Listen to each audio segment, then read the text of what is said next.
Some even slept in the church because of the fear of the story building falling down. So just start to the check, waiting the shake. After we stand, I see the thing shake. Me where they stand, the thing shake, I think say not there, the thing there. I saw people they begin they run. As if they blast a rock. But the shaking is not like blasting of rock. It will shake the bulb, the whole house, even the windows, even TV like say it fall down. Many residents have fled their home out of fear, while others camp for safety at mosques and churches within the area whenever the tremor begins.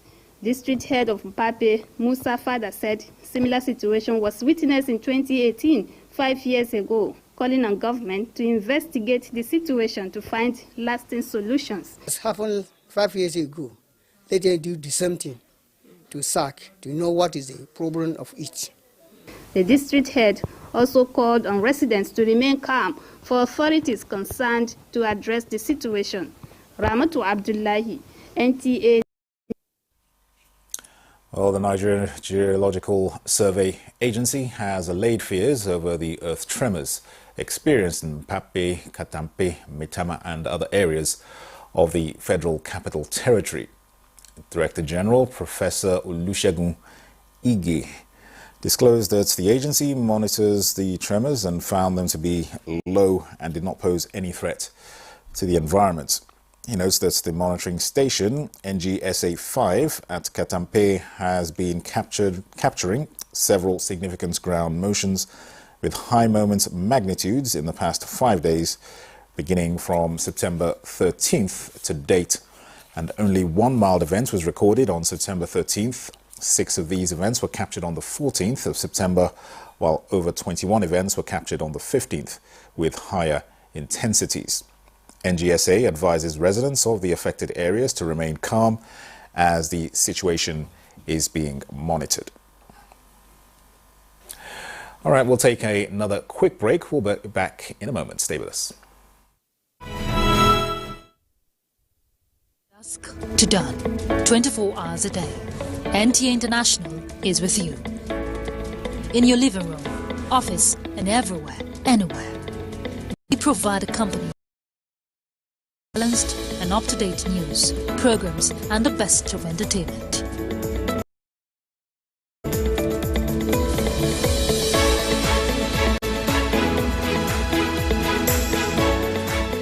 Tune in to DSTV channel 251, Go TV channel. And to watch NTA International in the USA, Canada, and Mexico, use the following satellite parameters. You can also see us on Facebook and YouTube for quality content on the go. NTA International, Africa's window to the world.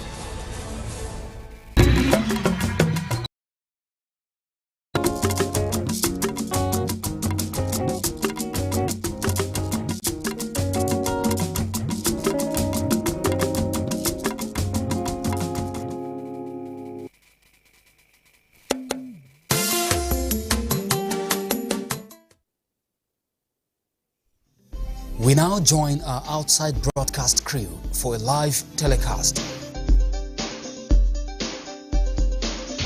Please stay tuned. Would ensure that climate action is central to our program. The protected environment pillar of the master plan is a testament to our vision of creating a region where both people and nature. I wish to extend my deep appreciation to the Vice President of the Federal of Nigeria for honoring us with his presence and other distinguished guests, royal fathers, partners, and every stakeholder who has made this summit possible. Together, we are laying the groundwork for a future where the Northeast is not only restored, but also resilient to the challenges of tomorrow. As I said, from today, we can imagine our tomorrow. Thank you once again for your presence and participation. We look forward to a fruitful deliberation and successful summit. Let us seize this moment to create a legacy of sustainability and prosperity for generations to come. Welcome all. Thank you and good wishes.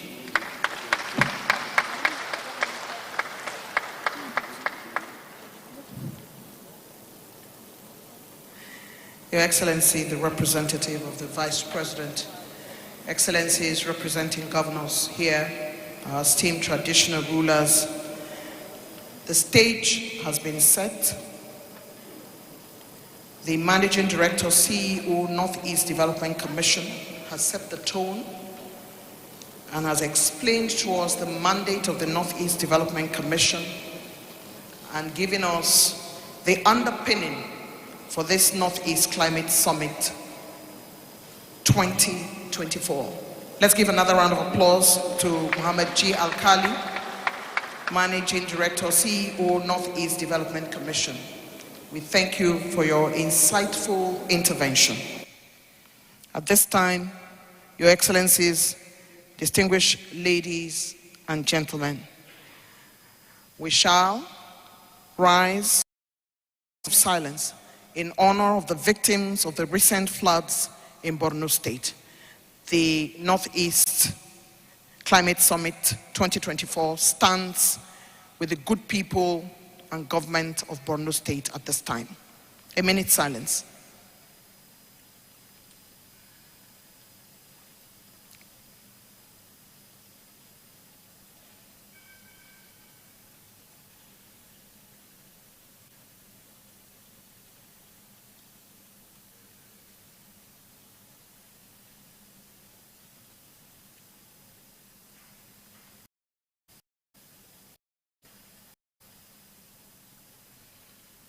May their souls rest in perfect peace. Please be seated.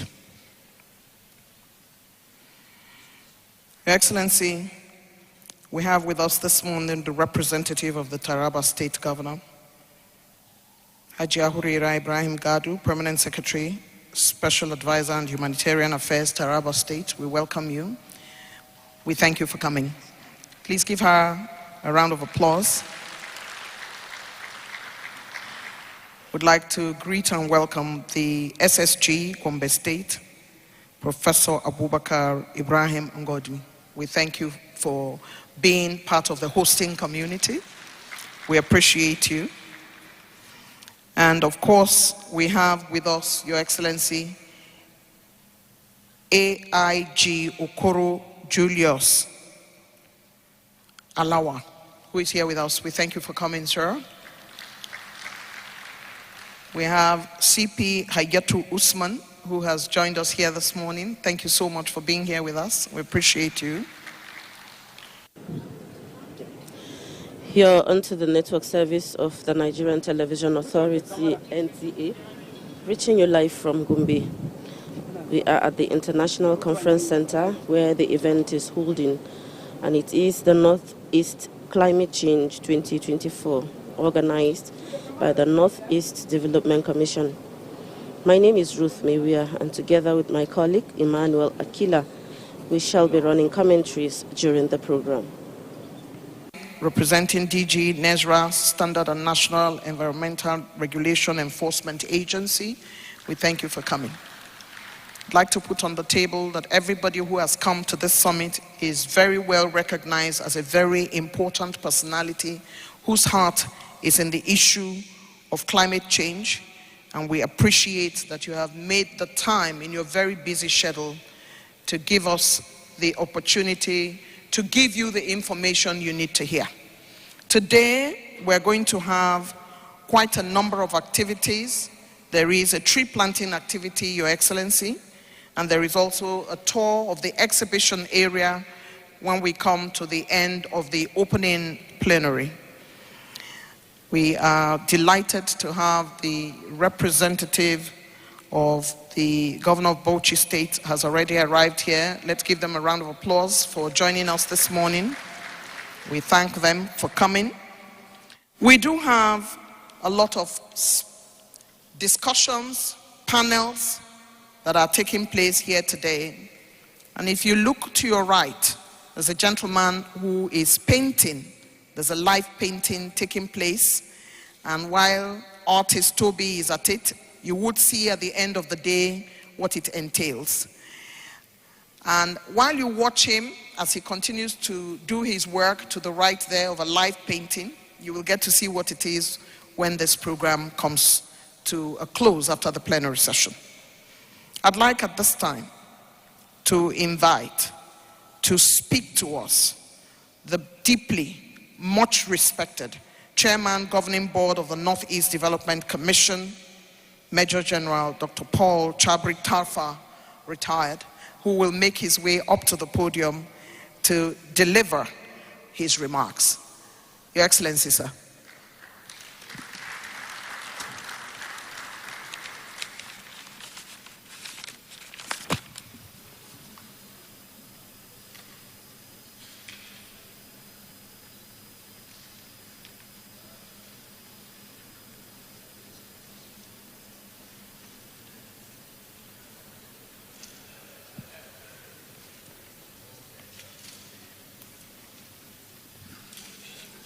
Thank you, sir.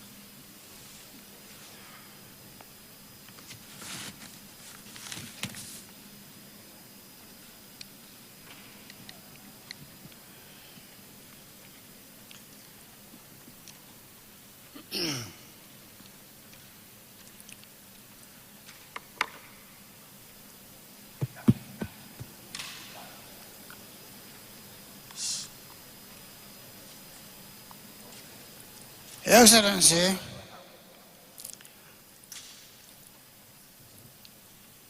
the Vice President of the Federal Republic of Nigeria,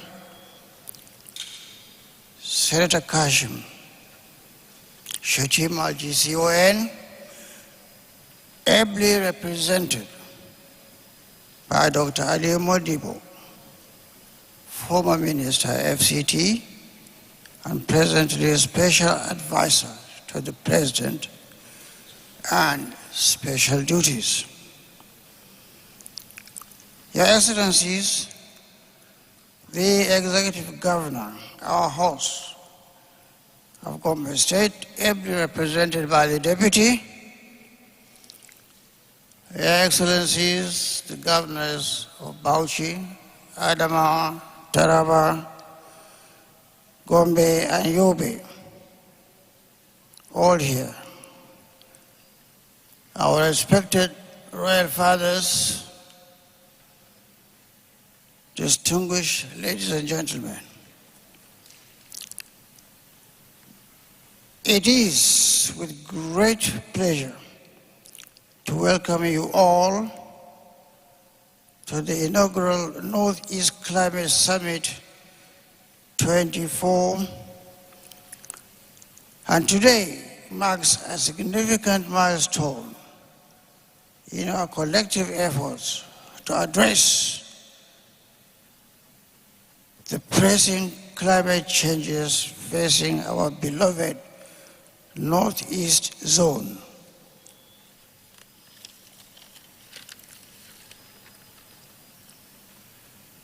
The theme of our summit, setting the course for sustained climate action in the Northeast, encapsulates the urgency and importance of our gathering. As we convene here in the beautiful city of Gombe, we are acutely aware of the multifaceted challenges that climate change poses to our region, from desertification and water scarcity to biodiversity loss and climate-induced displacement.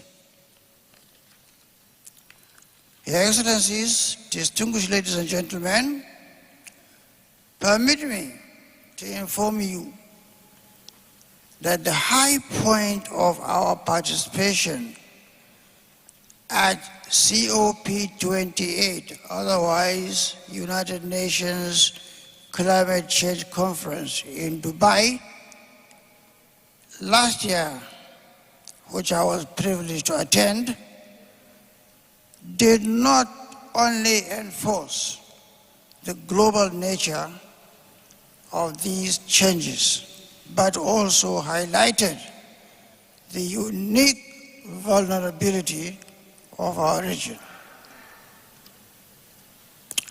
The recent devastating flood in Borno State and other parts of the country serve as a stark reminder of the immediate tangible impacts of climate change on our communities. However, we at the Northeast Development Commission believe firmly that within these challenges lie opportunities. Opportunities for innovation, sustainable development, regional cooperation. The Northeast Stabilization and Development Master Plan provides us with a robust framework to address these issues, particularly through its protected environment pillar. Our dear guests and participants, the Northeast Commission Summit 24 is not just a summit, it is also a clarion call to action. In the days ahead,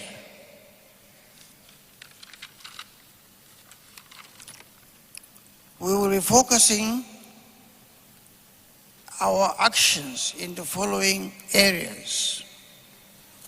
Increase awareness about the critical role of our natural assets and building climate resilience. Identify policy and governance gaps that hinder our progress. Explore innovative climate finance mechanisms to fund our initiatives. And lastly, set a direction for an integrated whole of society response to climate change.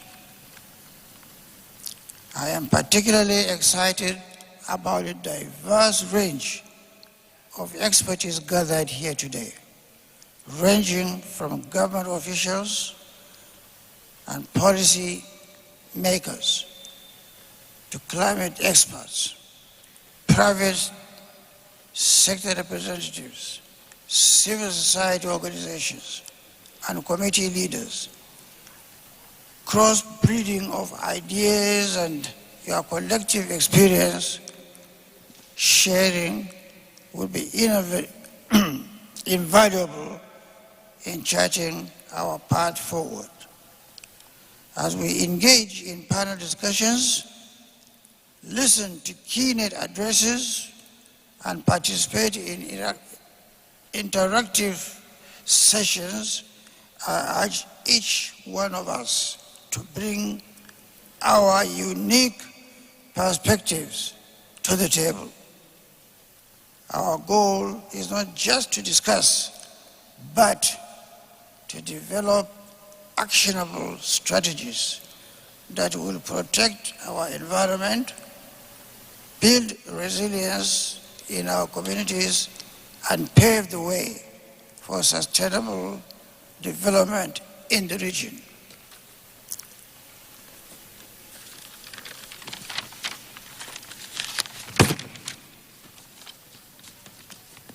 On the part of the participants, let us remember that the challenges we face, desertification, water scarcity, biodiversity loss, and climate-induced conflicts are interconnected.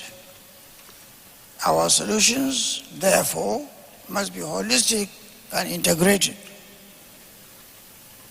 We must harness the power of ecosystem-based approaches, explore renewable energy potentials, and strengthen our institutional capacities. In conclusion, I want to emphasize that the Northeast Commission Summit 24 is more than just a one-day event. It is the beginning of a sustained effort to place climate action at the forefront of our development agenda. The outcome of this summit will guide our policies, programs, and projects in the coming years. As we embark on this critical journey, I'm reminded of a saying: we do not inherit the earth from our forefathers. We borrow it from our children. Let this summit be the first step in ensuring that we leave a resilient, sustainable, and prosperous Northeast for generations to come. Thank you all for your presence and commitment. I look forward to the fruitful discussions and actionable outcomes that will emerge from this summit. Thank you very much for listening.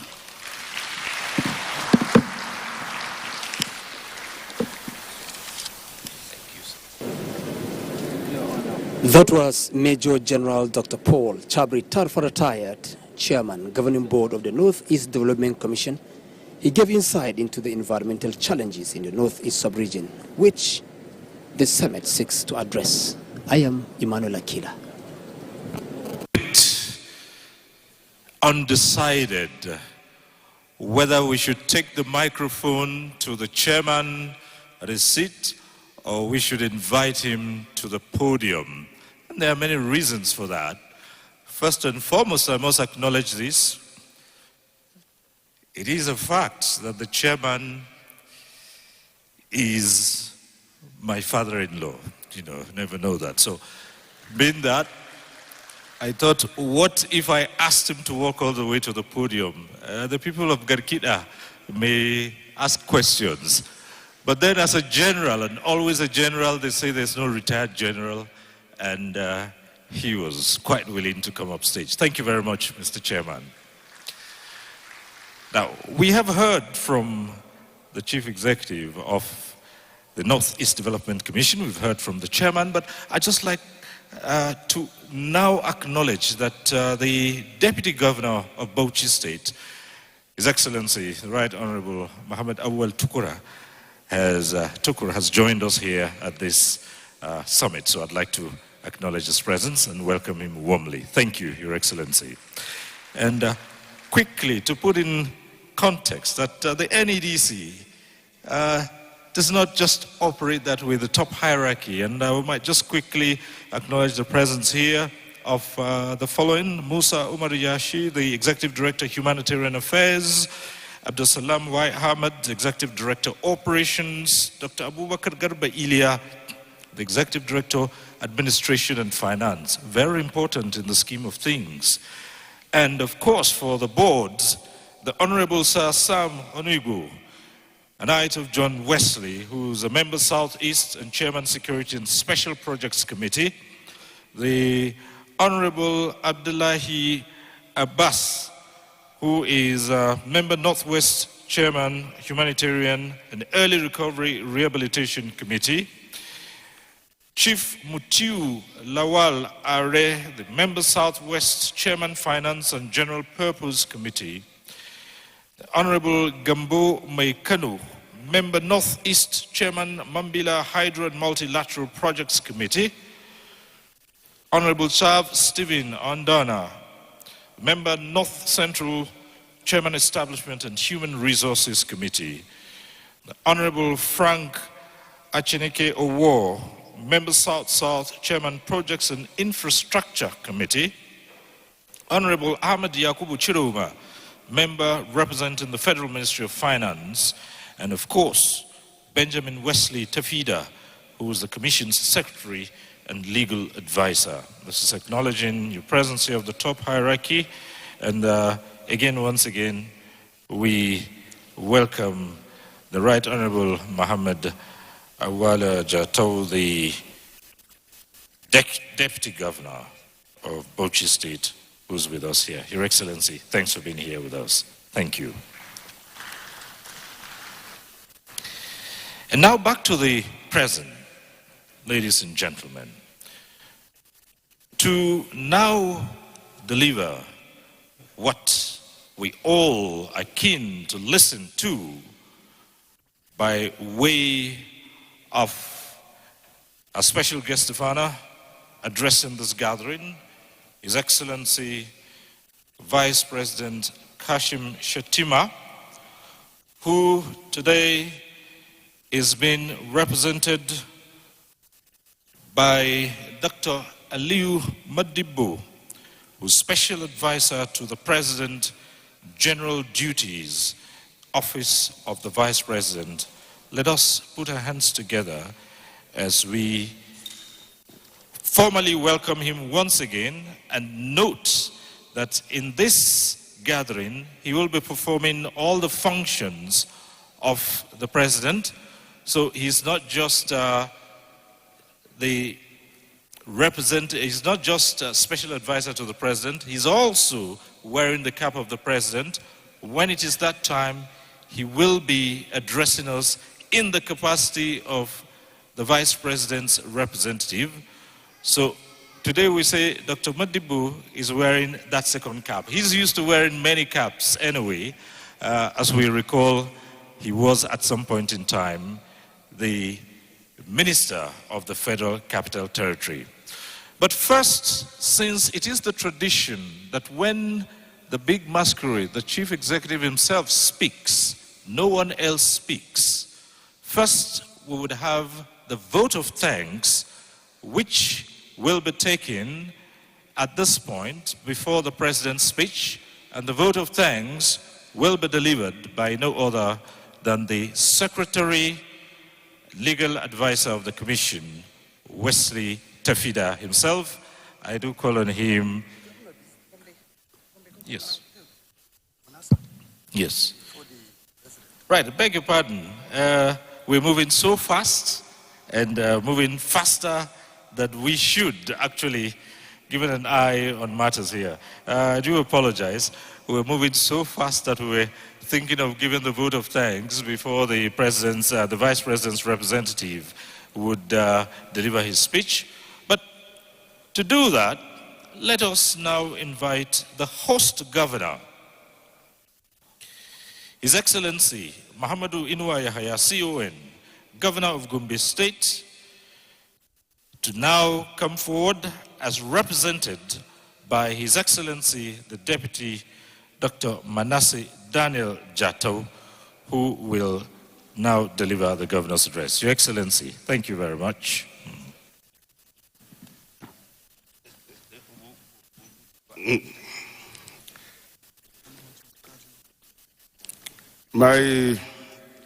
Please have your seats. My former friend, still, I'm not surprised, but since we are in a country that even the Constitution is being amended, I can see why you wanted to amend the agenda.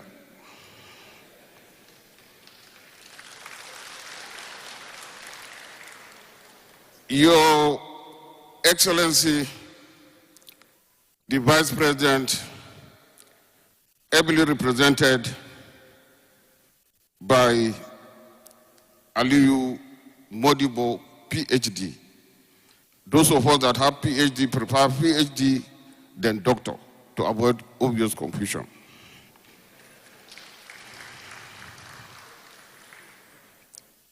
The chairman of the board of the Northeast Development Commission, my dear General Paul Tarfa, an ad hoc custom officer, when you are given the task to look into the customs, and I still know what role you played in trying to reduce corruption in organizations by asking the customs to just assess duty, give the importers to go and pay in the bank. Wadikila ka manta, niba manta ba.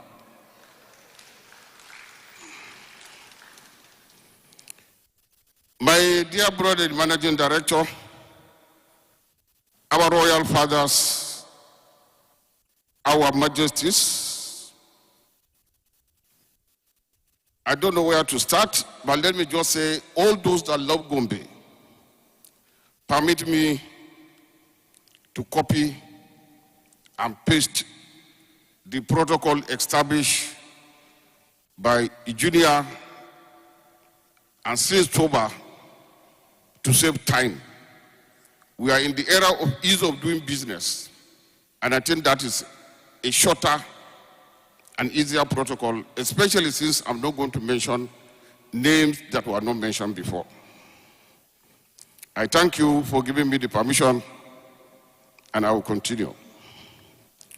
To God be the glory and gratitude for sparing our lives to witness this very important occasion on climatic change, which impacts on our health, environment, and precisely agriculture, the mainstay of the economy of the Northeast. Acknowledge or not, this is one of the greatest phenomena that is affecting the lives of the people.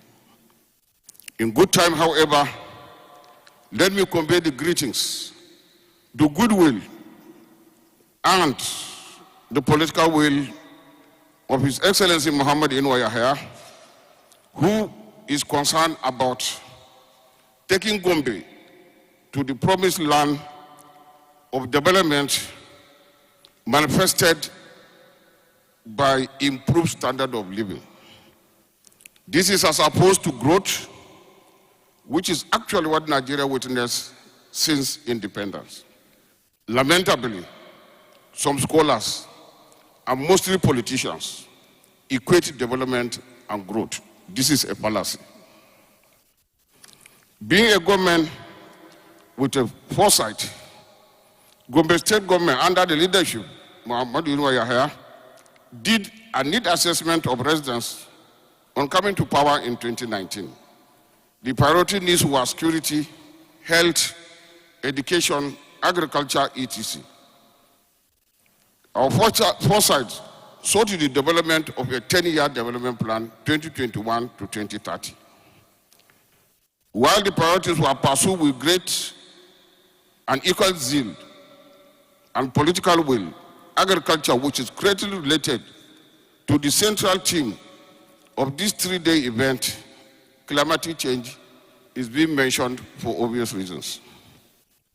Agriculture is so important that about 80% of the population in Gombe are engaged in it. It is the lowest lying fruit that can be picked by the population because they will not learn a new skill, but just new methods.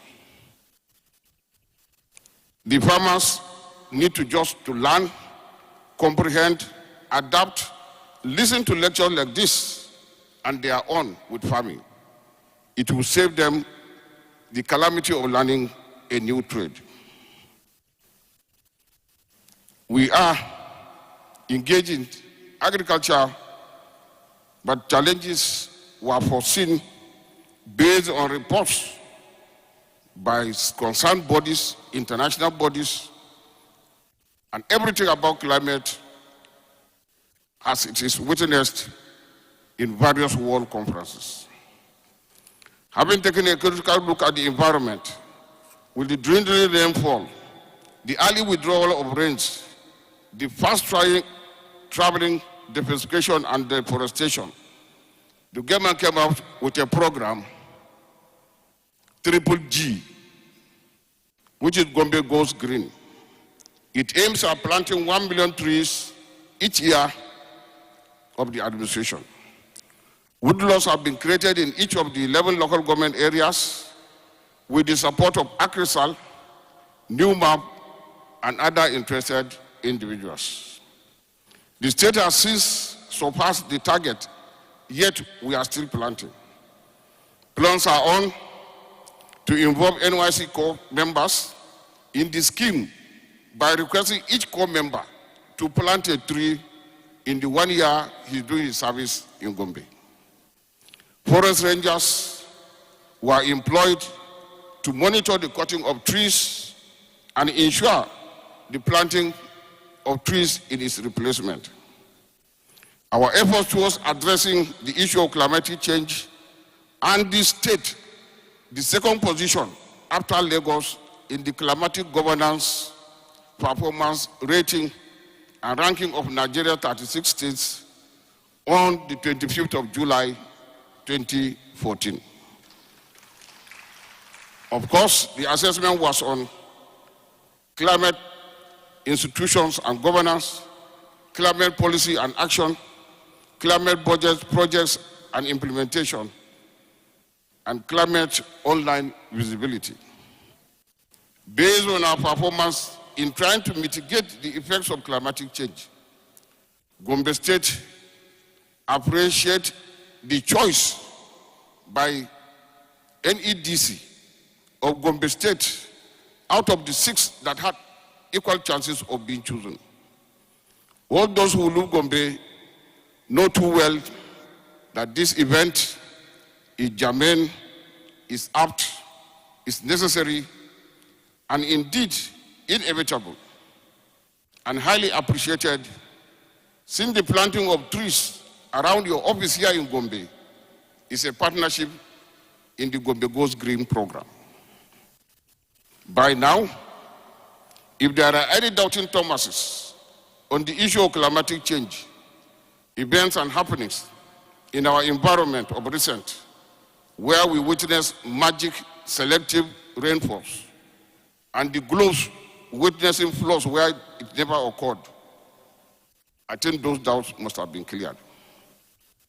In the circumstances, we, the audience and participants, are challenged to follow with keen interest and comprehension of the 3 plenary sessions and the 6 subtopics for obvious reasons. Having viewed the list of panelists, moderators, and discussed with some of the resource persons, I'm authoritatively saying that they are not only knowledgeable, but are those that will translate knowledge into reality and apply it to solve human problems. I urge other scholars, persons to emulate these persons to avoid the question usually asked, why search for knowledge if that knowledge cannot help us solve our human problems? To the Northeast Development Commission, I wish to sincerely appreciate the management for the retreat and eventually the seminar.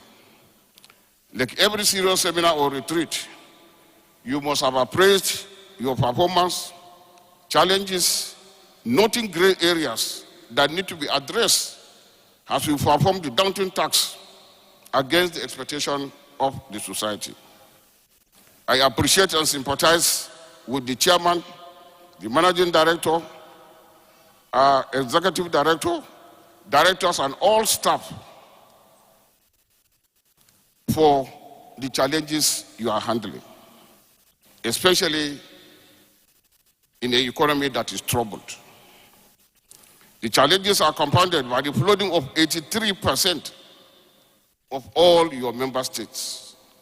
We are talking of Borno, there was in Bauchi, there was in Yobe, Taraba, it's only Gombe that is, so about 83% of all our landmass in the Northeast has been affected by flood. I am consoled, however, that the leadership on ground and the leadership that I know too well, NEDC will remain relevant, responsive, resilient, and adaptive to the challenges ahead of them. At any rate, there is no organization anywhere that is free from challenges. Effective leaders are those who overcome the challenges they face, while ineffective leaders are unable to do so. Please dip your buckets where you are to ensure we survive the attendant effects of climatic change. May I, at this point, appeal to the Northeast Development Commission to encourage and fund researches that will come up with indigenous solutions to our problems. The Northeastern University here in Gombe, that has created a center for African medicinal plant research, should be supported for obvious reasons. Chief of which is that the population has manifested the inability to cope with the prices of imported drugs, vaccines, and immunization. Death will occur not because of undiagnosed disease, but because our population cannot afford the cost of treatment. As I'm just requested to welcome our excellencies, resource persons, distinguished guests, discussants, participants, and all those who love Gombe, and not a research person, I must stop, and I have stopped. Welcome, Sandazwa Jabama.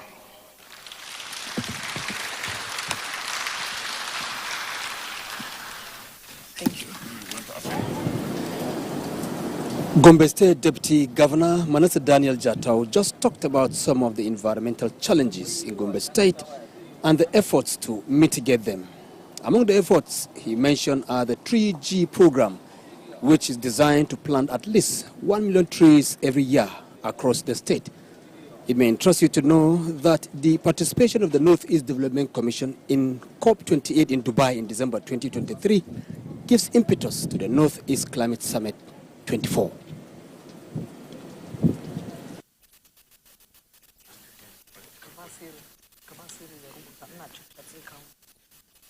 Your Excellencies, I'd like to hear the commentary that was made. First, he gave the excellent work that Gombe State government is doing, and then he went to commend the Northeast Development Commission for the work that they are doing in the northeastern stakeholding states, and he commended them for looking after those states, especially in the face of the challenges, especially that those states, over 80%, are under floods and climate change challenges. He has also requested that the NEDC comes to the aid of research in the Northeastern University. How proud he is of the NEDC as it relates to issues of resilience, of being responsive, of being relevant, and of being adaptive. Let's hear another round of applause for His Excellency, the Deputy Governor, Gombe State, at the 2-day retreat and 1-day seminar on climate change held at the International Conference Center, Gombe. We thank you very much, sir, for your intervention. I would like to speak very briefly on the artist you can see to your right. Toby Oke is a gifted self-taught visual artist with a bachelor's degree in economics from Leeds City University, from the streets of Ibadan to the corners of Lagos to the salt city of Abakaliki to tertiary institutions in Kefi and to the walls of Abuja. Toby has defied the odds, mastering an art form that only a few can really capture. With his freehand ability and creative mind, Toby has the ability to transform anything to an art piece. Professionally known as Niger Attitude, is the creative director of Attitude Media. Toby is creating an interesting mural on the wall over there, and at the end of the day, we are going to see that work come to fruition.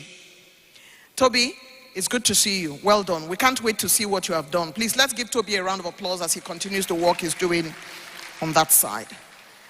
At this juncture, I'd like to quickly give you an update of the Chairman, Managing Director, Northeast Development Commission, who have been described as resilient, relevant, and responsive over the years. 2 years ago, they invited over 37 top-ranking journalists, editors, managing directors of newspapers, editors of top-level magazines and television stations, and executive directors, all of them to Maiduguri to see the excellent work that the Northeast Development Commission is doing. We visited the Burn Center at the University of Maiduguri Teaching Hospital. We visited a maternity hospital that they are adding more rooms to give women giving birth an opportunity. We visited schools and we visited orphans from Boko Haram. Nothing has touched my life so profoundly than NEDC is doing. And while we understand that work, please let's give them a round of applause. And what he did was to give his scorecard to the top-ranking journalists, most of whom did not know what was going on in Maiduguri and stakeholding states. I would like to say for me, that was a far-reaching eye-opener for every single journalist that went there. Chairman, sir, MD, sir, board and members of the Executive Director Consortium of the NEDC, we thank you for that opportunity. It was an eye-opening opportunity for journalists to see the work you're doing and that you continue to do. We commend you, we salute you. At this point, I'd like to invite Cyril to invite the next speaker before we take on other speakers for now. Cyril? Thank you very much, Eugenia. Your Excellencies, distinguished ladies and gentlemen, among those states key to the summit and who are attending is Bauchi State. We did say earlier on that His Excellency, the Governor of Bauchi State, thank you very much.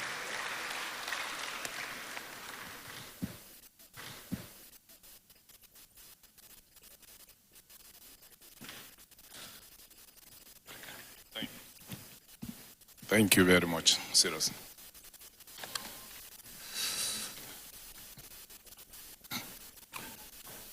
Your Excellency, the Vice President of the Federal Republic of Nigeria, who is heavily represented by Dr. Aliyu Modibo, former FCT Minister, Your Excellency, the Executive Governor of Gombe State, who is also represented by my distinguished colleague, Manasa Jatau, representatives of the other governors here present,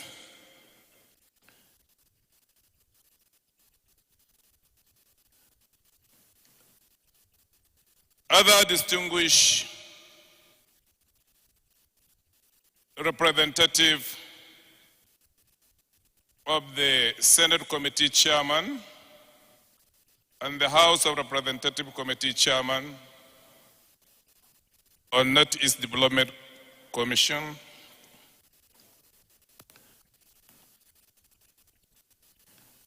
the royal fathers that are here present, the board chairman governing, the chairman governing board, Northeast Development Commission, Major General Paul Tarfa, CON, the managing director and chief executive of the Northeast Development Commission, Muhammad G. Al-Ghali,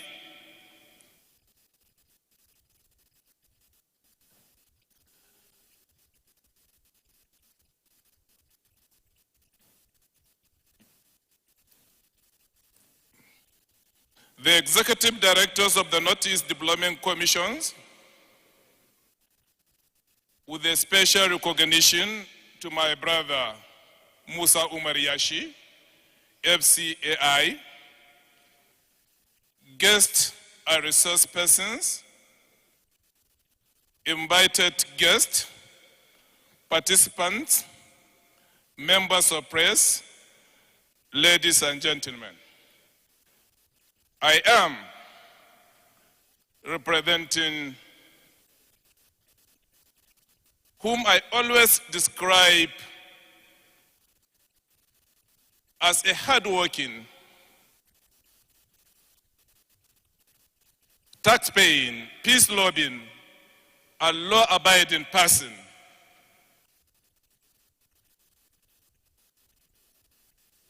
As well as somebody that I always believe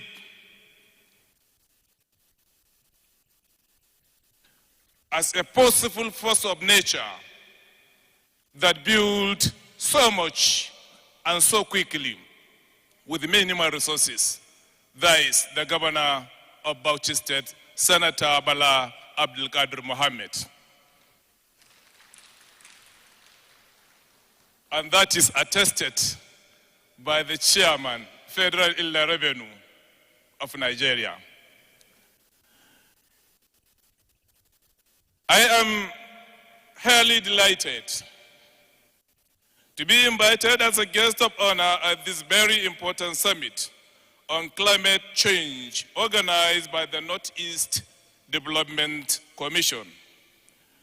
This maiden summit marks a pivotal moment in our shared journey towards a more resilient and sustainable future for the Northeast region.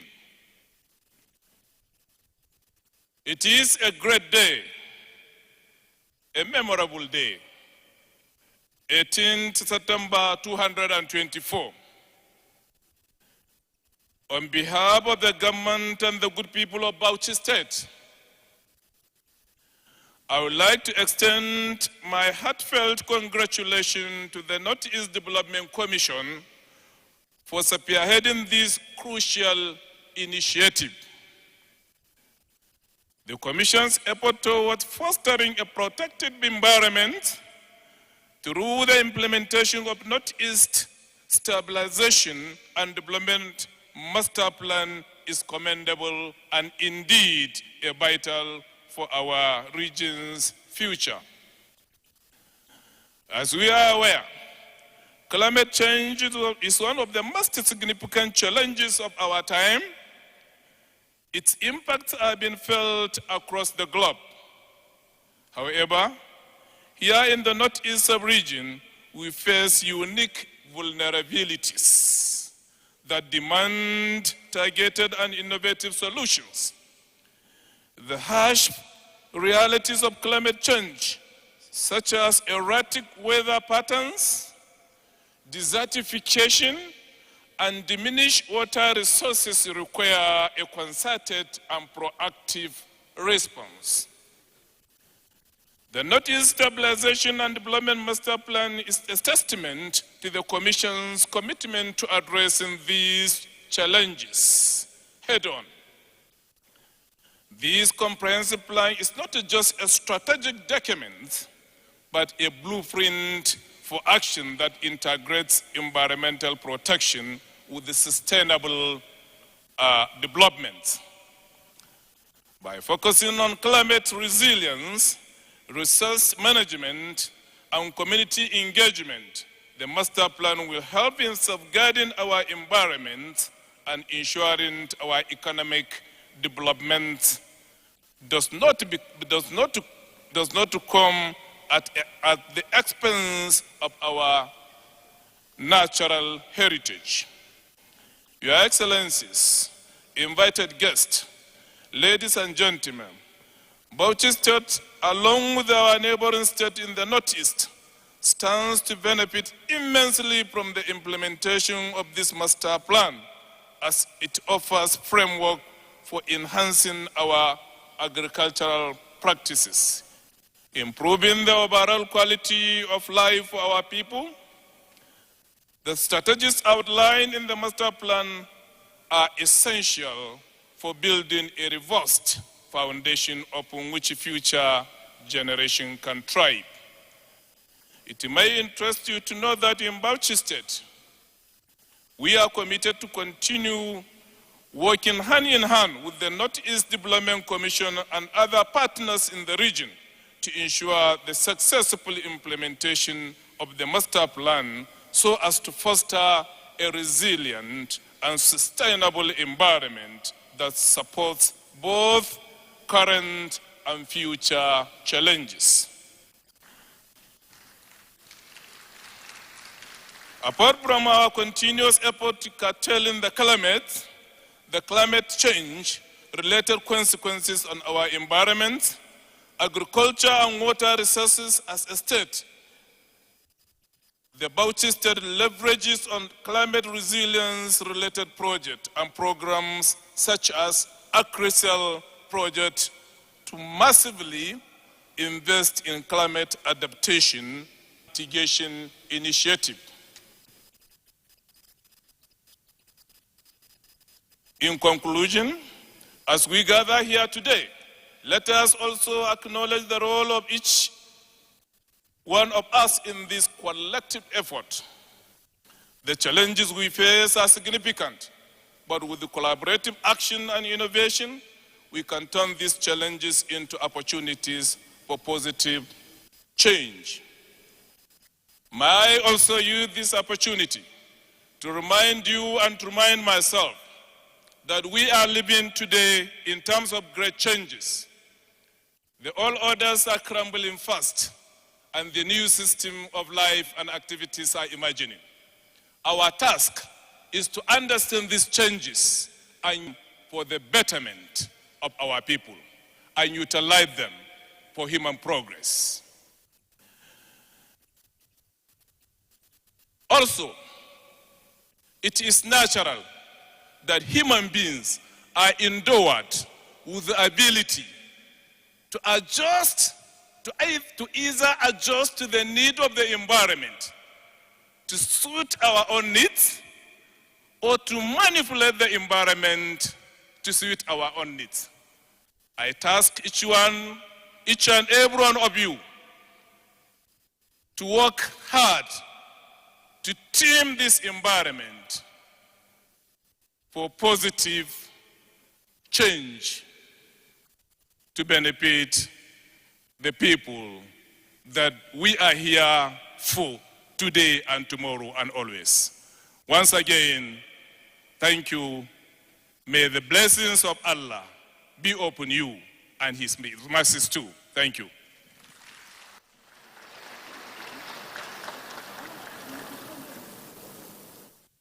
Thank you very much indeed. The Deputy Governor of Bauchi State, His Excellency Muhammad Awal Jatau, representing the Governor of Bauchi State, His Excellency Governor Bala Mohammed, and he has spoken well. And what he has done is to let us know that in spite of the challenges in the Northeast, we can convert those challenges to strength. We can use what we have. We can turn around what we see and use them for the betterment of humanity and the betterment of our people. Deputy Governor of Bauchi State, representing His Excellency, the Governor of Bauchi State, Excellency Muhammad Awal Jatau. Another round of applause for him, please. Your Excellency, representative of the Vice President, Your Excellency, representatives of governors here present, distinguished ladies and gentlemen, distinguished participants, I'd like to say that His Excellency, the representative of the Vice President, was many years ago the landlord of myself and Cyril, having been Honorable Minister of the FCT. He ensured that we stayed safe and that we worked hard and we enjoyed the ambience of the FCT. Now at this elevated position, he understands what it means to represent his principal at such an important event such as this. I'd like us to give a resounding Gombe welcome to His Excellency as he sits on his chair to be celebrated by all of us. Please give him a resounding round of applause. You are being celebrated. I want everybody to know that when you were our landlord in Abuja, you were an excellent landlord, and we enjoyed Abuja because of you. We thank you for coming to this event and representing your principal. We have quite a few speakers before you speak, and what we were doing and what Cyril was doing earlier was to chit-chat to ensure that everybody knows that we know you well and that you are a worthy representative. We thank you, sir, for coming. While we are at it, I'd like to spend just a few minutes recognizing the presence of a couple of persons who have come here for this all-important climate summit. Dr. Yakaka Bukarmaina, representing the FAOR, Interim Food and Agriculture and Organization of the United Nations, AO. Where are you? Oh, there you are. Thank you so much for coming. We appreciate you. Onaji Helene Odachi, Assistant Chief Hydrogeologist, Hydrology Department, Federal Ministry of Water Resources. There she is. Abdurrahman Bashir, Department of Climate Change, Federal Ministry of Environment. Abbakaka Abdul Kader, MD, Abkama International Nigeria Limited. Pius Ote, Esquire, Director, Legal Services, Federal Ministry of Transportation, representing Senator Said Ahmed Al-Khali, Honorable Minister of Transportation. Thank you for coming. We appreciate you. Engineer Ngozi Abu, Director, Hydrology, representing the Honorable Minister of Water Resources and Sanitation. The Minister, of course, as you know, is Engineer Professor Otsev Telumun. She's representing him. Thank you for coming, madam. We appreciate your presence. We also have Iyabo Lawal Mustafa, Assistant Director, representing the Honorable Minister of Agriculture and Food Security. Thank you so very much indeed. It is at this juncture that we invite Mr. Jonah Dogo Bade, Deputy Director, representing the Honorable Minister of Environment, to deliver a couple of comments at this summit. Please make your way up to the podium. Thank you very much. Please, let's encourage him. It's a long walk.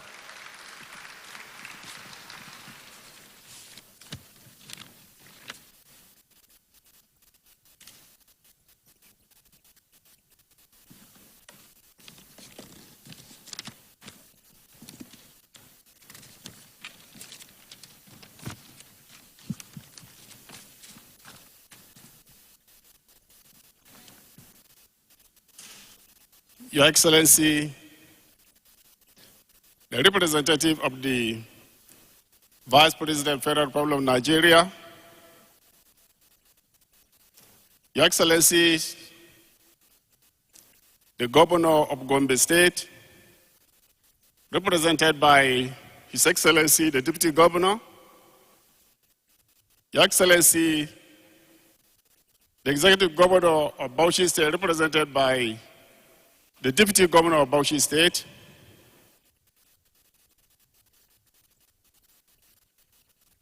I have a very difficult task at this moment of recognizing, acknowledging people. Please pardon me. Let me say, distinguished ladies and gentlemen, good afternoon. I am representing the Honorable Minister of Environment, Malam Balarabe Abbas Lawan.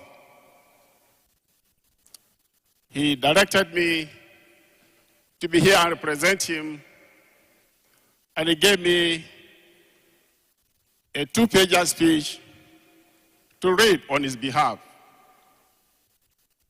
And for a shortness of time, I may just speak through the notes. I read his speech. It is an honor to address you today at this critical moment as we gather for the Maiden Climate Change Summit holding here in the International Conference Center, Gombe, Gombe State, Jewel in the Savannah. This summit represents a pivotal step forward in our collective efforts to combat the incessant climate change challenges facing our nation in particular and the world at large. Today's interactive section and high-level discussion aim not only to enhance awareness, but also to significantly strengthen our institutional delivery capacity to implement climate resilient practices in line with global aspirations.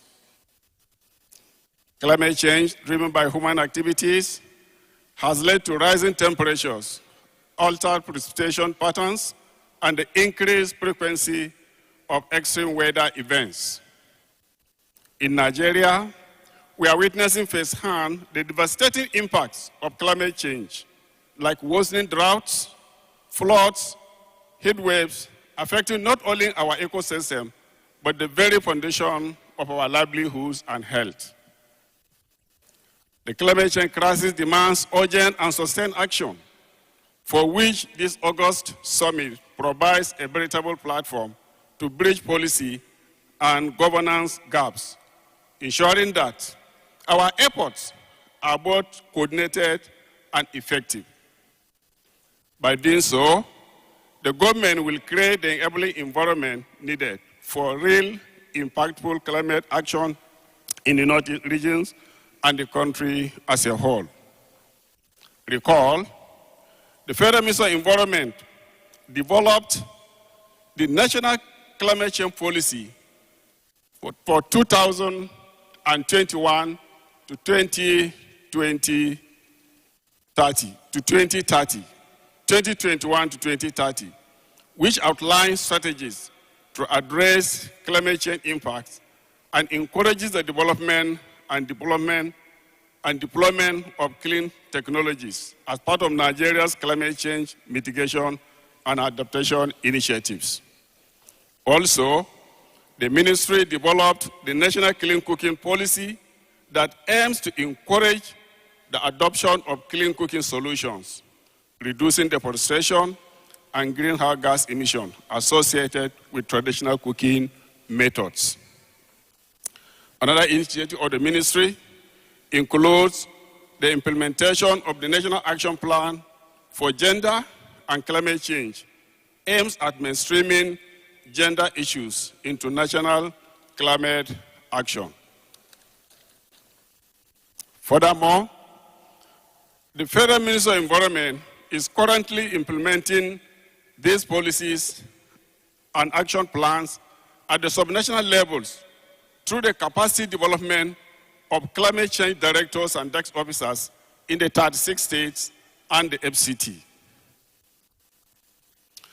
This is to integrate and mainstream the national policy documents into their state's climate change policies and strategies for effective implementation. Similarly, we recognize that access to funding is essential for achieving sustainable development. This summit will explore innovative funding mechanisms and mobilize the financial resources necessary to climate resilience, ensuring that no community is left behind.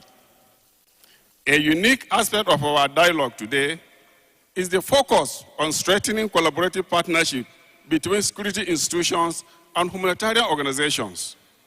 As you all know, climate change not only affects our environment, but also influences the security landscape, creating vulnerabilities that threaten peace and stability.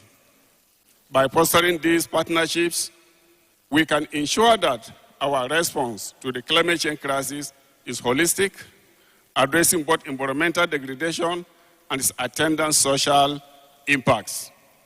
To this end, I call on all stakeholders present here to leverage on this opportunity to share insights and develop strategies for sustainable climate action at all levels in order to safeguard our environment and ecosystems and to encourage effective biodiversity conservation for national development. Together, we can build a future that's more resilient, more sustainable, and more secure for generations to come. Your Excellencies, distinguished participants, I thank you all and God bless.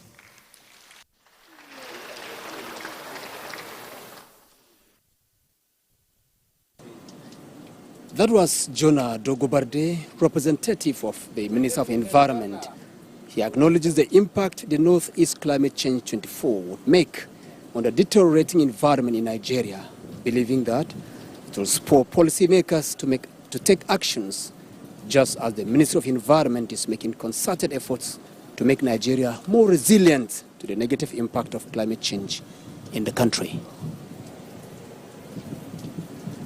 He has also sent in a representation to this conference, and would like to acknowledge that the Emir of Gombe is being represented by the Emir of Gona, Alhaji Umar Abdul Qadir Abdul Salam, and we do acknowledge your royal presence here. Let me also note that the top hierarchy of Gombe State, of course, naturally, would be well represented here, led by the SSG, whom we had acknowledged earlier on, Professor Ibrahim Abubakar Njodi. But let me also mention that the commissioners, Alhaji Shehu Yarima, Special Duties, Barnabas Mali, Agriculture, Salisu Baba, Alkali, Budget and Planning, Muhammad Fawu, Water Resources and Environment, Shatima Gadam, Higher Education, Professor Aishatu Umar Maigari, Education, Waziri Mali Abubakar, Local Government, Nasiru Muhammad, Commerce and Industry, Ibrahim Fantami, Youth and Sports, and Colonel Abdullahi, retired, Internal Security. Let's not also forget that all in attendance are special advisors, permanent secretaries, and chairmen of local government councils. And also in-house is the representative of the Director General of the National Agency for the Great Green Wall, Alhaji Saleh Abubakar, who is being represented by the Acting Director of Forestation and Land Management, Alhaji Ahmed Majidai Bagudu. Thank you all for making your presence here felt and being part of the summit. Eugenia, at this point, let us into the next speaker. Thank you. Thank you, Cyril. Your Excellencies, distinguished ladies and gentlemen, as we say up here in the north, Komiai Kyo. And the hall is looking resplendent, and therefore the organization itself, on the branding of this event, which is meant for us to introspect and look at our challenges and how we can turn them around for the Northeast Climate Summit 2024, is looking good, is looking up. And everything has been put in place to ensure that both the panels, the moderators, and the keynote speakers are comfortable and our participants are comfortable. Behind this excellent revelation that you see this morning, in addition to all the work technical that has gone into ensuring that we have the right moderators, the right hosts, the right event planners to make this hall look so bespoke, is the chairman, organizing committee, Dr. Abubakar Garba Ilya, Executive Director, Administration and Finance, and his entire team in the organizing committee. Please wave your hand wherever you are, and all of them who are on this committee should please show by waving their hand. And let's give them a round of applause for excellent work under the leadership of the Chairman and Managing Director of NEDC. Your Excellency, these are the men and women who have spent sleepless nights to deliver this hall as you see it today, and all the excellent work that is going on behind the scene.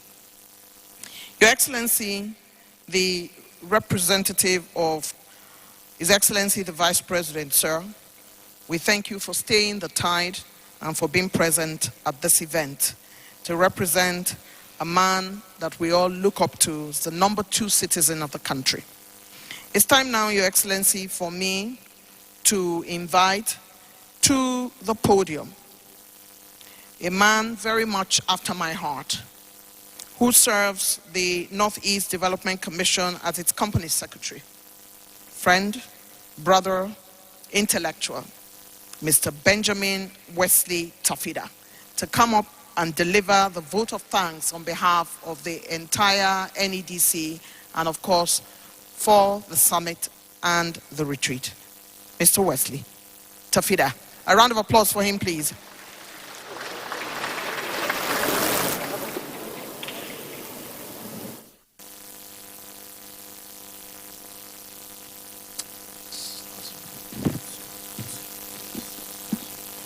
Thank you very much, the most cerebral, engaging and exciting Eugenia Abu. Your kind words. His Excellency, the Vice President of the Federal Republic of Nigeria, Senator Kashim Ibrahim, GCON, ably represented here today by Dr. Aliu Modibo, Senior Special Advisor General Duties, all distinguished guests, highly celebrated traditional rulers, security agents, the board and management of the Northeast Development Commission, distinguished guests, ladies and gentlemen. On behalf of the Northeast Development Commission and the organizing committee, it is my profound honor to extend our heartfelt gratitude to all present here today at the inaugural Northeast Summit. We are deeply privileged to have the representative of His Excellency as our special guest of honor, and we thank you for making time out from your very busy schedule to grace this event with your presence. Our heartfelt appreciation goes to the special royal father of the day, His Royal Highness, the Emir of Gombe, for his continued leadership and support. We are honored by the presence of all the esteemed dignitaries, royal fathers from across the region, experts and stakeholders who have come from far and near to engage in this critical conversation about our environment, our future, and our shared responsibility to address climate change. The inaugural Northeast Climate Summit has been a collaborative effort, and as such, I would like to extend special thanks to our partners, resource persons, and the organizing committee for their relentless efforts in making today a reality. To all the attendees, I offer our deepest thanks for your time, insights, and dedication to shaping a resilient, climate-conscious future for the Northeast region. Your participation today will formulate a pathway to actionable solutions that will impact our communities for generations to come. Finally, I'd like to especially acknowledge and appreciate our Vice President, His Excellency, Senator Kashim Shettima, GCON, whose commitment to the transformation of the Northeast remains a pillar of our ongoing efforts. Thank you, and may the discussions today be fruitful, impactful, as we collectively strive for a sustainable and resilient future for the Northeast. Thank you once more.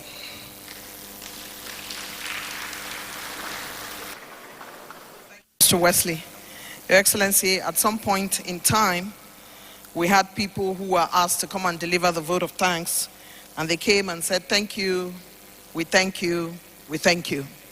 We're delighted that Mr. Wesley Tafida, who is NEDC Company Secretary, did not do that. He took into consideration everybody who has come from far and near, and therefore delivered a truly good, sharp, and short vote of thanks. Let's give another round of applause to Mr. Wesley. I paid attention to my colleague, brother, and friend, Mr. Cyril Stober, when he tried to abduct the chairman of the NEDC and began to make comments about how they are in-laws in order for me to feel bad. Because the chairman of NEDC is my uncle. And everybody knows that the Northeast is my adopted collection of states. And so because Cyril went and got married to our colleague, Elizabeth Banu from Garkida, he decided that he was going to just be talking about the chairman as if I did not exist. I want everybody to know that the chairman is my uncle, and to give the chairman a round of applause. Cyril, all right now, I know that you eat a lot of tuwo from the Northeast, and now you are a favorite in-law of the Northeast. But that notwithstanding, everybody knows that I am adopted around this area. My fish, my fura de nono, and their hospitality of the Northeast is well received by me. And when they say, why are you glowing like this? I said, from Kogi State, where we have fish, and they give me from the Northeast, where we have good fish, I am surviving from these areas that look after me with good waters, good fish, good food. We thank the Northeast for their hospitality. Indeed. It's time now, Your Excellencies, distinguished ladies and gentlemen, to recognize a truly formidable team from Yobe that have just joined us, and Cyril will do the honors. Cyril? Thank you very much, Eugenia. Your Excellencies, distinguished ladies and gentlemen, Yobe is a key part of this summit. And therefore, a powerful team has come in from Yobe State, led by no less a personality than His Excellency Honorable Idi Barde Gubana, Wazirin Fune, the Deputy Governor of Yobe State. And he hasn't come alone. He's come along with the Honorable Commissioner of Environment, the Honorable Commissioner of Housing, the Chairman, Yobe State House Committee on Environment, Chairman Algon of Yobe State, General Manager, Yobe State Environmental Protection Agency, and Special Advisor to His Excellency on Environment. A powerful team. Please give them a round of applause. And may we now take the privilege of inviting His Excellency to say a few words to us at this summit. Your Excellency, Honorable Idi Barde Gubana. Let's appreciate him as he comes in. Thank you.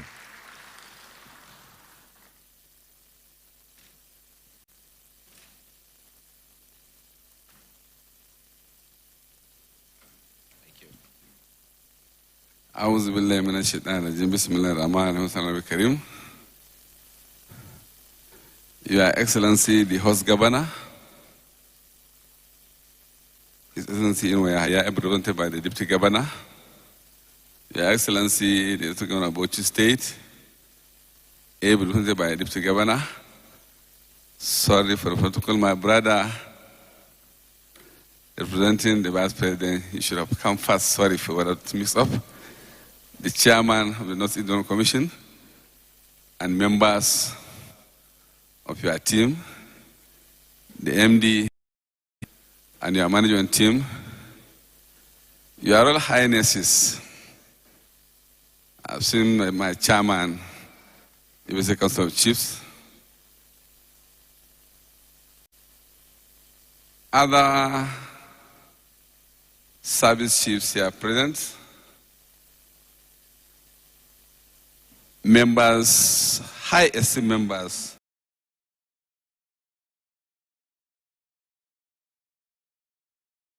first of all, I tender my apology for coming late yesterday from Umrah, and I was assigned to come and attend this meeting. And unfortunately, the road is too bad. Just from Bajoga to Gombe, 80 kilometers, took us 2 hours. But precisely by 10 o'clock, I was in Bajoga, but I'm coming in almost 10 minutes to 12. Notwithstanding, I think the delay is good for the people of Gombe State and the Yobe axis. I hope the chairman and his team from the NDC will rehabilitate this road to avoid us from such delay which is being forced on us.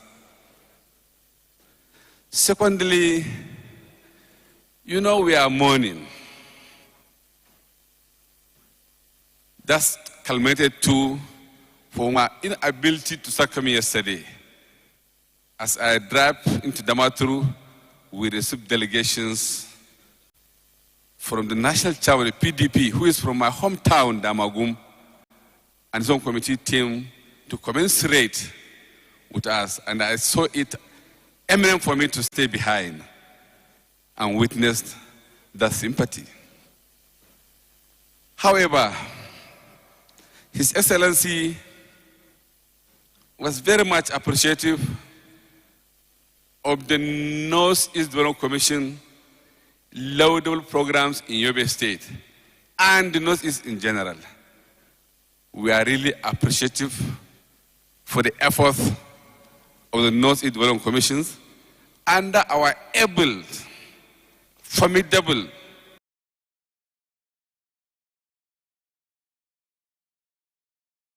ensuring that the North-East stand on its feet to salvage North-East.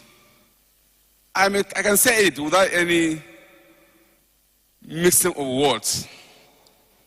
The North Development Commission were doing very well because prior the creation of the North East Development Commission in North-East, there are commissions in the South, and other parts of this country where we have been seeing a lot of wrangles is taking place between the people whom supposed to benefit and the management, which has never occurred in North-East. So we thank you very much.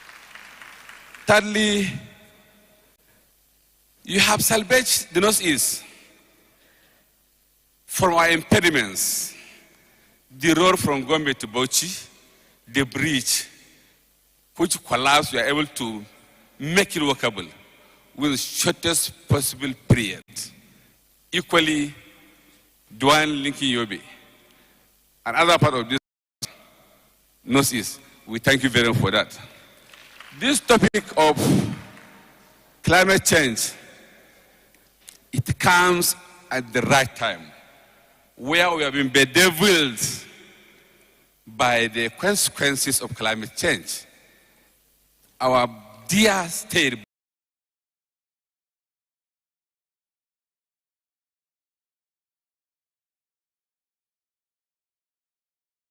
flooded Maiduguri. For the past 30 years, we have never seen that. I think the consequence of climate change is really affected us, and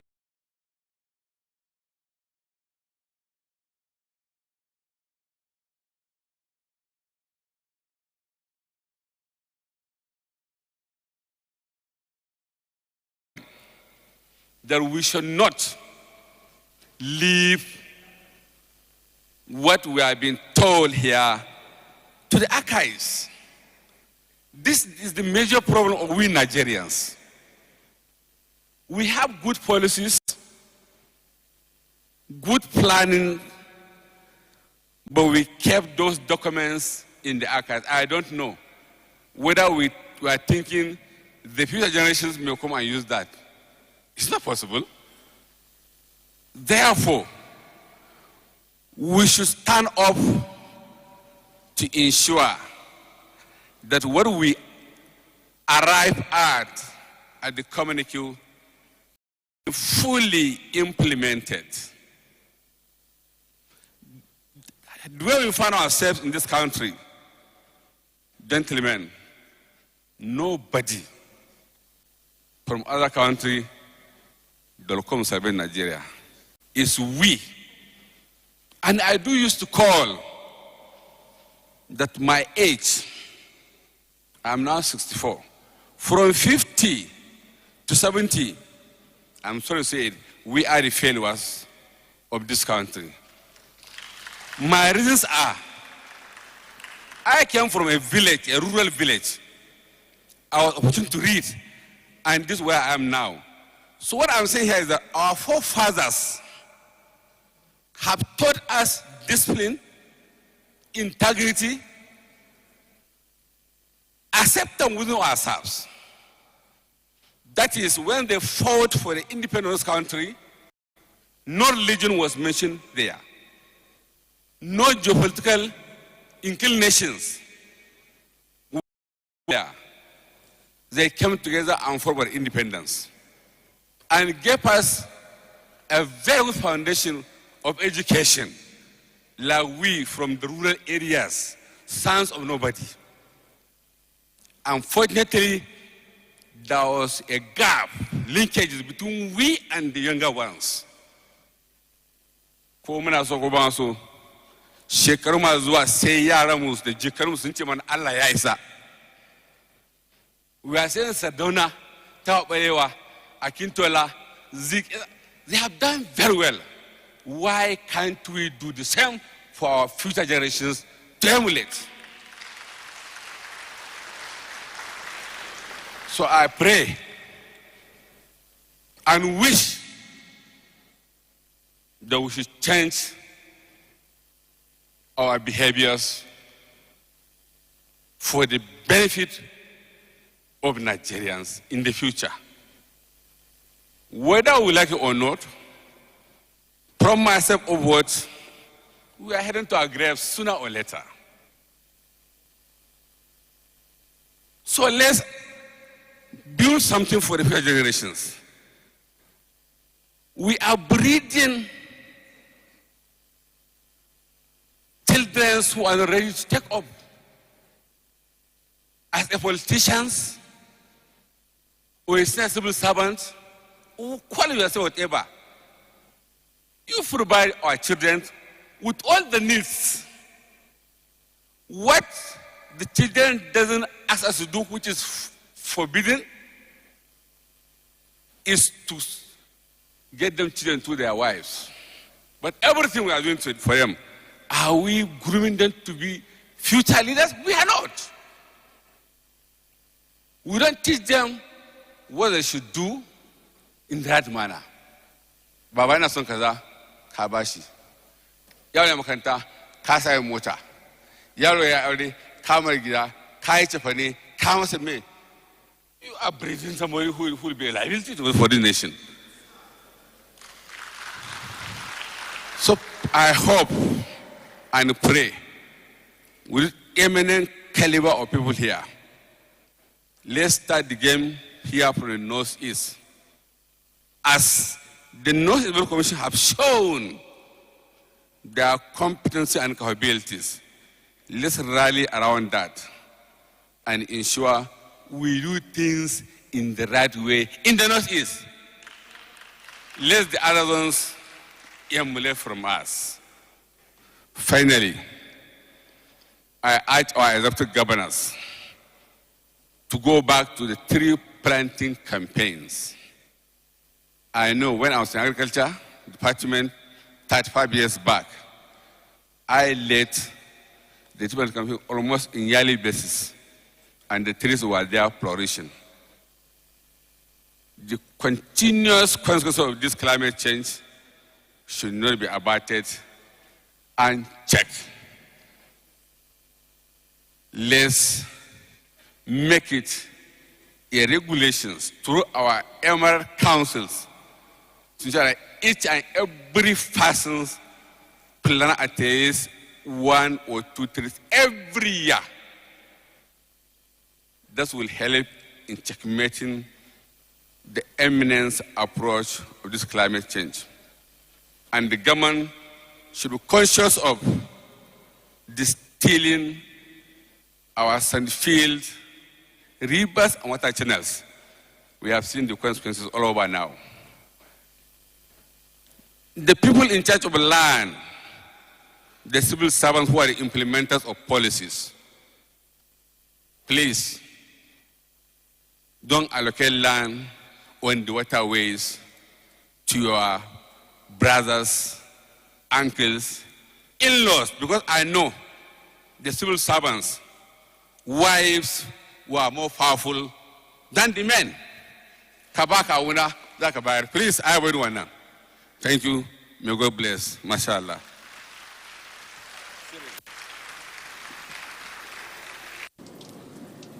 We are live from the Joel in the Savannah, and the program is the Northeast Climate Change Summit 24. And that was Deputy Governor of Yobe State, Idi Bardegubana. He commended the strides of the Northeast Development Commission in changing the landscape of states in the Northeast sub-region. appreciating the support of the Commission for the intervention to assist victims of the Maiduguri tragic flood, charging Nigerians to change their attitudes towards the environment to bequeath a better future for generations to come. Of Yobe State has invited us to return to our tree planting days to prevent deforestation. His Excellency has asked us to be more keen in paying attention to our families.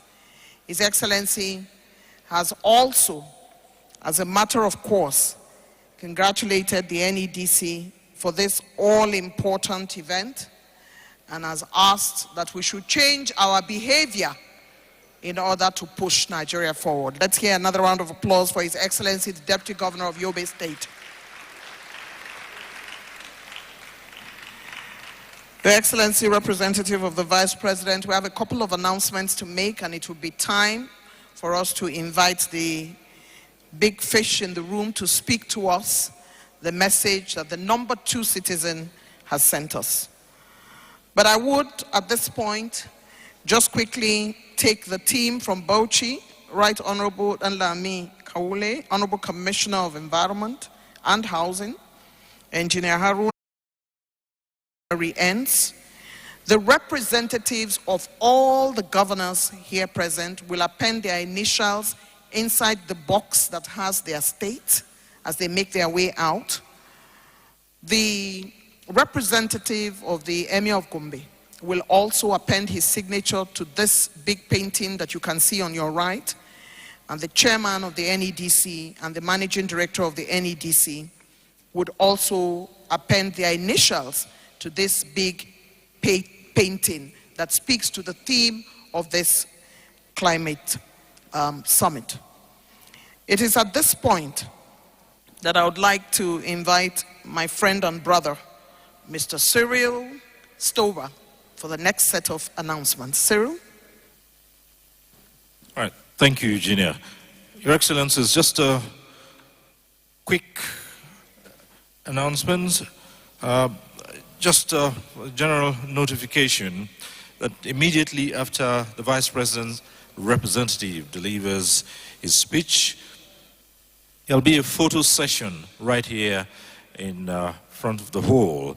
And those who would be in the photograph would be the governor's representatives, the royal fathers, who are all in the front row here, including the chairman and the chief executive of the NEDC, the board members of the NEDC. They will also be joined by 5 other individuals from the Ministry of Environment, from the FAO, the Ministry of Transport, the Ministry of Agriculture, and the Ministry of Water Resources. They'll be joining in the photo shoot with the representative of the special guest of honor, and that will take place right here in front. We would try as much as possible to quickly arrange them in the proper rows and in proper order.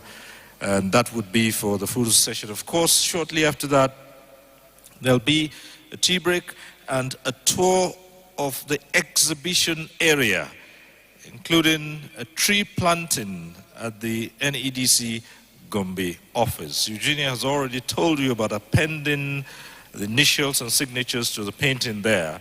And so these are the things I'm talking about. First would be the photo session, which would be here, after which there'll be the tour of the exhibition area, and that's after they've exited the hall.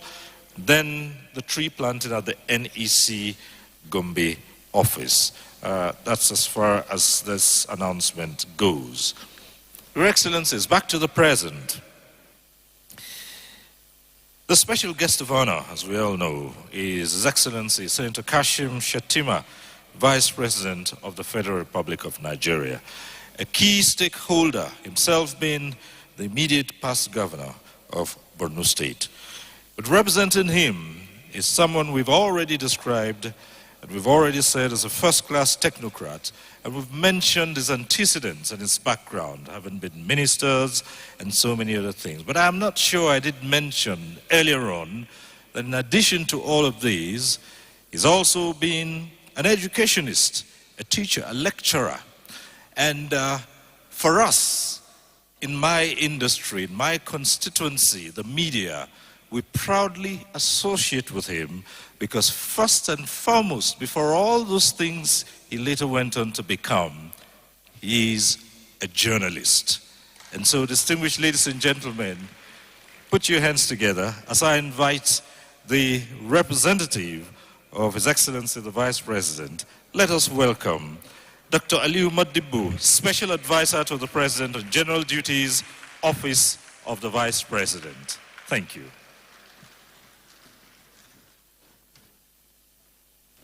Thank you so much. Thank you very much.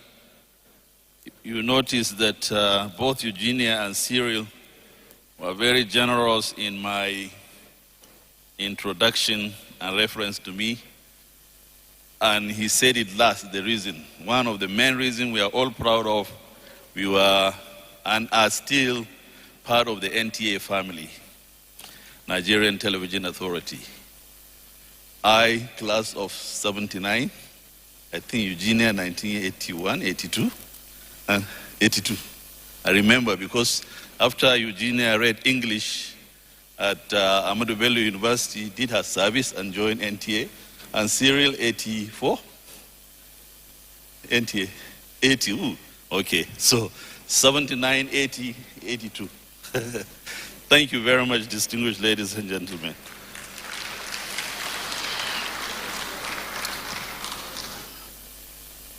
Excuse me.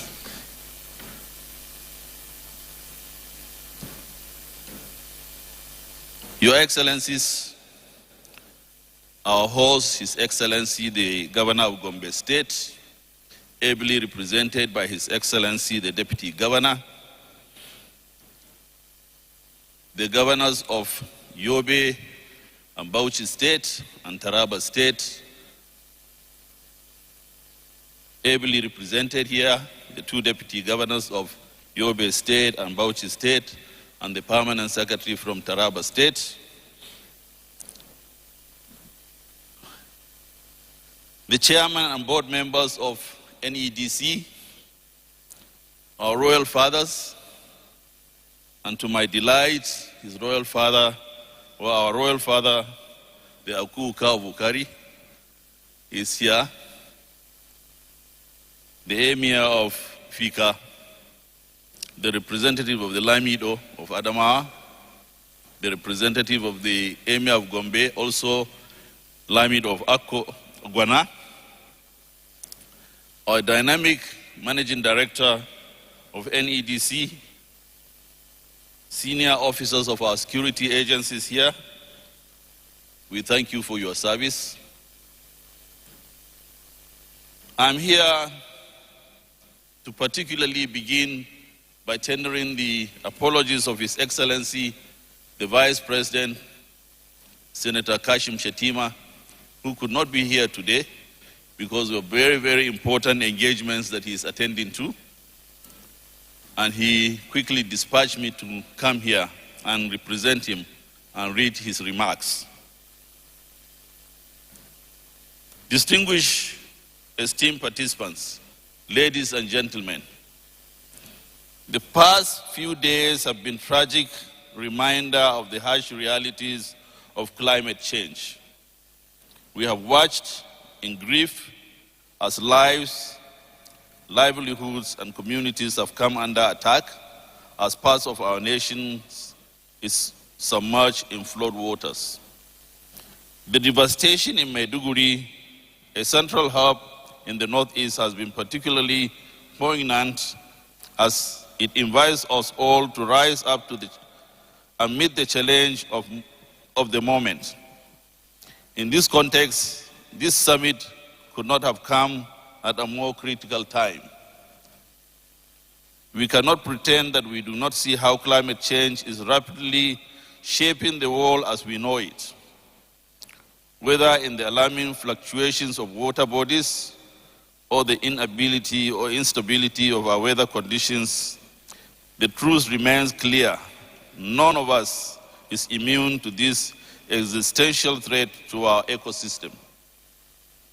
This is why I am deeply impressed by the bold step taken by the Northeast Development Commission in organizing this summit, which signals an awakening that is long overdue. Nigeria's commitment to the global search for solutions to the devastations of climate change has never been in doubt. At COP28 in Dubai last year, His Excellency President Bola Ahmed Tinubu emphasized that we cannot meet the ambitious targets of aligning with international climate goals or reducing greenhouse gas emissions unless every individual and institutions commit to the resolve to prepare for climate change. We have placed ourselves at the forefront of global cooperation to implement solutions that can halt and even reverse the effects of climate change, and this summit is a vital step in realizing this objective. Distinguished ladies and gentlemen, while the climate change 2021 aims to achieve low greenhouse gas emissions, green and sustainable growth, and sets a clear target for reaching net zero, our Energy Transition Plan, ETP, seeks to achieve this by 2060. Additionally, the National Climate Change Policy, Debt for Climate Action Swaps, and our ambitious renewable energy targets are concrete actions we have taken to accelerate our transition towards a low-carbon economy. We understand that the path to net zero emissions is neither easy nor straightforward, but with these frameworks, we have shown that we are serious about leading the fight. Our commitment to the Great Green Wall project is another essential part of our climate action strategy as we work to combat desertification and restore degraded land. This initiative complements the premises or the promise we have made at successive editions of the Conference of the Parties, COP, the supreme decision-making body of the United Nations Framework Convention on Climate Change. These commitments, backed by actions, reflect our resolve to protect future generations from the devastating impacts of climate change. Nigeria's 2024 flood outlook is yet another reminder of why our experts, specialists, and policymakers have worked tirelessly to develop comprehensive contingency plans and proactive measures to mitigate the impacts of flooding across the country. However, even with these preparations, we have faced floods that far exceeded our projections. This only reinforces the need to explore solutions such as those discussed at this summit for lasting and effective climate action. More than ever, we are challenged to safeguard our environment through interventions like the Northeast Stabilization and Development Master Plan. This plan guarantees the stability, security, and sustainable development of the Northeast, a region that has long suffered from twin devastation of conflict and environmental degradation. We cannot afford to allow this cycle of perennial floods, disrupted livestock production, erratic power generation, food crisis, and unstable water bodies to hold our nation hostage. We must act decisively. I would like to commend the management and board of the Northeast Development Commission for their foresight and dedication in responding to the tragic impacts of climate change. Your efforts to convene this summit reflects an effective collective response to this pressing global issue. And rest assured that we stand ready to offer all the necessary support to ensure its success and sustainability. I also want to acknowledge the extraordinary resilience of the victims of ecological threats. The strength you have shown in the face of these adversities is nothing short of remarkable. You have not only survived the disruption to your livelihoods, but have also joined us in the fight against these challenges. We look forward to working together, hand in hand, to combat the disruption of climate change and rebuild stronger, more resilient communities. Thank you all, and may God bless the Federal Republic of Nigeria. Thank you.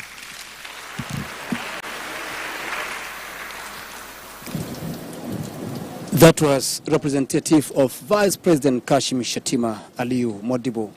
He draws attention to the recent realities of the devastation of climate change in Maiduguri, describing the Northeast Climate Change Summit 24 as timely. He said Nigeria has policies to mitigate the consequences of climate change. Our special mention is the Great Green Wall, which Nigeria uses to combat desertification. To Vice President Kashim Shettima has represented a collective approach would help in the fight against the consequences of climate change in Nigeria. We're doing this so we can all be certain about the next line of actions. Immediately after the national anthem, there will be the photo shoot right here, as we did announce earlier on, after which there will be the sign-in, which Eugenia had spoken about, the initialing right there where the artist is, and then of course the tour of the exhibition area, followed by the tree planting at the NEDC Gombe office, and then of course we'll have a tea break briefly where things will fall into place, after which we'll all resume for the first plenary. So once again, after the national anthem, we'd have the photo shoot, and I did say that the front row, made up of all the governor's representatives, the royal fathers, of course, including the chairman and executives of the NEDC, as well as some other very important dignitaries who are here with us. That's, of course, including the board members of the NEDC, and some individuals whose names we had announced earlier on, Mr. Jonah Barde, Dr. Yakaka Bukarmeina, Pius Ote, Iyabo Lawal Mustafa, and Engineer Abogo Ngozi. They would join in that photo session. That would be the lineup as soon as we're departing here. All right, so at this point, let me hand over to Eugenia Abu once again. Thank you. Thank you very much, Cyril. Your Excellency, the representative of the Vice President, Excellencies, representatives of governors, the board, chair, board, and management of the NEDC, the managing director of the NEDC, and all participants. My name is Eugenia Abu, and I've been working with my co-host, Mr. Cyril Stoba, at this very important summit that has to do with climate change, the Northeast Climate Summit 2024. This is the opening plenary. It has been such a pleasure to serve. Shall we rise for the national anthem?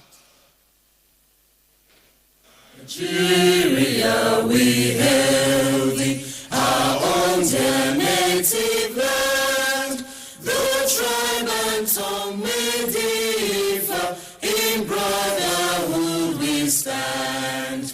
Nigerians all are proud to serve our sovereign motherland.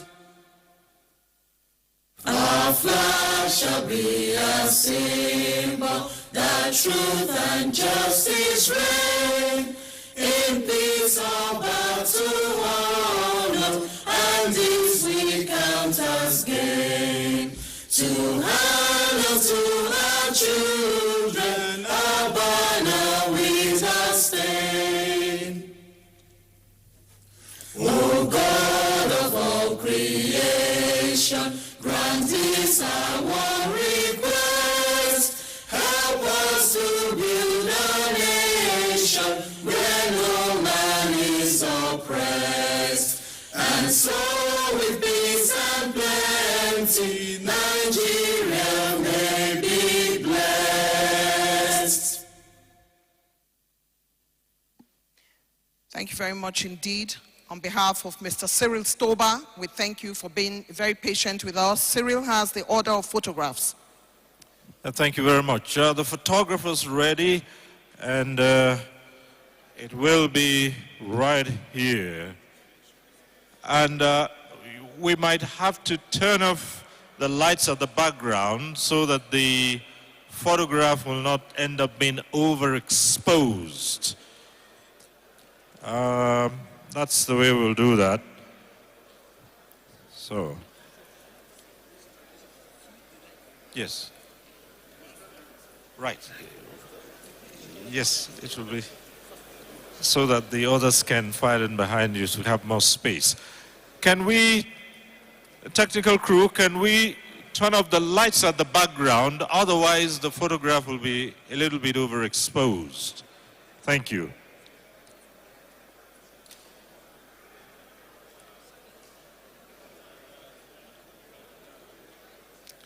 Can we turn off the lights at the background?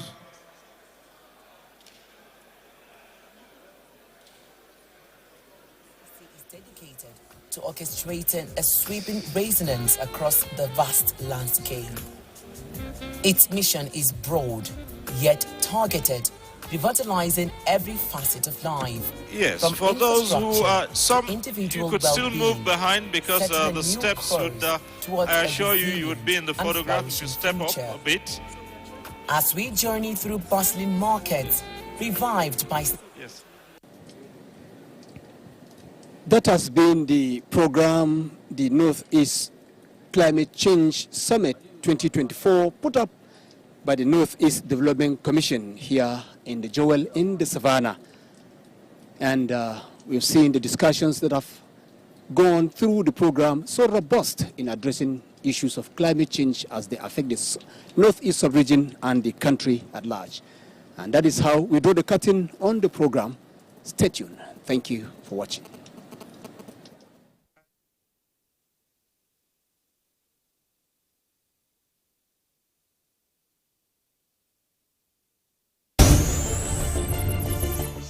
Are you a tech enthusiast?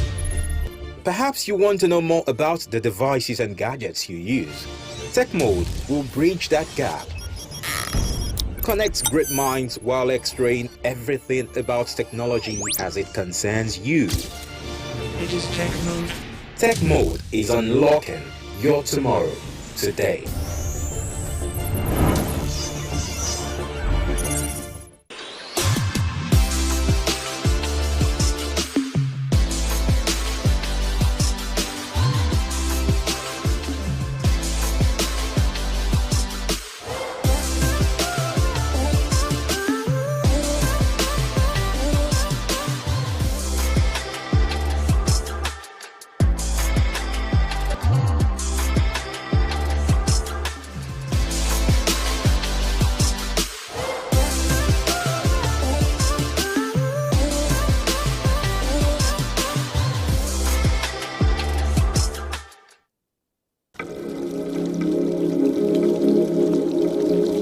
Water is life. It is not a cliche. It is a fact.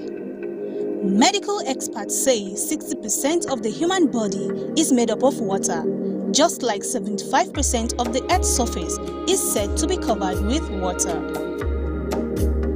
Plants, animals, and humans all need water for various purposes.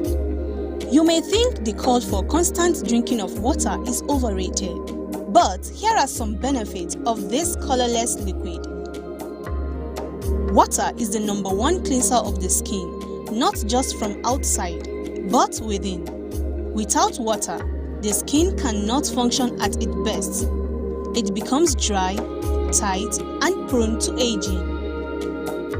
Drinking enough water helps to flush toxins from the skin, keeps the skin moisturized, and also reduce acne.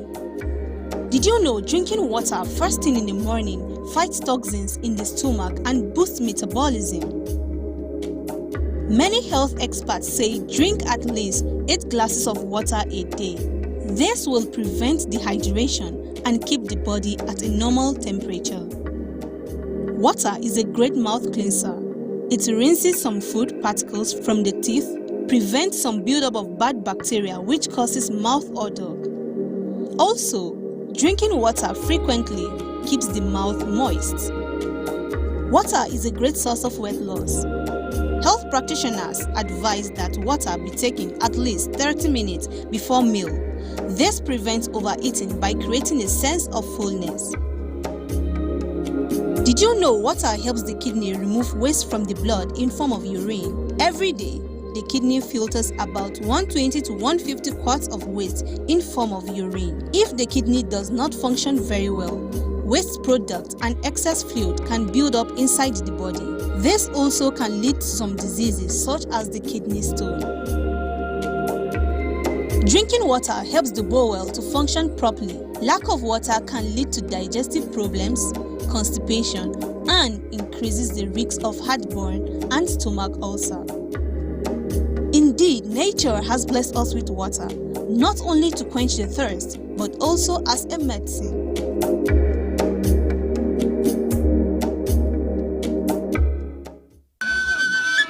Embrace the wisdom of our ancestors as we explore the timeless wisdom of Nigerian proverbs. Proverbs are palm oil with which words are written. Kola nut lasts long in the mouths of those that values it. He who thinks is leading when no one follows is just taking the walk. No matter how hot your anger, it cannot cook here.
Growing up in Lagos, I had a lot of fun memories and spending a lot of time in cars. And when I'm talking about cars, I'm talking about on the road. And the interesting thing about Lagos is you get to have so much activity on the road. And sometimes in the morning, you get some snacks. But in the evening, things are a bit different. You can actually cook a pot of soup. Well, in Abuja, things are a bit different here. And when I say you might not be able to cook a pot of soup, but I can assure you that you can get a car. This is Window on Abuja, and I am Maimuna Ummi Ibrahim.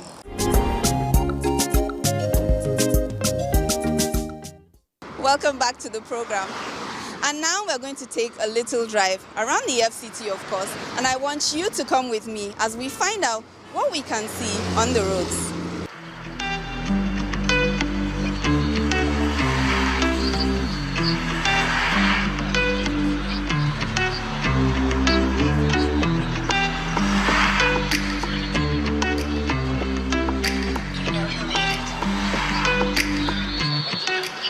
The city of Abuja is estimated to have over 9,000 kilometers of roads within its territory. Every day, millions of people ply these roads for one reason or the other, and oftentimes do not pay attention to what happens on the road fringes, except something captures their fancy or constitutes a nuisance.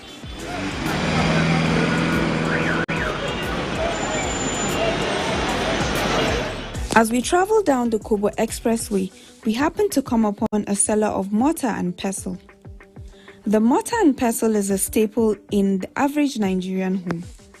The uses vary from home to home, and some can have as many as 2 or 3 for different uses. The big ones for pound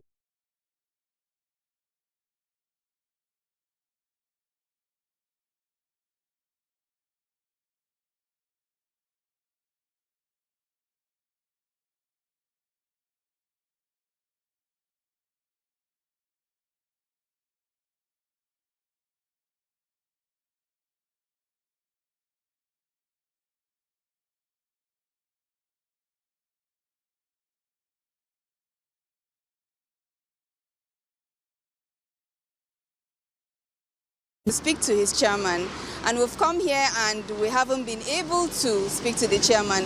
But as you can see, the mortar and the pestle, which is a traditional item that almost every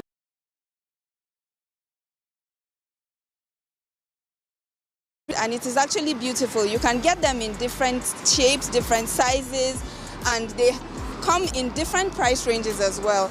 And hopefully you'll be able to look behind me and see some of the ones that we have on display by the side of the road.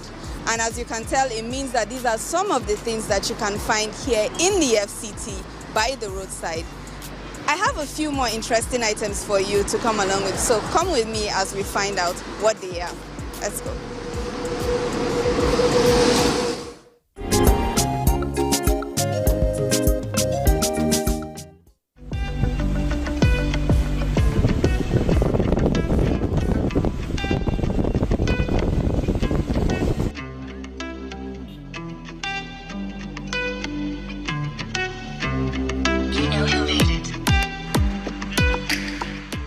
We also cited illegal petrol sellers. It is advisable to buy your fuel from a filling station to avoid purchasing a product that is harmful to your vehicle, just to save time. In 2023, the used car industry in Nigeria increased by 226% from that of 2022 to be worth about 992 billion naira. Along the Katampe Expressway and around popular roads in the capital city, a lot of used car lots can be seen with transport and construction vehicles up for sale. Today on the program, we're talking about businesses that you can find by the roadside, and of course car dealerships. You can almost always find them by the road. By telling us a brief history of, car dealership here in the FCT. Yeah, not only in FCT, globally. If you check Western world, most time you see their cars by the roadside, not only in Nigeria. It's just a belief, it's just a custom that, when the passers-by see what they like, they can just branch. Where there are some that have moved to next level, that they have a showroom, well-designed showroom. But at least for basic people like us, the Talakawas, so we are on the roadside. Okay. Yeah. So tell me a brief history about how long you've been in this business. I've been here since 2017, but I've worked with one automobile company before I started mine. So far so good. Let's say 2017 till now, that I've been here. Okay. So tell us a brief history about your, history selling cars, and what has the business been like?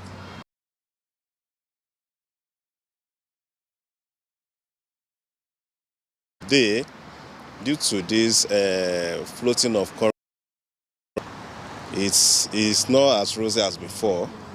You understand? Because when you look at the exchange rates, it cut across. It affects virtually everything. So which makes the patronage to drop like 70% now. Like this month now, we've not sold a single car. June, the same thing. Then April, you understand? And we have people around us, we have staffs that we need to pay. So it has not been easy. It has been hustling here and there to survive, to keep the staff, to keep the business running. And to do this kind of business is very, very capital intensive. Yeah. It's not a business of 1, 2, 3 million. We talk about millions of naira. But the bottom line is, since we are still alive, the renewed hope agenda, so we key into it. Yeah. Okay, so tell me now, as with every business, you've already touched on some of your challenges. Yeah. Do you have issues of maybe theft or any other thing? What is the security like? Because you can't move the cars, obviously. They have to stay here day in, day out. So yes. Now, we have personal security, and there's government security as well. So when we close by maybe 6 p.m., there's always policemen patrolling this place. So it gives us some kind of comfort and confidence that no issue. So if I want to start the car dealership business, what advice would you have for me? Now, well, like I used to advise people, you don't just jump into business. From my own perspective, it should be something you have passion for. Because initially you might not be making profits. You might not break even initially. But after a while, yes. But imagine you just felt, okay, I want to go into business. And you say, okay, let me go into car dealership. And you discover that first 6 1 year, nothing is forthcoming. You might be discouraged. So the first thing is passion. Do you have passion for that business? Even when I'm not making profit, am I happy?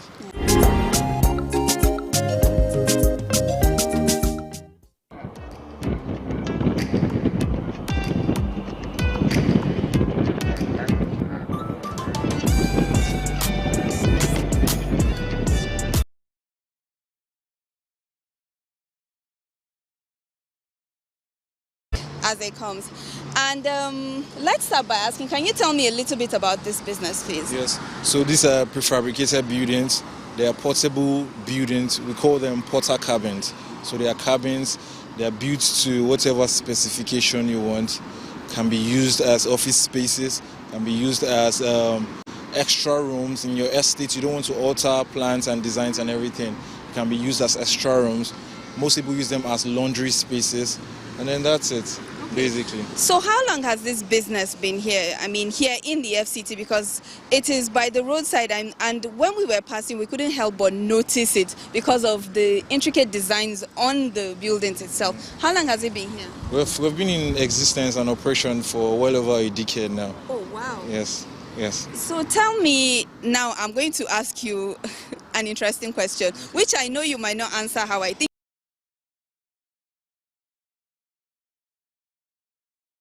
So on the specification of the clients, I mean, people come with their own design, what they want the space to look like, what their own piece of land can accommodate. So the prices of the cabins all depends on the specification of the client. The sizings come in 3 meters by 6 by 9, and then some of them come as open plan, some of them comes with partitions. So it all depends on the specification of the client. Okay, so what are some of the challenges that the porter cabin business brings about? Most times,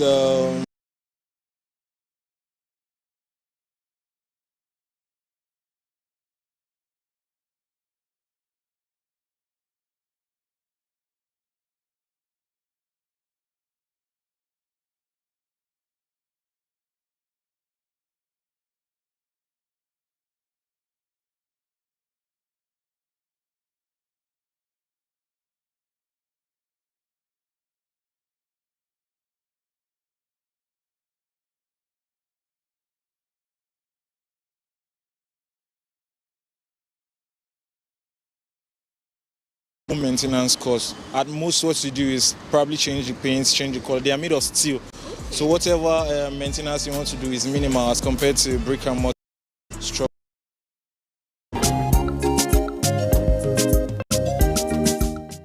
Well, it might not look like it, but I've been on this road for a while. And as I always tell you on Window on Abuja, when you step out of your home and you decide to explore the city, you'll always find interesting things right around the corner or on the road. And now I have to go and find a little snack. As you know, I love to nibble on something. So let's find some of our favorite nibbles, like groundnuts or corn. We don't have any of them around there, so we're going to go and look for some. Come along. How do you best consume corn? Cooked or roasted? Taking with pear and coconut or without? Obviously, the season is here again. I prefer roasted corn because I like it. I don't like cooked corn. I prefer eating it with coconut. It's very sweet. Yeah, because I enjoy it the most. I prefer the roasted one. The scent of yes, and I prefer it with pear. Sellers of corn at road sizes and street corners have complained over the recent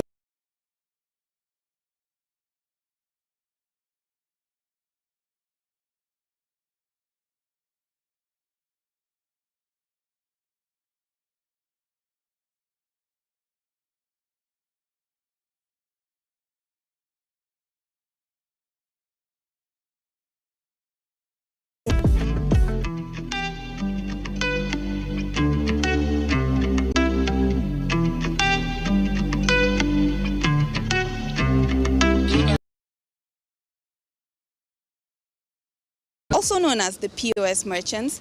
And POS started in Nigeria in 2013, which, as you know, is cash that you can use your card. They're all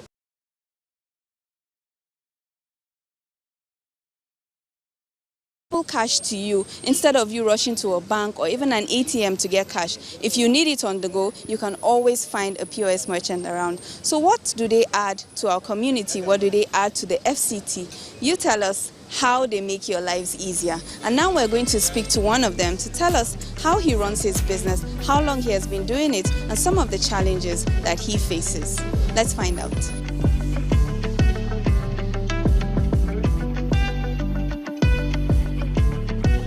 Idan ina so in yi aikin POS yanzu, ya ake yi ka gaya min dalla-dalla. Da farko kina bukatan ki samu national ID card. Daga nan sai ki samu BBN, ki samu ki BBN a banki ko yes a banki. Sai ki je ki register da company na machine din da ke so ki ko money point ne ko mari ko pay ne ko wanne ne. So abin da yake bukata kenan. Idan kin je yin register akwai dokoki da za su gindaya maka da yanayin abubuwan yadda zai kasance. Kamar yanzu idan har money point ne suna bukatan a ce kullum za ka yi transaction din at least na 20,000. Kullum at least a ce kar baka yi transaction. In ban samu na yi ba fa me zan yi? Waya za ki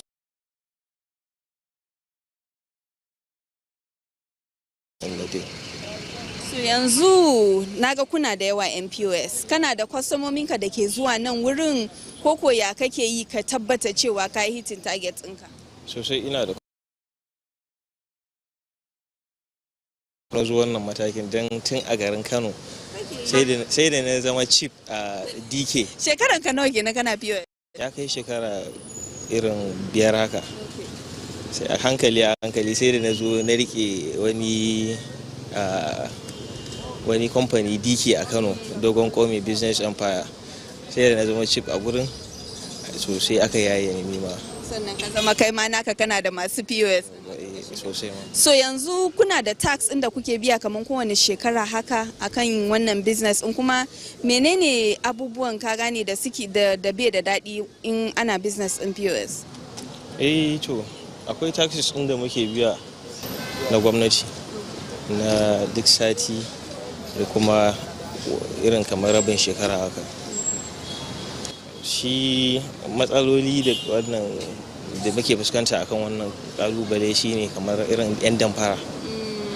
'Yan damfara na iya zuwa idan har hankalinka ya tafi kan wani abu, it's easy su cuce ka. Kamar aka iya zuwa mutum, shi yasa mu yanzu idan har mutum ya zo cire kuɗi muna barin takarda ɗin receipt ɗin nan ya fito, saboda ko da ma ya ne za mu kalla, at least za mu yaga mu baka, za mu duba approve ne ko ya yi decline ne ko wani abu. Yawancin ana kawo mana fake kuɗi da sauransu da abubuwa, sai mun kula sosai. Za a yi kokarin a calling attention ɗinka akan wani abu daban, before you know it sai ga an cuce ka kawai.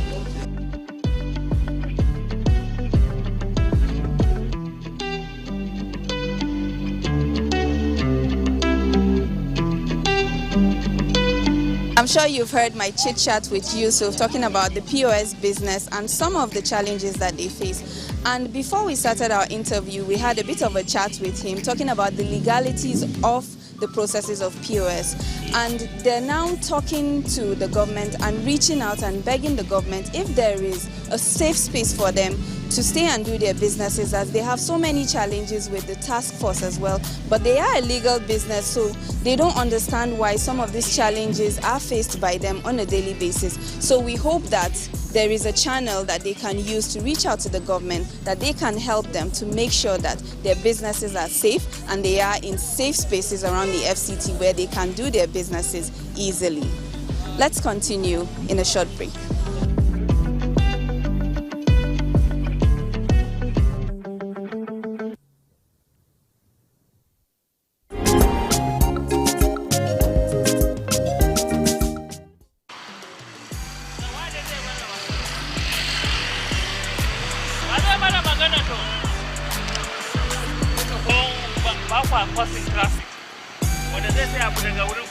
Usually when you're heading out of town, when you're leaving the FCT towards the Gwagwalada area or even towards the Zuba area, you find items like yams, potatoes, tomatoes, things that you can buy when you're on your way outside town or coming into town. But when you're here towards the Games Village, Lokogoma, Durumi axis, you can actually find things like your fruits, your plantains and other things that maybe for workers heading home, they can buy on their way home. And now I'm going to speak to some of the businesses here, and what I like about this area is the businesses are kind of off the road, so it means that they don't cause traffic, and then you can actually come down from the road to make your purchases. Let's speak to one or two of them.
So ga mun la yanda kuke business a nan wurin ya kuke samun kwastomomi, ana samun kuɗi koko kuna dan samun mishkila akan samun customers? Tsakanina da Allah ana dai kawai dai hakuri ne dai na rayuwa na kasuwa, ya dai fa a zauna kawai shi yasa ake yi.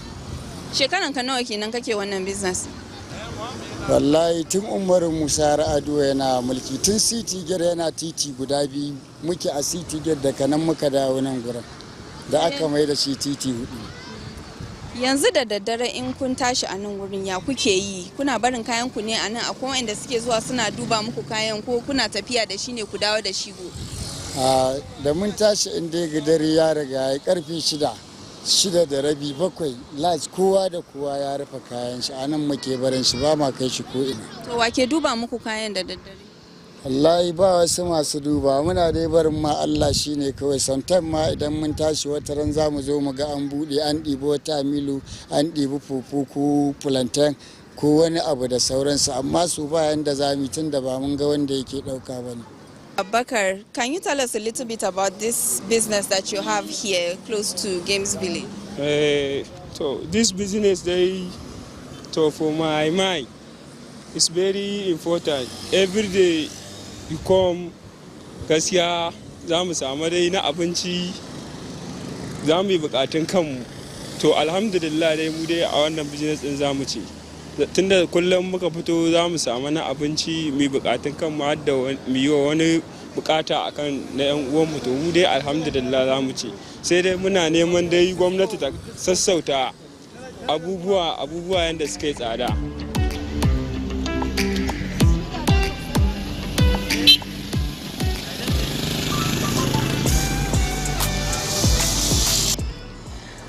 And with that, we've come to the end of today's interesting episode of Window on Abuja. I hope that you have a wonderful time learning all about the roads of the FCT and the activities that go on here in the Federal Capital Territory. I've given you a glimpse into some of the people and the faces that are behind these businesses in the FCT. I hope that you've learned a lot with me today and you've had fun.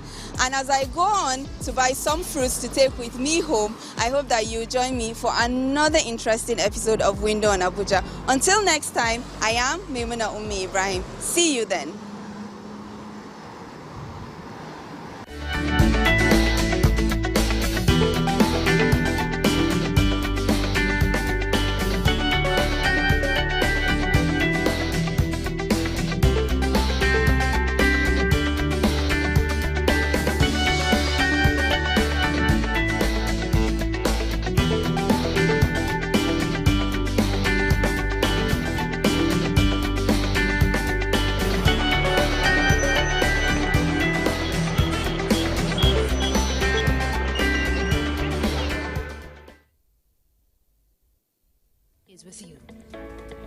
in your living room, office, and everywhere, anywhere.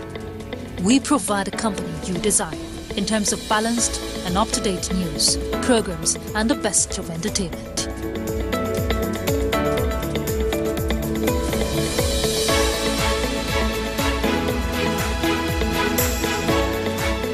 Tune in to DSTV channel 251, Go TV channel. And to watch NTA International in the USA, Canada, and Mexico, use the following satellite parameters. You can also see us on Facebook and YouTube for quality content on the go. NTA International, Africa's window to the world.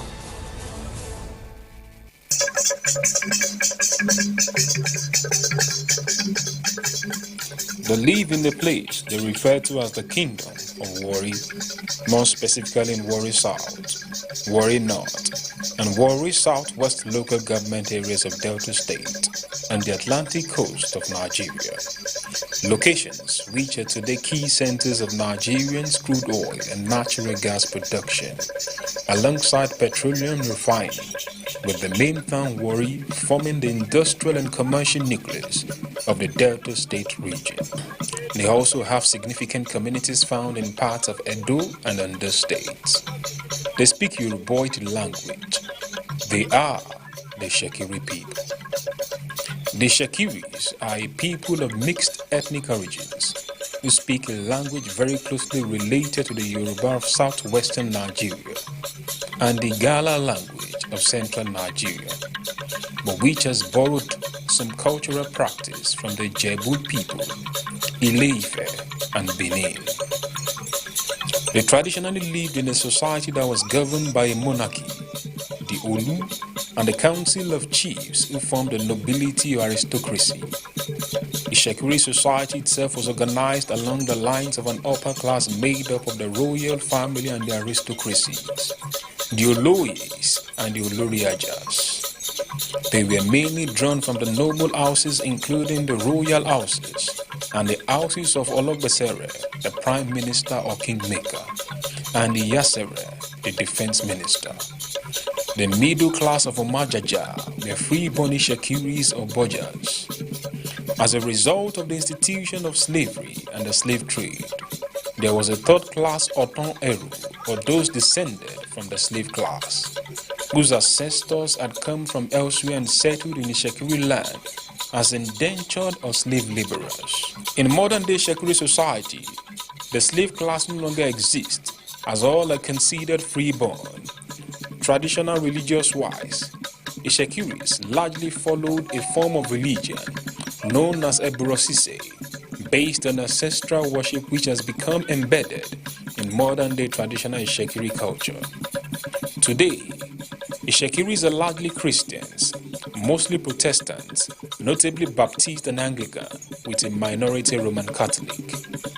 The Itsekiri traditional marriage is usually an arrangement between two families, as opposed to an arrangement between two individuals. Both families arrange the day the bride price or dowry will be paid. On that day, the family of the bride prepares for their guests by providing drinks, food, kola nut, dry gin, native chalk, and palm wine. The bride will be dressed in a pair of jewels and beads around her head and neck, with her face well made up. The groom, on the other hand, will be dressed in jewels and a matching long blouse on top of it. Day with his family to present a bowl of kulanaf, bottles of dry gin, soft drinks, and a box of clothes for the bride. Then the father or any other head of his family will present the things they have bought, including a small token as the bride price. It is then accepted and followed by prayers from both families that the marriage should bring forth good things, such as peace, long life, love, prosperity, and children. Eating, drinking, and dancing follows. Indeed, the Itsekiri tribe remains one of the few tribes in Nigeria whose bride price is not very expensive. Traditionally, Itsekiri men wear a long sleeve shirt called a kemeje, tie a George wrapper around their waist, and wear a hat with a feather. The women wear a blouse and also tie a George wrapper around their waist. They wear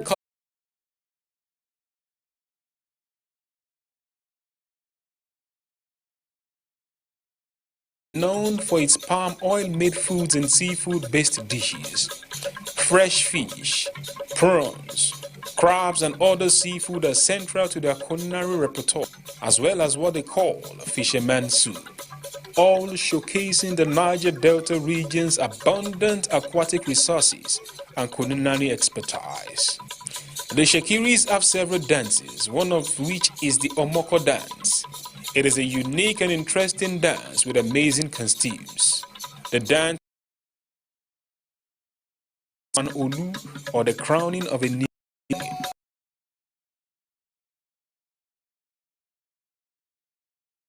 dances that are performed with a specific purpose. Though a minority group within Nigeria, the Itsekiris are among highly educated and affluent ethnic groups with a very high rate of literacy and a rich cultural heritage.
Presence, right?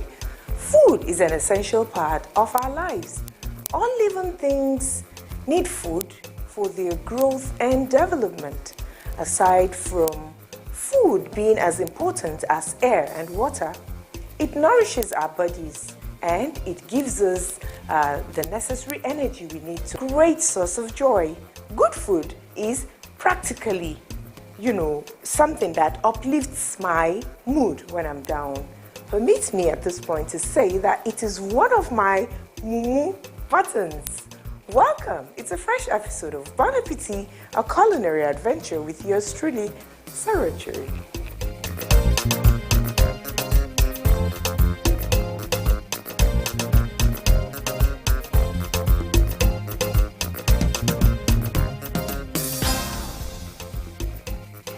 Everyone has a different food preference.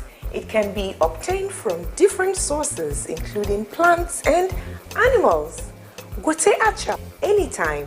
It is a dish said to be originating from the Birom people of Plateau State. Let's learn a bit more about the Biroms of Plateau State.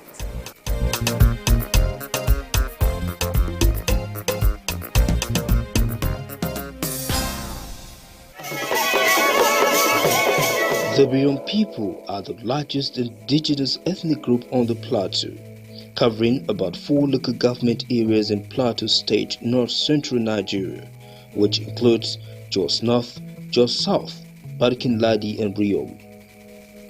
Biroms are also found in southern Kaduna State. The Biroms speak the Birom language, which belongs to the Benue branch of Benue Congo. The Birom people are led by a paramount ruler called the Gwamgwam Jos, the traditional stool which is said to have been created in 1935 by the British colonial administration of northern Nigeria. The Birom people have a rich cultural heritage, although the influence of Christianity and the Western education may have paved way for many social-cultural changes in the Birom culture, changes which may have devalued the rich cultural heritage of the Birom people. Nzam Birom is usually held between March and April of every year, to coincide with the period when Mahjong, Shok and Badu festivals were held. The festival has in display an array of cultural exhibitions from different parts of Birom land, especially music, dance, arts and culture. Hunting was regarded as a show of skills and bravery, so much so that most Birom names are derived from game animals. Most importantly, the Duika, due to their perceived beauty. This name, according to the Birom culture, the parent of the boy can choose a wife for him from the girls of marriageable age in their community. Thereafter, he has the right to check out for the qualities he desires in the lady, and if his desires are met, then they are both good to go. For the Biroms are also the major producers of acha in Nigeria, which is eaten in various ways. It could be eaten as jollof, plainly boiled and eaten with stew or prepared in swallow form like the local fufu and tuwo. Gote is one of the ethnic group's favorite delicacies.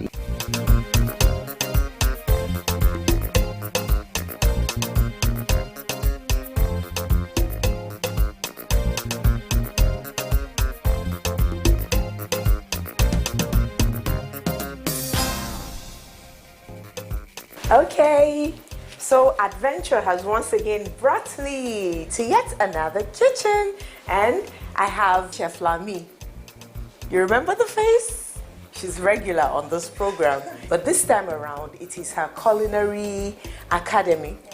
It's a place where she has opened, she teaches, she trains, especially young women that are about to get married.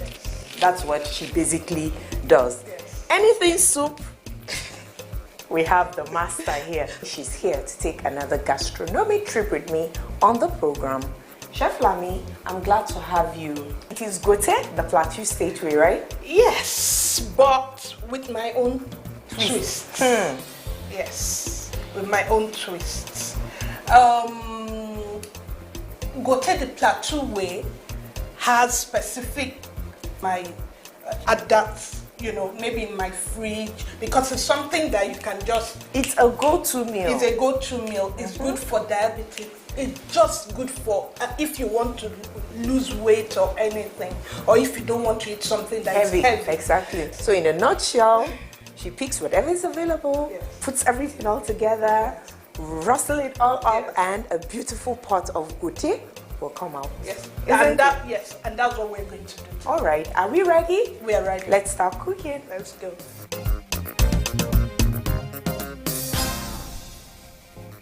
So we're going to start with the fonio or the acha. Yes. Look at them in tiny grits. Yes, it's this. So for the records, you don't just buy it from the market and use like that. No. She has already destoned hers. It's been washed. All the sand has been removed. So she's just going to use it. But if you go to the market and just buy acha and use, you find a lot of stones and sand. So it's going to be a sand delicacy. Bones. Then I'm going to add some kidney in it. Tanta kwashi in Hausa. I don't know, what do they call it in your language? We have our vegetable oil. Then we have our seasoning. Then a little bit of salt. I got the gauta. A lot of Plateau people love to use it. Of course. Then our pepper, Scotch bonnet. Then for the vegetables at the tail end, what I love to use my bell peppers for, it's for the aroma, it's very good into the food tastes very good. Capsicums. Yes, wow. Of course I have my onions. And I love to use ginger and garlic. You never go wrong with it. Yes. You never go wrong with this combo, ginger and garlic. I love to use my ginger and garlic. Then I have my carrots that I will have to use with the bell peppers as well. Wow. Then for the final ingredients, a lot of Plateau people love to use cabbage. Okay. But I am going to use my, what do you call it? Spinach. Okay. Green. So let's see you do your thing. So we begin by boiling the meat. I'm going to use the pressure cooker because, of course, it's the biscuit bone. I have some in the pot already. I'm just going to add some more. My ginger and garlic. With acha or gote is the sauce that you really need. Salt here. That's what forms the base. Yes, that's what forms the base. I'll stir it up a little bit so that the seasoning can go in naturally and bring out. It's now time for me to close the pressure pot and allow it boil. So chef, while that is going on, yes, is there any kitchen tip you can share with my viewer quickly? If maybe your gote is a bit salty or the stock is a bit salty and you have potatoes, Irish potatoes at home, you wash it up very well, cut it into two, bring like two, cut it into two, you're having 4 slices and you dip it in, it reduces the salt content. Do you know what that's called scientifically? What? That's osmosis. So you've taken a tip on Bon Appetit. Don't go away. We'll clean up a bit while the stock forms. Yes.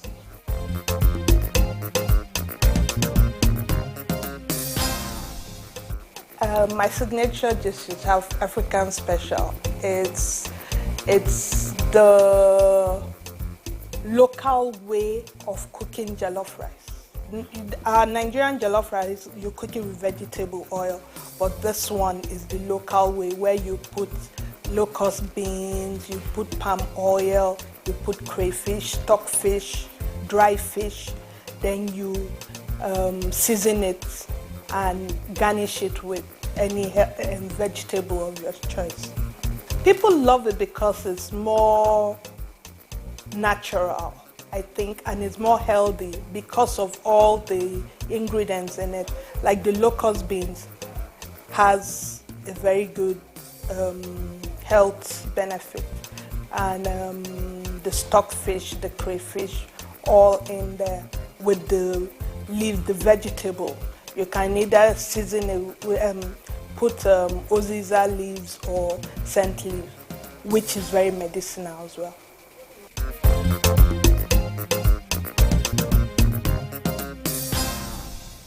I love to wash my vegetables with vinegar. Okay. So this is just because it's been exposed, but they are already washed. Once I bring them from the market, before I put them in the fridge, I wash them with vinegar. Okay. This just to rinse everything. Okay. What we'll do, because gote is chunks, it's not finely cut. You need them in chunks. I know you always like your veggies cut in chunks. So like the gauta, the garden egg, you don't need to cut it because it's already small. We're going to put whole Scotch bonnet. You want them to be visible? Yes. So that it depends on the person's preference. If the person loves spicy, he can crush some more. And if you don't like the spice one, you just put it aside. As your taste buds desire. Enjoyment. This shape has a name.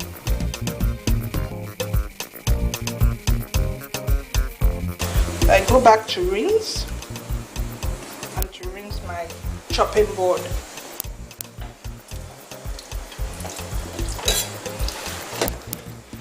They should be in chunks. So I'm going to julienne this. Just large.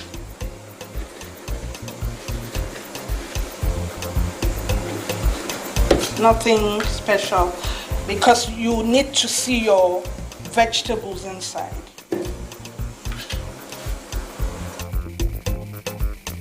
So I have this here, and I have this here. Then which you didn't cut. I didn't cut. I told you because it's not really big. It's not big. So that when it gets soft, the person eating it, can either. A lot of people don't. It depends because it's a bit bitter. Some people don't like it. People don't like it. I love it. You love it. I love to use both the white one and the green one. Yes, but ideally it's this one. And you know, in Plateau State, they love to use the cabbage with this. Okay. So, like I said, I'm not using cabbage. I'm hot. So I'm going to use a bit of vegetable oil. Like I said, this is my take. For some of my clients, for some of my customers, I use olive oil. So it depends on some. I don't even use oil at all. But this particular one, I'm going to use a little bit of vegetable oil. So when the oil is hot, I go in with my onions. If you notice, I love onions. I can see you have a lot of it there. Yes. I go in with a lot of onions. This sound is music to the ear. Yes. And I brown it a bit. I'm going in with a bit of the Scotch bonnet.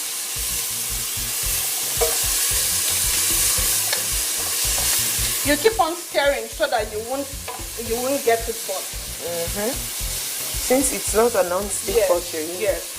I remember one of our proteins, I told you we're using kidney, and we didn't add it to the, so I'm going to put it up now to fry a bit with cut it in large chunks. Yes, I did. Everything in this gote is in large chunks, like I told you. We're going to go in with the mixed stock, which is also the base. Which is also the base. Yes. I'm sure the pressure cook has done justice to it. Yes, I've done justice to it. So you go in with the last.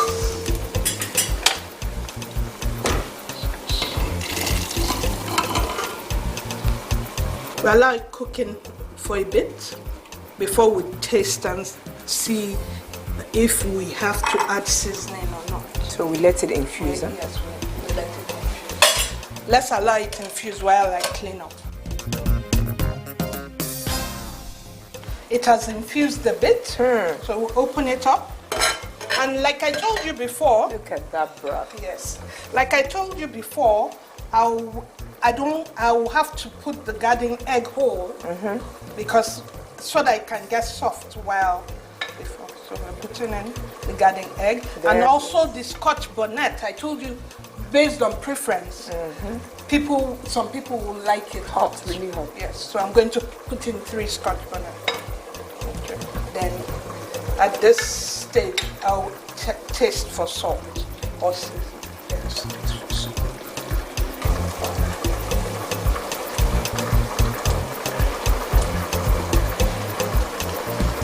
So I'm going to just put a pinch of salt. That should do it. Then right now we're going to put our acha. Remember, this is washed. Remember, this is washed and stoned. I'm not going to put all. I'm going to put half. Yes, because what it does is swells, and you're eating more of the broth than the fonio itself. Yes, the fonio itself. So we're putting what it's going to swell. It's a wonder cereal. Yes, it's a wonder cereal.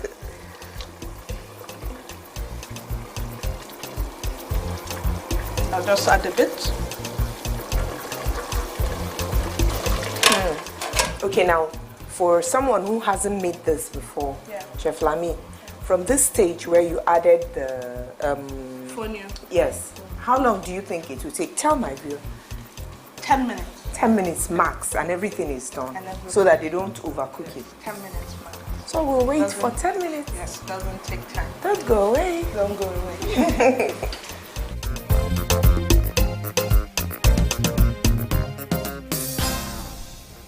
Before I even became a chef, I was watching Food Network, and so I love Bobby Flay.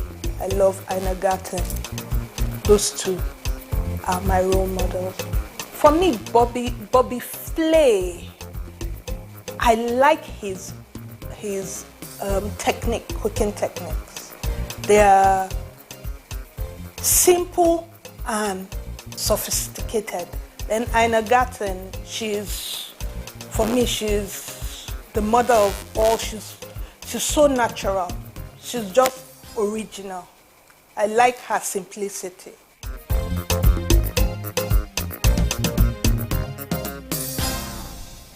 So it's time to put in the veggies.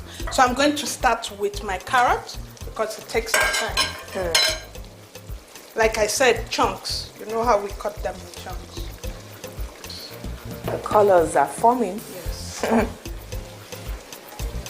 Then I'll go in with my spinach. Or greens, as we know it here. Yeah, that's right. It's already washed, and I blanched it.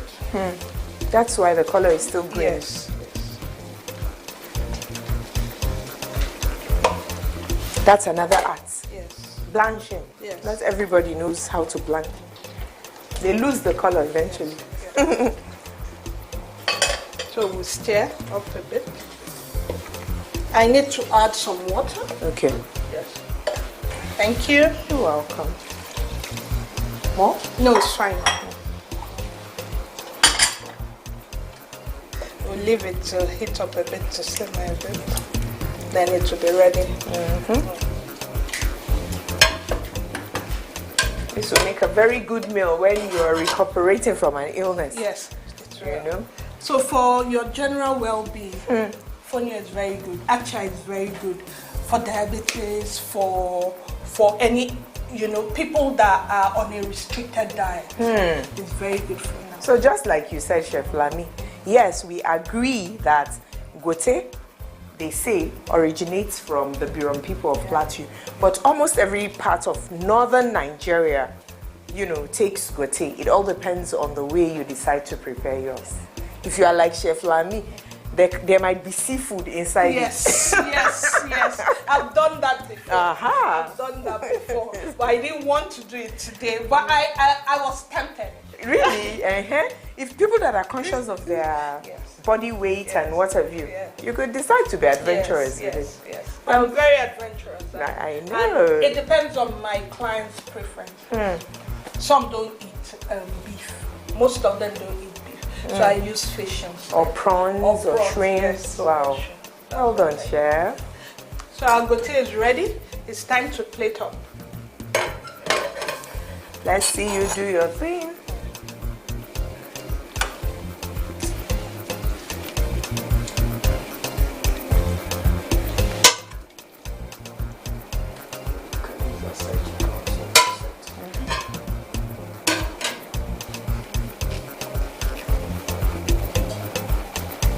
Let me go with the carrot first. Okay. It's still crunchy. Okay. Need I say more? My esteemed viewer? The vegetables in here are not like completely cooked soft because we need to maintain the crunchiness and the nutritive value of the ingredients. You don't want to cook everything all out and you're just eating shaft. So it has to be cooked not in over a long period of time. Thank you very much, Chef Lami.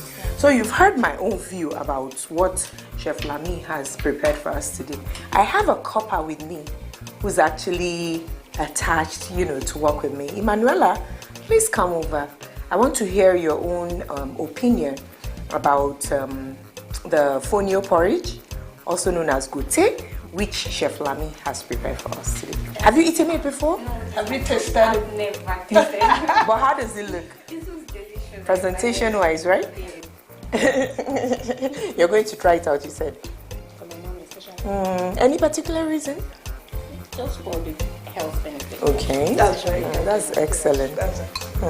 Honestly, Chef Lami, this is wonderful. Thank you. Though I'm not surprised, it's your thing. You do it, you always do it your own way, and the end result is always fantastic. Thank you. Thank you very much for having us, Chef. Like I said, the kitchen is always open. Oh, thank you very much. We really appreciate it. You're welcome. Please don't go away. The program will continue after this time out.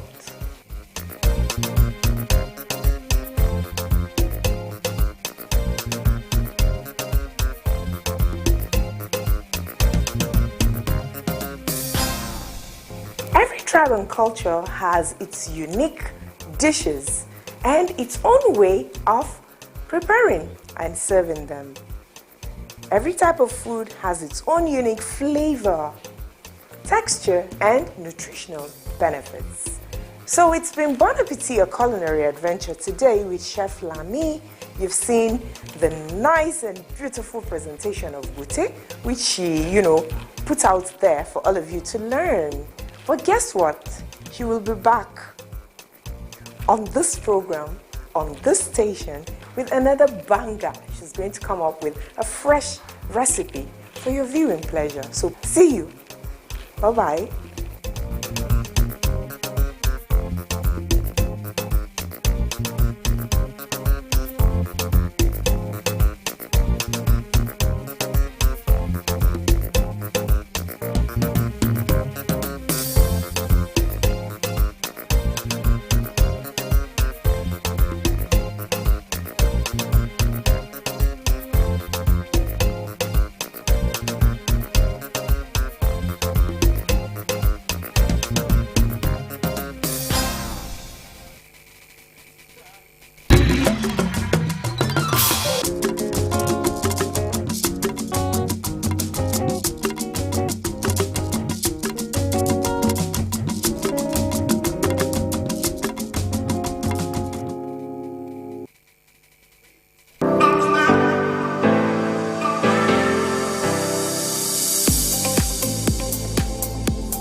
From dusk to dawn, 24 hours a day, NTA International is with you. In your living room, office, and everywhere, anywhere. We provide a company you desire in terms of balanced and up-to-date news, programs, and the best of entertainment.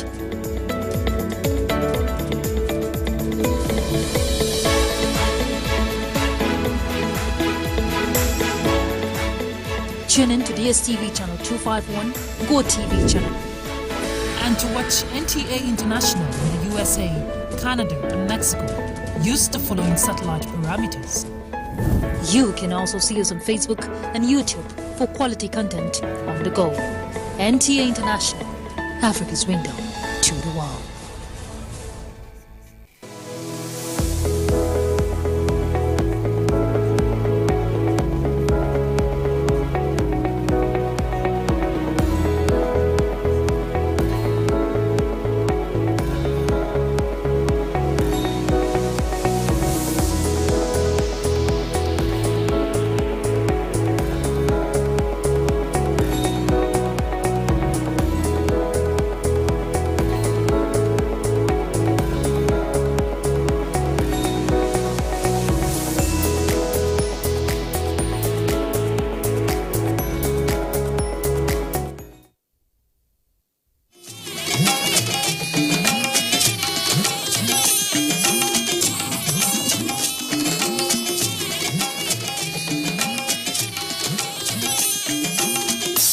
This is the network service of the NTA.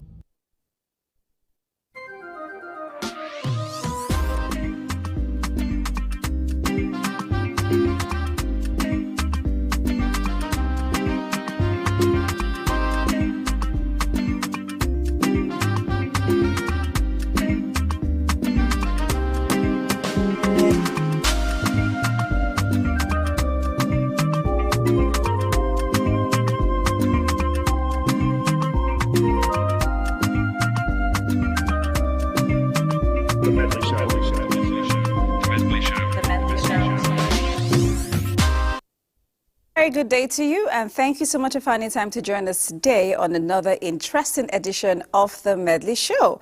I am super excited to have you join me today. I hope you are, because today we're going to be bringing you great conversation. What are we talking about today?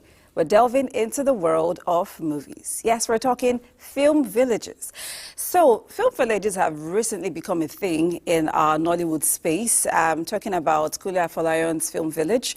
We have the one of Bolanle Austin Peters in Ekpe, and of course, Ibrahim Chatta. And a couple of Nollywood movies have been shot in those places, and man, we haven't stopped drooling about them. I'm talking about House of Gar and Anikulapo. Speaking of those movies, I'm going to show you a few trailers in a minute so you'd understand what we're talking about, even though all our film villages at the moment are historic themed, but they're helping us appreciate our heritage and taking us back to our history and culture. Now I'll bring you those trailers, and when we come back, you get to meet my guest and we will discuss film villages in Nigeria. Stay with us. The Medley Show.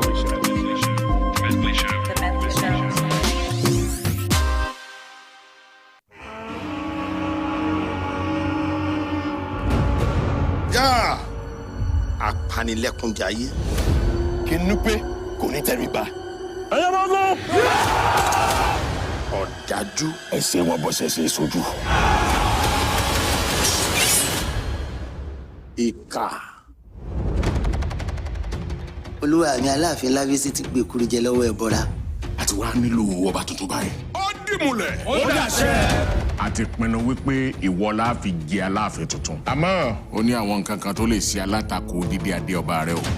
Sọ tẹ́ ọ lọ́rùn àbí kò tẹ́ ọ lọ́rùn. Bàbá mi fìdí múlẹ̀ gẹ́gẹ́ bí afọbajẹ àti ayọ̀ ọba nípò. Èmi mo fi jẹ oyè Báṣọ̀run. Ọ̀pọ̀ lẹ́yìn tí wọ́n fẹ́ fẹ́ yìí ń gé mi jẹ. Ẹ̀yin náà sì gbọ́dọ̀ tẹ̀ sí àṣẹ tèmi. Èwo lójú rẹ̀ ń dán yìí tí wọ́n ti gbẹ́sẹ̀ lé. Màá tẹ̀lé àṣẹyìn tààràtààrà ṣùgbọ́n kì í ṣe tọkàntọkàn. Tẹ́ bá fọkàn mi ẹ máa ṣiṣẹ́ fún. Ó sọkòsọ̀rọ̀ ó ti jalè àgbọ̀n. Mo fẹ́ kó o dìde kó o kó jagunjagun jọ. Ìrẹ́gẹ̀rẹ̀ kò sí lẹ́rù. Ẹ gbọ́ wọ́n rún. Ránṣẹ́ sí gbogbo àwọn ọmọ mi. Ìwọ ò lè jẹ́ jagunjagun. Sọ fún wọn kí gbogbo wọn padà sílé. Ló gbàdá ń ṣètà. Ogun ti dé. Mo pé ìṣòro ńlá gbáà ni gáà ó padà jẹ fún wa. Mọ́jọ́ òwe ní àwọn adáhunṣe tó lágbára tí wọ́n ń ṣiṣẹ́ fún ní Olúwa mi. Aṣọ̀rọ̀ gáà ṣe dàgbà o. Ká ń yọjú mìíràn rẹ̀. Àjẹdàgbà kọ́ndé. Wọ́n dúró dè ọ́ títí tí ó fi padà bọ̀. Ìwọlé sí ẹ̀gbin lájànàkú. Yàgò!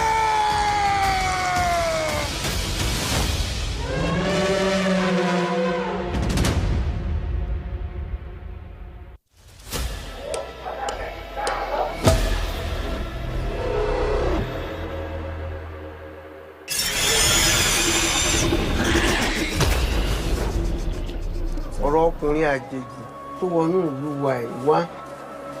Arákùnrin. Ta ni ọ́? Ń bọ́ lọ ti wá. Tó pe rẹ̀ Ládìpọ̀, Aníkúlápó. Gbéra dìde! Aníkúlápó, wọ́n máa dúpẹ́. Èwo ni arákùnrin tí wọ́n ń pè ní Aníkúlápó? Orúkọ mi kì í ṣe Aníkúlápó.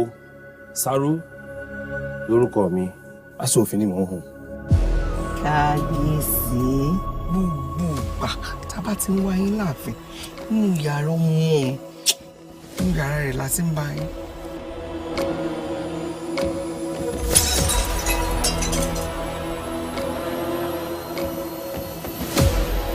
Wọ́n fà sọ òkè láàfin.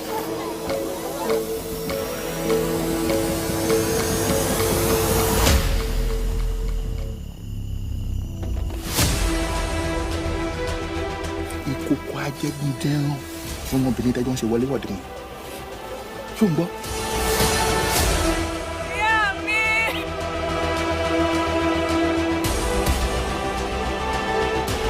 Tánú!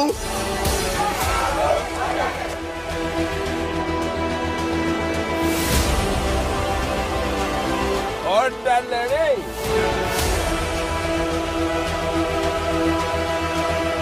Ẹ̀yin gan-an láláìmoore. Ìpínlẹ̀ kó bá mi jọ́bọ̀. Ẹ̀já fún níyàwó. Nípa mo ní ó mọ̀rọ̀ ọmọ pè ránṣẹ́.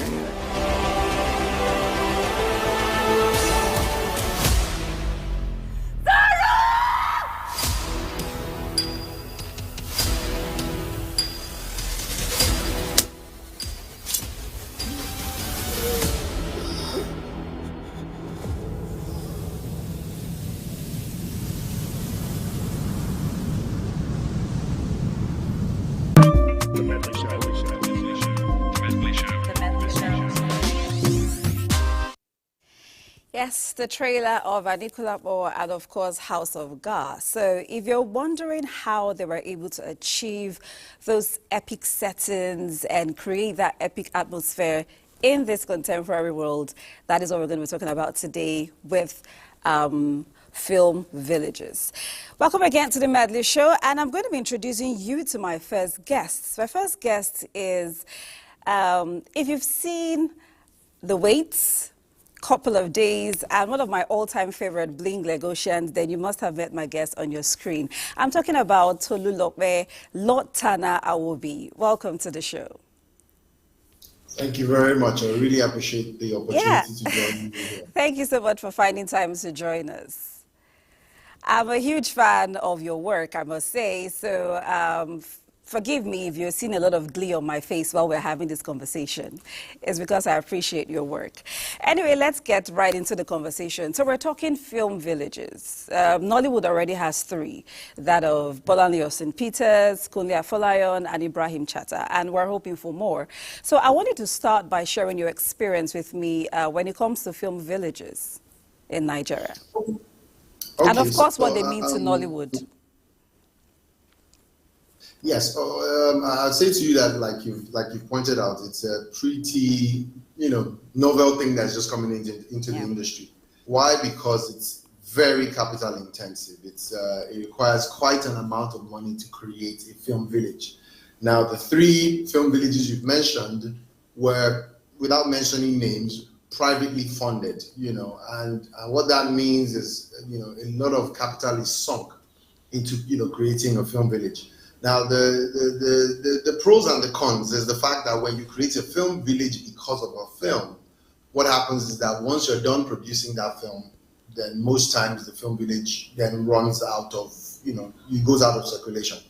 But the long-term plan for every film village is that other filmmakers are able to go there and make their own films in the same environment and in the same setting. Now, I have had the opportunity to be on set, of, for example, the House of God, where I was casting director. Now, what was used for the film only covers a section of the property that was acquired as the film village, which gives us opportunity to even expand even more. There's so much more land. And so let's imagine another filmmaker comes and wants to, so that it doesn't look like the same set. There's enough space to continue to build and expand the world. Right. And so that's the benefit of a film village, the ability to create several stories, create several experiences out of the same location. I've also had the opportunity to visit a film set in Texas. Now, when we talk about film villages in Nigeria, we're at the beginning. When you go to Hollywood, you see extensive work that's been done over several years. Now, the Hollywood industry has lasted for, say, over 100 years, right? Which means that their film villages are environments that, they've been building and building. Those Texas, the Texan films we watched, the 1940s, 1930s Texan films, were shot in certain film studios. They're called studios abroad in Nigeria because our settings are primarily epic. Yeah. We have them as villages for now. And so it's a good thing that's happening, and I know that as we build this, we begin to even build more contemporary, different types of worlds, as we create this film, this film setting. So we're excited that it's happening already. Well, I'm excited too because I'm a huge fan of Nollywood. But I want to know, I did mention earlier that most of our, or not most, all our film villages are history themed. So you find them shooting films that are probably showing something that happened in the future, like House of God. That was the full story of Bashorun Ga. And then they have Anikulapo, yes, Anikulapo. Oh my God, forgive me, I'm not Yoruba, but I'm trying to call it properly. So you have so many movies tilting in that direction. So I want to know, how are these villages, how are they able to preserve some of our history and showcase our culture? So you see, again, one of the best things about when you try to go into the past is that you're trying to recreate an experience. Yeah. Now, before now, you notice that we when we shoot films in Nollywood, we try to go to look for some remote village, out there where but unfortunately, what you will find, for example, when you try to shoot a Yoruba film in a Yoruba village, most of those villages have been touched by modernity, right? You get into a village, and every house in that village already has a steel roof, right? Mm-hmm. Now, if you're trying to create 1930s, right, they didn't have steel roofs at the time, corrugated sheets. They didn't have that. They had thatch. Now, to recreate that in sequence, you then have to go and look for a large amount of thatch to build your film village. I remember when they were working on House of God, the first thing, and this is trade secrets, right, was where do you find mud at that quantity, right? You can't find mud at that quantity to build, a whole village, right? So the idea is then, rather than go back into the past where you have to, build a kiln, what you do is you build with concrete and then use mud to recreate the exterior. Right. And what that does is that there's a lot of extensive art direction that must happen. We begin to look for cowries. Where do you find cowries? You begin to look for costumes that match those things. You have to look for contemporary things that can, look like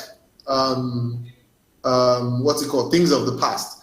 Part of the challenge also is, what did it look like? What did it actually look like? You have to do some research, to try to say what would Africans have worn. The technology of sewing clothes has developed since that time.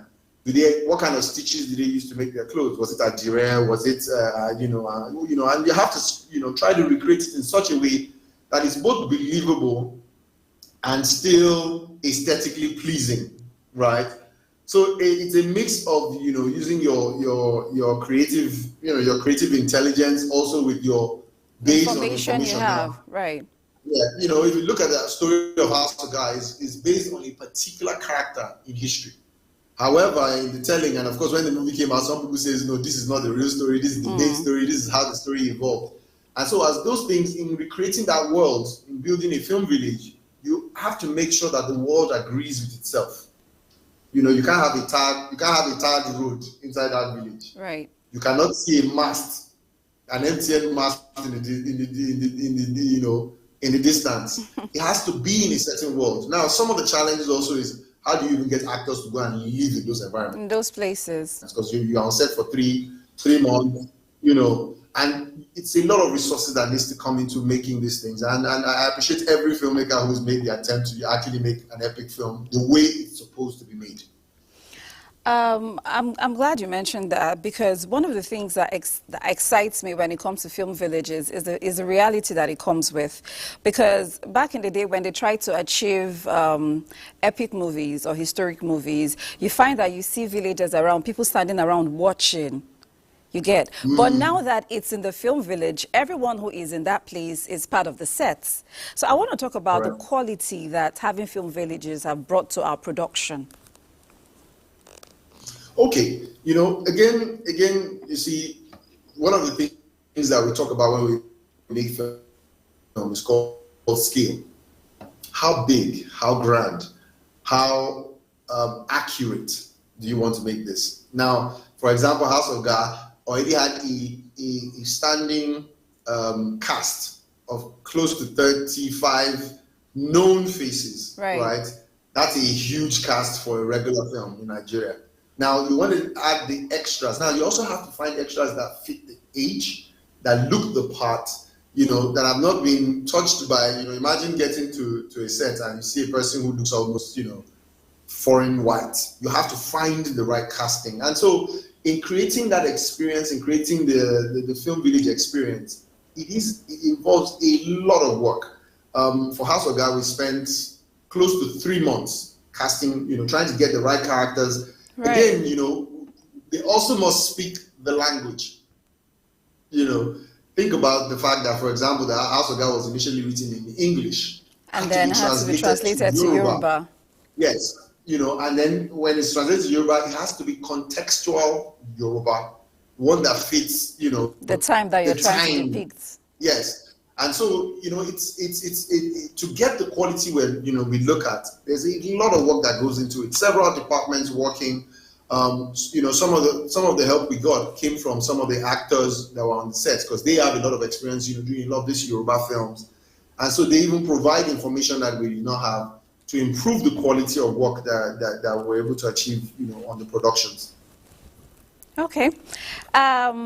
Thank you so much. I've been speaking with Tolu Lotana Awobi. We'll take a quick break now because I want to take the conversation in the direction of modernization versus tradition. And we're going to take a tour of Universal Studios. When we come back, we get into that conversation. Stay with us. The Medley Show. The Medley Show. The Medley Show.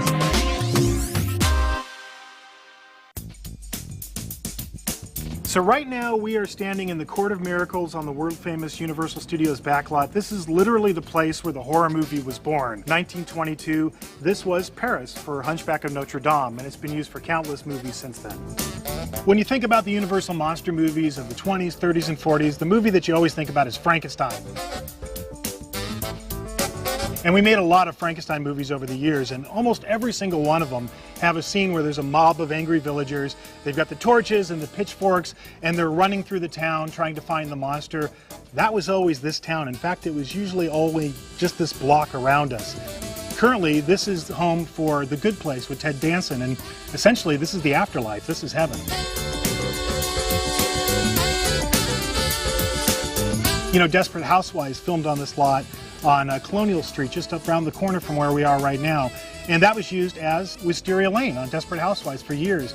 Most people, when they watched that show, they probably didn't realize that they were looking at the Munsters house, because the same house that was used for the Munsters back in the 1960s was also used for Desperate Housewives.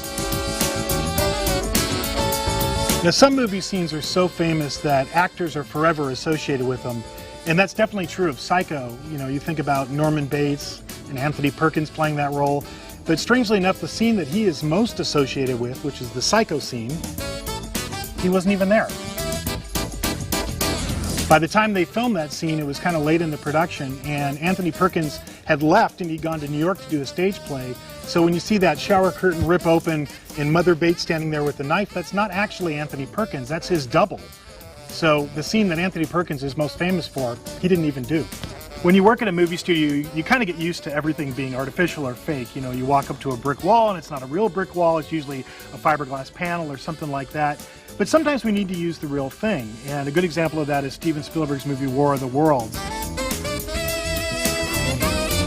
To create the plane crash set from that scene in that movie, they used a real plane. They got it from the desert, they brought it all the way out here, they dismantled it. So when you see Tom Cruise come out of the basement in that movie and walk into this suburban neighborhood that's been decimated by a crashed 747, that's a real plane. And that's not the only time we've had to bring a real airplane out to the backlot for a particular scene in a movie.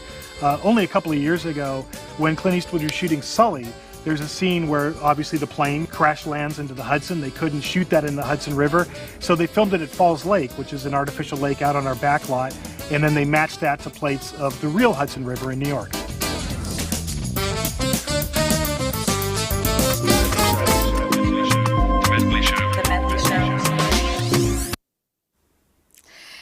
Interesting, right? So if we didn't mention, you would think all those things were real. But guess what? That is entirely a studio, which is part of the things that we're trying to build in Nigeria with our upcoming film villages. Okay, this is the Medley Show, and I have been speaking with Tolu Lotana Awobi. Tolu, are you still with me? Okay, so we're also being joined by another great filmmaker, very popular in the FCT. If you've seen Halita, you've seen Wrath and Revenge, Sons of the Caliphate, Still Falling, I could go on, but I'm talking about Dimbo Atia. Welcome to the show, Dimbo. Thank you, it's a pleasure to be here. I mean, it always is. You're like family. If you should employ me. I give you ID card. It's ready to give you ID card. Welcome to the Medley Show, Dimbo. Nice to be here. So before you joined us, Tolu and I have been discussing film villages and how much impact it's making in Nollywood and the good it's done to our film production. So before we get into all that, let me get your thoughts on film villages first of all. Yeah, of course, you know that film villages are like a one-stop, shop for for Filmmaking. filmmakers, and it's a controlled environment. While the reason why I started was because filmmakers needed a more controlled environment to make films way back in Hollywood. Right. And, before, production studios started owning their own backlot, like the Universal backlot that you guys just talked about. These were controlled environments where you could go to and you have everything in one place. So your actors are in the same place, your crew are in the same place, pretty much everything Makes work that you need. easier. Yeah, exactly. I mean, you need the space to reconstruct whatever it is you needed to do.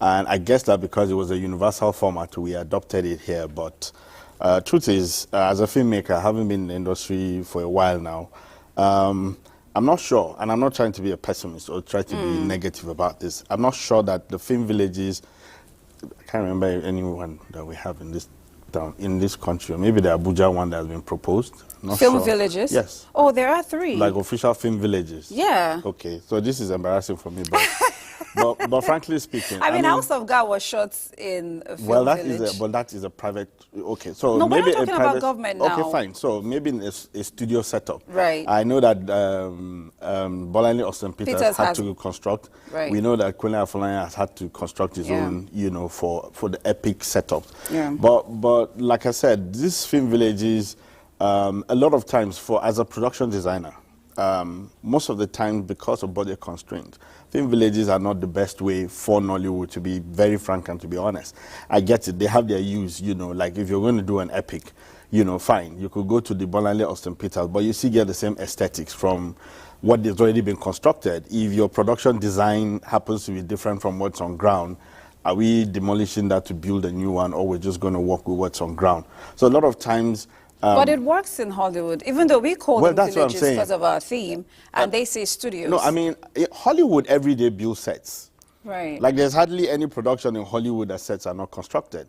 They could go into a soundstage like this and, naturally build sets and work with it. Demolish it, the next person comes. That's why Tyler Perry has 12 sound studios, and that's why he can shoot a movie in 7 days, because he can construct 12 sets at the same time and film at the same time. Right. Now, in Nollywood, who give me budget make I do that kind of work? Let's be frank, because I am not constructing. There is hardly, apart from the epics, the House of Gas and the Anipalakos, apart from those productions, which of course is even cheaper and easier to build those sets because it's more than touch that you're doing.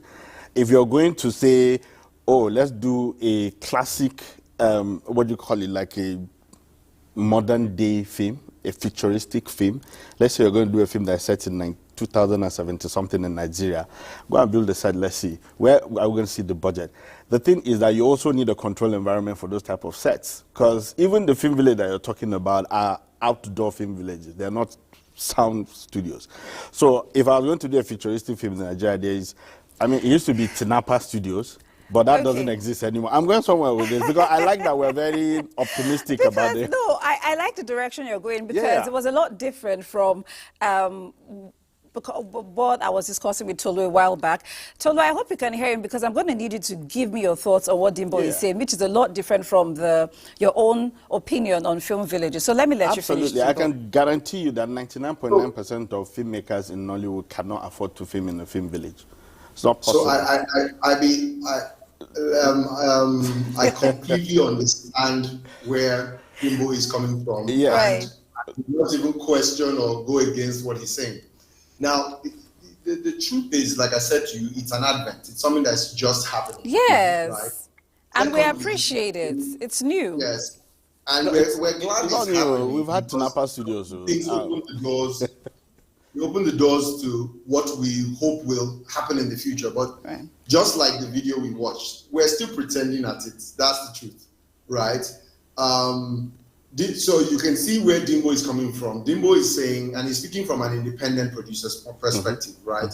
The 3 productions we've mentioned here were private funded, and I'm intentionally choosing not to mention internationally private funded to make matters worse. So it's again not practicable, like he says, for the independent Nigerian producer who build the film release, which is 99.9%. And there are many factors that are to be considered. Yeah. Again, you must look at your market. When you start out to be making a film, the question is, where's the market to sell my film, what the platforms to buy these films and what's their buying. Exactly. What's the buying capacity for that, right? So if you were not, and I'm trying to be very circumspect with my words, is if you were not commissioned to do the work, it would not make economic sense to go make a film village. So Dimbo is quite correct, but my optimism or my position on it before now is based on the fact that until you start to do something, it doesn't become possible. No, so I'm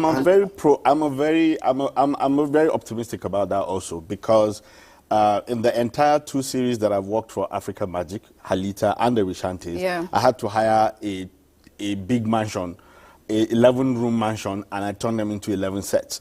So what I didn't do was construct walls, but what I did was that I hired an entire mansion and I constructed all my sets in one place. So you go inside the entire house and we shot the entire series in one location. That's both for Halita and the Rishantes. And we're talking about 400 episodes of a show. So I am for us being able to create the environment, because for that I needed to be able to create the world that I wanted to, and that, worked for me. But imagine if I had to construct the whole of that set itself. That's his budget that nobody will have given me at that time to do. So what he is saying, and I agree, is also that those who have been able to construct this set and hoping that they can recycle them. Anik Palapo, the set that Culinary has, he has not been able to shoot any other film in that set except Anik Palapo, because the set was constructed exactly for Anik Palapo. Yeah, I'm just saying, if you're going to go to do any other project. And honestly, I share Tolu's optimism, and I get that you're also optimistic, but the thing is, I feel like when there is a film village, first of all, it sort of reduces costs, in my opinion, because no, hold on. You're spending a lot of money in constructing your sets, but then again, you have your entire cast and crew members in one place. No, it doesn't cut my cost as an independent producer. Even but when you speak of independent production, I like to say that 100% of the productions in Nigeria are out of pocket from the producers. They're all independent. Exactly. Right. So we're talking about, we're not saying, at some point government is going, though we're hopeful that at some point government is going to come into it. But at this point, we're working with the fact that it's all independent produced, and whatever money is being, whatever budget is being put together is out of pocket. But what I'm saying is that this is a huge step. Because if I remember when Kunle Afolayan shot Swallow, when I saw that movie, it was a movie that was set in 1960s, but it was shot in the streets of Lagos, apart from maybe the color grading that made the color look like it was back in the day. But then, even though they tried to make it as realistic as possible, you would still see people standing on the road looking. I mentioned that earlier, people trying to understand what was going on, but they were shooting a movie. So you see, the thing about the conversation that we're having now, we've had those conversations 10 years ago, and we're still where we are. I get it, we're moving. But we didn't have film villages 10 years ago. I mean, Tolu, you agree with me. We had what was called Tinapa Studios 10 years ago. And the only production that ever happened there, apart from when Moabudu moved, there was Half of a Yellow Sun. Now, the truth is that if this industry was going to move forward towards that, whatever policies we were putting in place then, whatever new direction producers wanted, we will have encouraged that, and probably will be in a space where by now, I mean, if I was going to make a film, I'm thinking about moving into a film village. By now, we'll probably have a lot of backlog studios, people constructing backlog studios. But we just started, and we should appreciate the journey. So see where I'm going through with this. Okay, let me interrupt you, Dimbo, please remember to send us your messages to 0908-775-9850. So, Dimbo, please go ahead. So, I like the fact that we're being optimistic about this, but I always like to play the devil's advocate when it comes to these things, because we talk a lot and we never move to do things. That's my problem with all of these conversations. So, what I'm trying to say is that, okay, can we look into what are some of the things that the film village can provide in the meantime? That's what we want to talk about. So that going forward, we will not be telling that. Because I to be honest with you, I frankly don't see in the next 10, 15 years where we have a sound studio in this country where a producer like me can walk into and construct all the sets that I need to do a film. I'm not being, I'm just trying to be, but here's what can happen. You're trying to be realistic. So this is what I was thinking in my head, that what is the future of film villages in Nigeria? Can we pretty much turn them into a tourist kind of resort? Can we find a way? I think Afolayan's done that with his film village. That's a step forward. Can we turn them into a tourist resort? So, for example, in Abuja here, let's say you have a film village and you have proper accommodation that I don't have to put the crew or cast in a hotel. You have the facilities that can do that. There's a nightlife in the film village. You know, you could organize meet and greets with actors, not necessarily because they're bringing out movies. You just say, oh, RMD is going to be in the film village, you know, and hanging out with his fans. Right. The number of people that will go in there to go see what's happening, that can generate some revenue. You know, have some band, lifestyle, you know, I mean, say to producers, oh, when you do your films, can you, you know, donate your costumes to us? So we have like a costume clinic on there where people can go and rent these things from.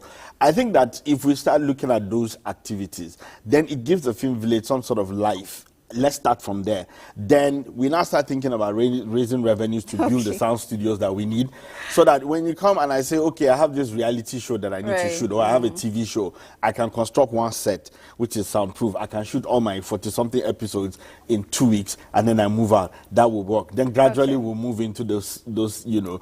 So for me, film villages are good. They're not bad. But you have some concerns. I mean, I brought plenty of concerns. Okay, so only okay, let me let you speak before I answer that. I'll give it a slight different spin to it. You know, everybody always talks about Hollywood, right?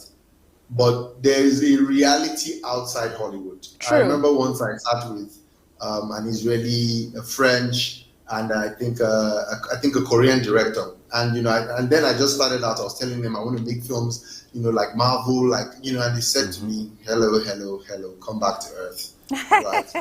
The reality of it is the only place on the planet, maybe outside Korea, where there's organized, you know, studio systems, you know, and maybe in the UK and in some places in Europe, and there's actually an economy to support it, is America. Now, even the American studios that we look at, and if we go back in history, you go and see how did they start the systems that we're looking at. They were government supported, right? You know, so yes, the government will put funds in the hands of established filmmakers, you know, and established studio systems, and help them build these lots, and then fund projects that go, just like Dimbo is saying, you know, the truth is, what we've done with Nollywood, we should appreciate every independent producer who's taking the bull by the horn to build something, right? But aside from that, the main issue is filmmaking it's a business that needs a lot of infrastructure to support it. True. You know, when we start to talk about tourism, the way Dimbo is talking about, there's no way you do that without some cultural arts, you know, support from the ministries that do those things. Because who's going to just build this film lots so that some people can just come and have fun there? It's a business, which is also, you know, I hear Dimbo and I connect with a lot of what he's saying, because he's coming from the place of, I bootstrapped my way up to get to where I am.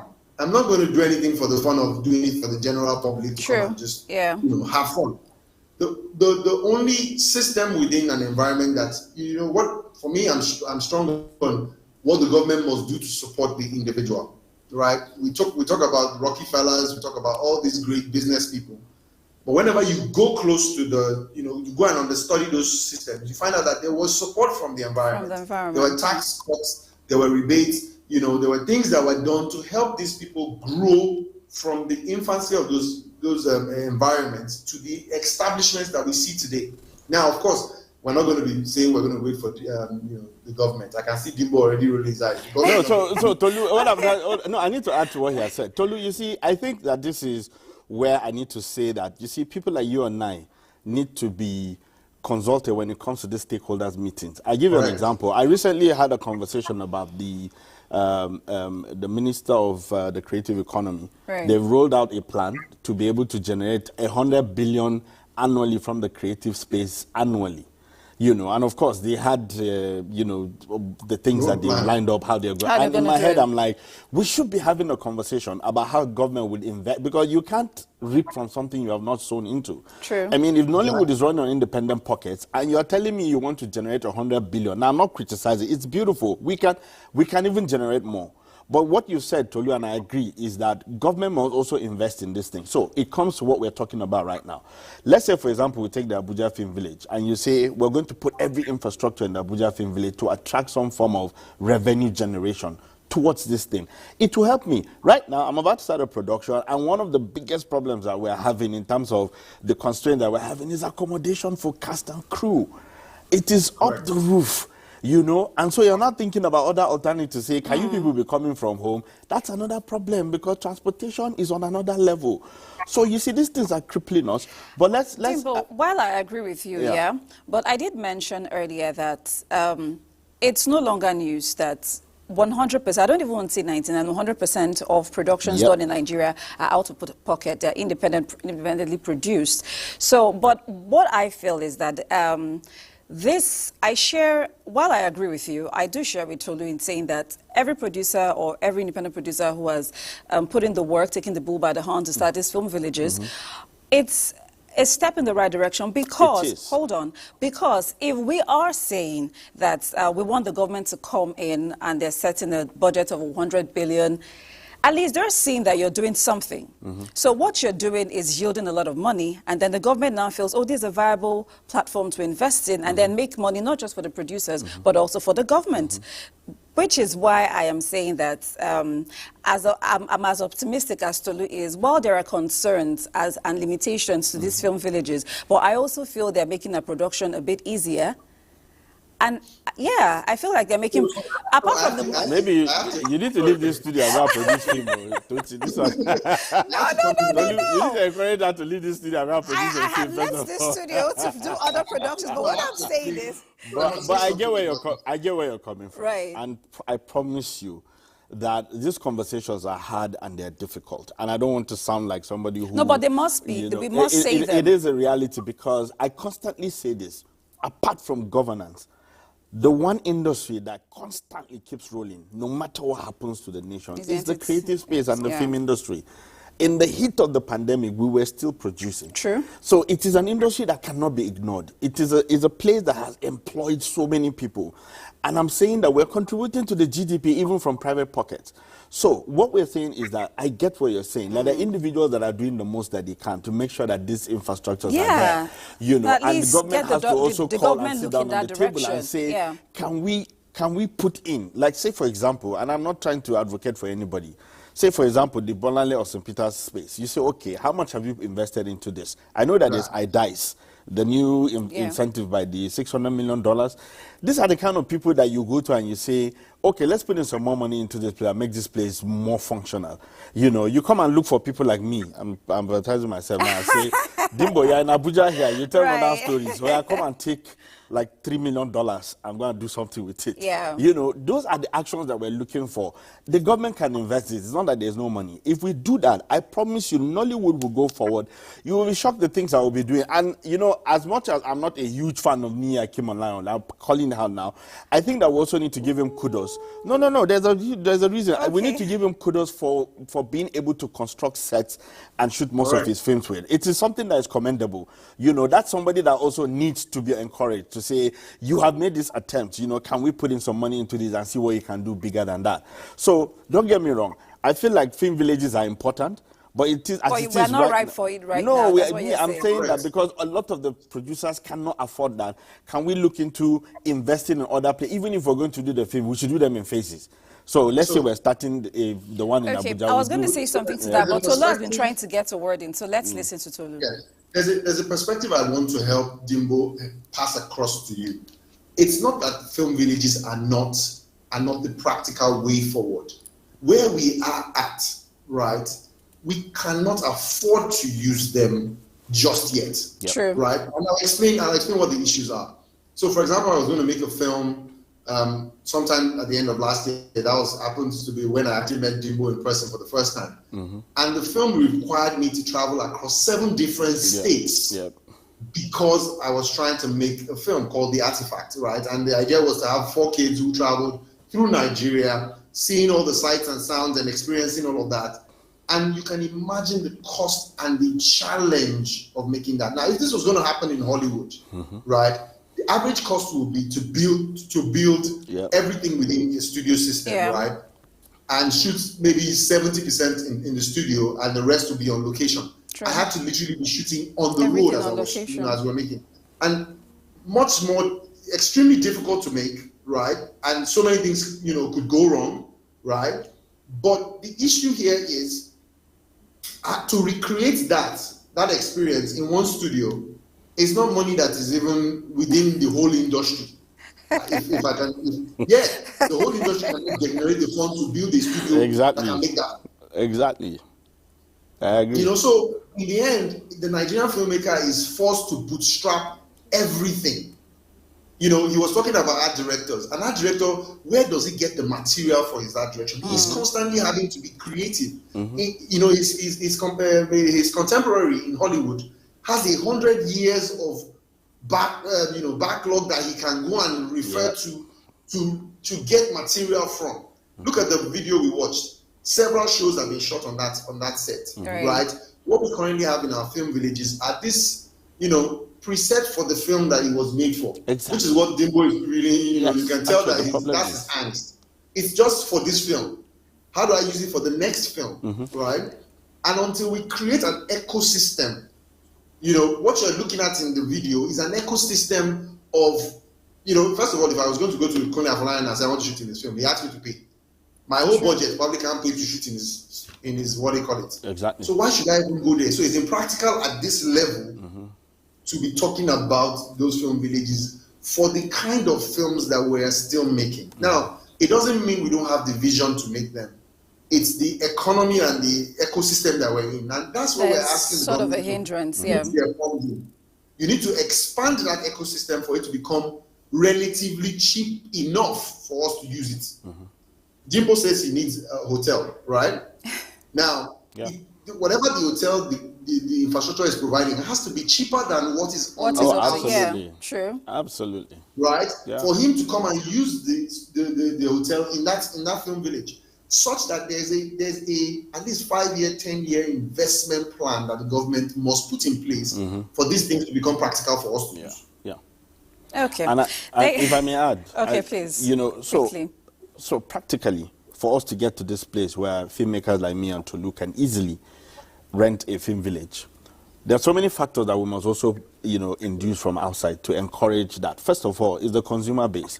Right. I think we have less than 100 cinema screens in this country. True. Government must encourage that we have more. Imagine if we had 1,000 screens in Nigeria. Now that is more eyes coming to see, and then it cuts down the cost of. Platforms are already taking it. No, but that's the from thing. The It knows. So, but the streaming platforms too are doing shakara. Is it not Amazon Prime that just pulled out of Africa and everybody is running helter skelter right now? Is it not Netflix that are limiting the number of films that they are taking in right now? True. Is it not Showmax that decided the whole of this year they were not going to? So we still need the screens. We still need. That's the only way the cinema culture is the only savior for the Nigerian filmmaker, because in that way you have the consumer just waiting. 200 million people in this country.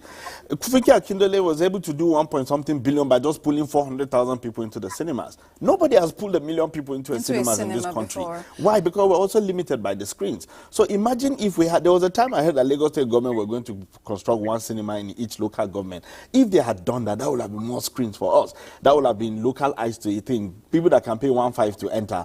So those are the kind of infrastructures that government should be able to encourage people to build. We need to build more of those. Secondly, I keep saying this. If government wants to help us to grow to a place where film villages are going to be comfortable for us, then we need to start looking at tax waivers and income duty waivers for filmmakers. Right. I repeat it, nothing technically that we use in this industry, the entire equipment that people have in this studio were imported, and I'm sure that maybe it's because it's NTA, they waived your tax, but local producer like me, if I bring in hard drives into this country, I must pay through custom duties. If I buy one cable, I have to pay for it. We need to begin to look at, say, filmmakers, we need to cut taxes for them. If they're cutting it for big industrial companies, why can't they do it for filmmakers? Okay. So those are the issues that also must be done for a filmmaker like me to have enough money to be able to get a film village and to be able to shoot it in a film village. Okay, so that Tochi will be happy that we're using film village. Well, I'll still be happy because I'm a huge fan of Nollywood, like I said. Anyway, we'll take a quick break and bring you a tour of another film studio. And when we come back, the conversation on the Medley Show will continue. Stay with us. Medley Show. Medley Show. The Medley Show.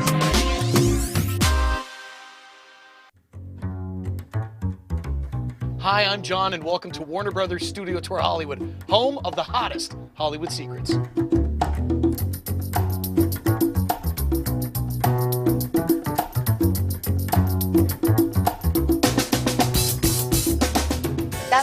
window that Humphrey Bogart and Ingrid Bergman looked out of in Casablanca. Wow. Yeah. I can't believe you worked right across the street from that. What you're looking at is Hennessy Street. Originally built in the 1930s, this set has been used for everything you can imagine. It was almost all of New York for Friends. We've used it in The Big Bang Theory, Chicago for ER, one of my personal favorites. This is Gotham City more than any other street in the entire world for Batman Returns, Batman Forever, Batman and Robin. I'm gonna let you guys in on one of my favorite Hollywood secrets. Friends. Not one moment of that show was filmed in New York City. Now, if they were inside a Central Perk or inside of Monica's apartment, that would have been inside of a soundstage. But anytime you saw them walking around the streets of New York, it was done on our backlot sets. Backlots are comprised of facades. What is a facade? Follow me inside. I'm going to tell you guys a Hollywood secret. Welcome to what the inside of a facade looks like. As you can see, we wouldn't really do a whole lot of filming in here. Backlot sets just have too much going on, so most filming is going to be done inside of a soundstage, where you have more control over the lighting, the weather, the temperature, and most importantly, the audio. Right here on Hennessy Street, we've got Annie, The Mask, Minority Report, Dick Tracy, Lethal Weapon 2, Pee-wee's Big Adventure, Road to Perdition, Spider-Man, Daredevil, almost anything you can think of.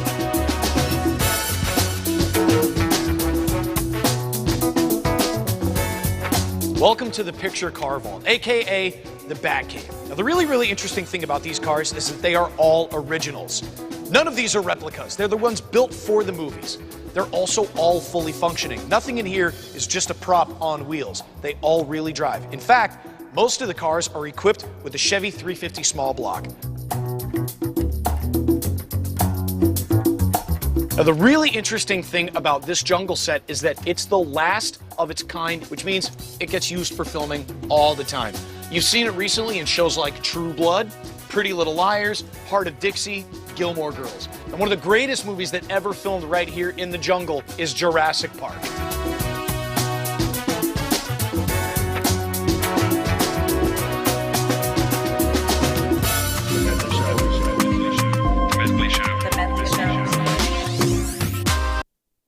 Glad to know that you're still with us. This is the Medley Show, and we are talking film villages. I've been talking with Dimbo Atia and Tolulope Lotana Awobi, both filmmakers in Nollywood. Welcome to the show. Oh, thank you for still being with us. Okay, so I'm going to take a few messages, but before we take these messages, Dimbo, I know you're very skeptical about, you've heard that from the get-go, you're very skeptical about the whole film village thing. But looking at a tour of this Hollywood studios that we saw, doesn't that give you some sort of hope as to where Nollywood is going? As a matter of fact, I schooled at the Universal Studio. I worked at the Backlog Studio. I've shot there. Okay. My first short film as a student was shot at the Backlog of Universal Studios in California. So I've been there. Mysteria Lane is still there. Desperate Housewife, the entire set is still there. It's a tourist attraction. People go there just to relieve, and then there's so many other streets. I mean, they have an entire New York street in the backlog of, Universal Studios in California. So I can confidently tell you, as a filmmaker who went to school at the Universal Studios at New York Film Academy, I had the first-hand experience of seeing how these things come to life. And I promise you that it would have made life easy for everybody if we had if we had like a whole backlog that had an Abuja street, maybe a popular junction in Abuja, or the main entrance in Abuja. That we can recognize and it look very real. If we could do all of those ones, the generic things that we need to see, let's just say if they could reconstruct the Lagos Bridge somewhere in a backlot here, and I don't have to go and do a stabs anywhere in Lagos, or just find some sort of monument in Lagos that you can recreate here. That saves a lot of time and a lot of, So I'm in support of the film village thing. Sometimes it's just when, as an independent producer, you think about it, you tell yourself, just stay in one place and do the most that you can. No, but it's a good thing that you're thinking about it, meaning that in the future we could get there. And like I rightly said again, just to emphasize, I've been somebody who has converted an entire house into a set, constructed, bought the furniture, because I'm an art director myself, production designer, and I was able to turn that into a TV studio, and everybody, you rig all the lights, you just walk in, do your makeup, you shoot, and you go out, you come back tomorrow. So let's take a few messages. This is Michael. Michael is asking, I just want to know why films shot in film villages can't be spoken in any other language except Yoruba. Well, let's give it to the Yoruba filmmakers. They're the ones that have been Right. bold enough to invest yes. into telling their own stories. Stories, And we yeah. must encourage that, because if we don't tell our stories, nobody will tell. So the House of Gas, the So they're Anipalapo. telling their history. Oh, absolutely. And of course, you it has have to to be their recognize that language, it's yes. something that we should be proud of. We give them all the kudos. Everybody that has invested in those type of productions, I mean, we should encourage more of that. We need to see more stories. Like I know that Jade is about to do something with the Benin Kingdom. Yes. We need to do more about the Queen Amina story, or more of the northern stories from around here. In the Yeah, I east, think we need there's to been tell a a lot Queen of Amina stories. movie already. Yes, we need to tell a lot of folk stories from, the east, So this is encouraging. And I know that the streamers, we had a meeting with them, and that's what they're looking for. Okay. Local-based stories that are 80 to 90% local in terms of the language. So Okay. if you're a filmmaker out there and you're looking for, you go and make a film in your traditional language, you'll be surprised who will pick it up. Okay, so I have another question, but I'm going to want Tolu to take on that question because it sort of falls back to some of Dibo's concerns. So this person is asking, he says, my name is James, and I want to know, since these film studios can be used for only one film shoot, is it possible to use it as a learning site for new talents and upcoming filmmakers as well? So Tolu, I'm going to want you to answer that question. See, again, I think that, people think that film works in isolation of the environment it sits in. Right. The truth is, Nigeria's film industry is a reflection of the economy it sits in. True. Right? We can only make what our economy can allows for. Yes. So it's not like we don't want to do these things, Dimbo was, in the previous question, the idea was, why aren't we making films from this environment? The truth is, it's where the economy for it exists that people, that's what you make to answer the question. So, for example, we made Amina, right? And a lot of people watched it. Yeah. But how many people from that local environment got the Actually opportunity watched to see it? Yep. Do you understand? So when you say films are made from a certain environment, it's because that environment has a larger, so the Lagos Southwest Nigeria has the best mix of every Nigerian population, if you get what I mean. And that's why you see, you see people generally doing these things. You see Yoruba film, you have more Yoruba films, because there's a Lagos community, there's that, Southwest community. I, for example, I believe a lot in bringing talents from all over Nigeria. I've had worked with Rahama Sadao. I'm working with another young lady, Miracle Yanda, who's from up north, and it's about creating implications. Your stories must lead to these things. So if, for example, like this question this person has asked is asking, how do we bring this? Can we use these spaces for training? The funding for that, where does it come from? Right? Your industry already, as it were, is an industry of upstarts. Most of the people we're using are people who have maybe 2 to 3 years experience. Everybody's still learning the business of film, right? So every film is an experiment to make you'll be surprised. Yeah. Dimbo will back me up on this. Maybe we have 70% experienced hands. 30% of the guys who are on set are probably doing it for the first time or their second time, or they just.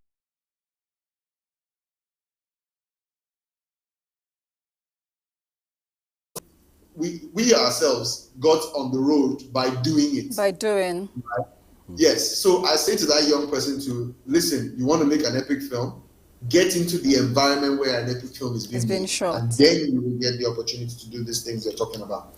To add to this question quickly. Yeah, and if you can do it in 30 seconds. Yes, so the thing is that our films also must make amazing impact for people to want to visit the sets. I know that the Game of Thrones sets, the Queen went there to visit. Yeah. If you go to Mysterious Lane, like I said, if you were a huge fan of Desperate Housewives, you go to that and you want to just be in them. So we need to be able to create sets and film villages where it's iconic, so that people also would want to go there and just relive memories from the stories that have been told from these places. So we're not just creating creating, I was just doing anything, and people forget about those stories tomorrow. It's important that our stories are iconic. It's important they are indigenous in a way that people can identify with. Yeah. Thank you so much, Dimbo, for being part of the Medley Show today. And to Lord Tana Awobi, thank you also for joining us today on the Medley Show. This is where we draw the curtain on today's edition. Until I come your way again next week with another interesting conversation on the Medley Show, you take care. My name is Tochi. Bye for now.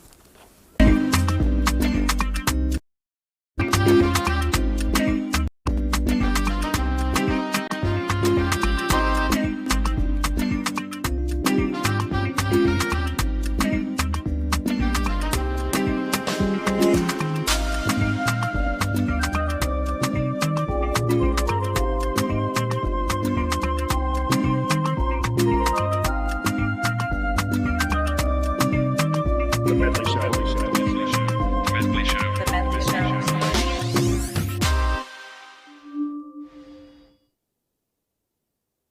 24 hours a day. NTA International is with you. In your living room, office, and everywhere, anywhere. We provide a company you desire in terms of balanced and up-to-date news, programs, and the best of entertainment.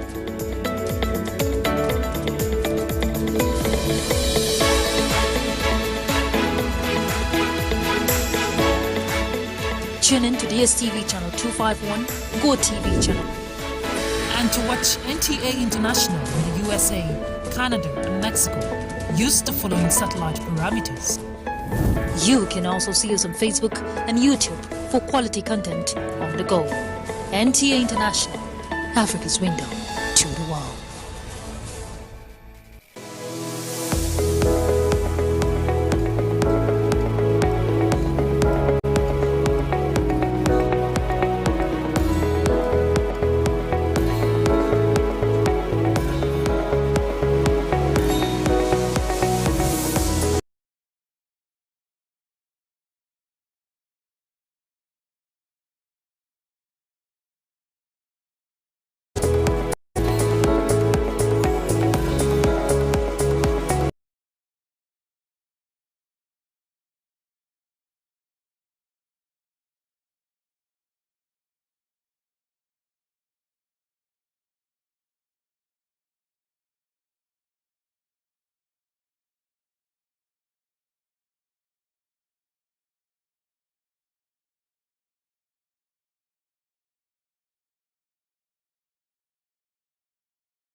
This is the network service of the NTA.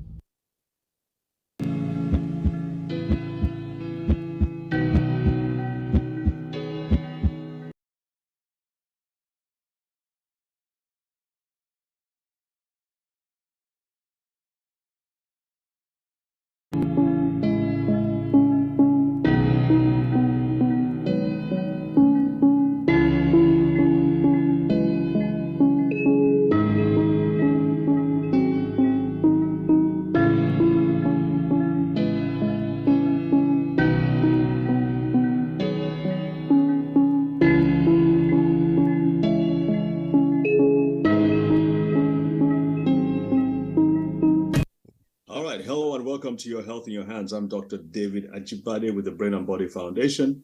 And as you know, the month of September is the Global Sickle Cell Awareness Month.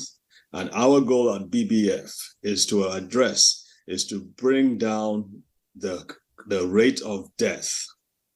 As you probably know, most kids who are born with sickle cell disease will not live past the age of 5. In fact, the number is 50 to 75% will die before that age.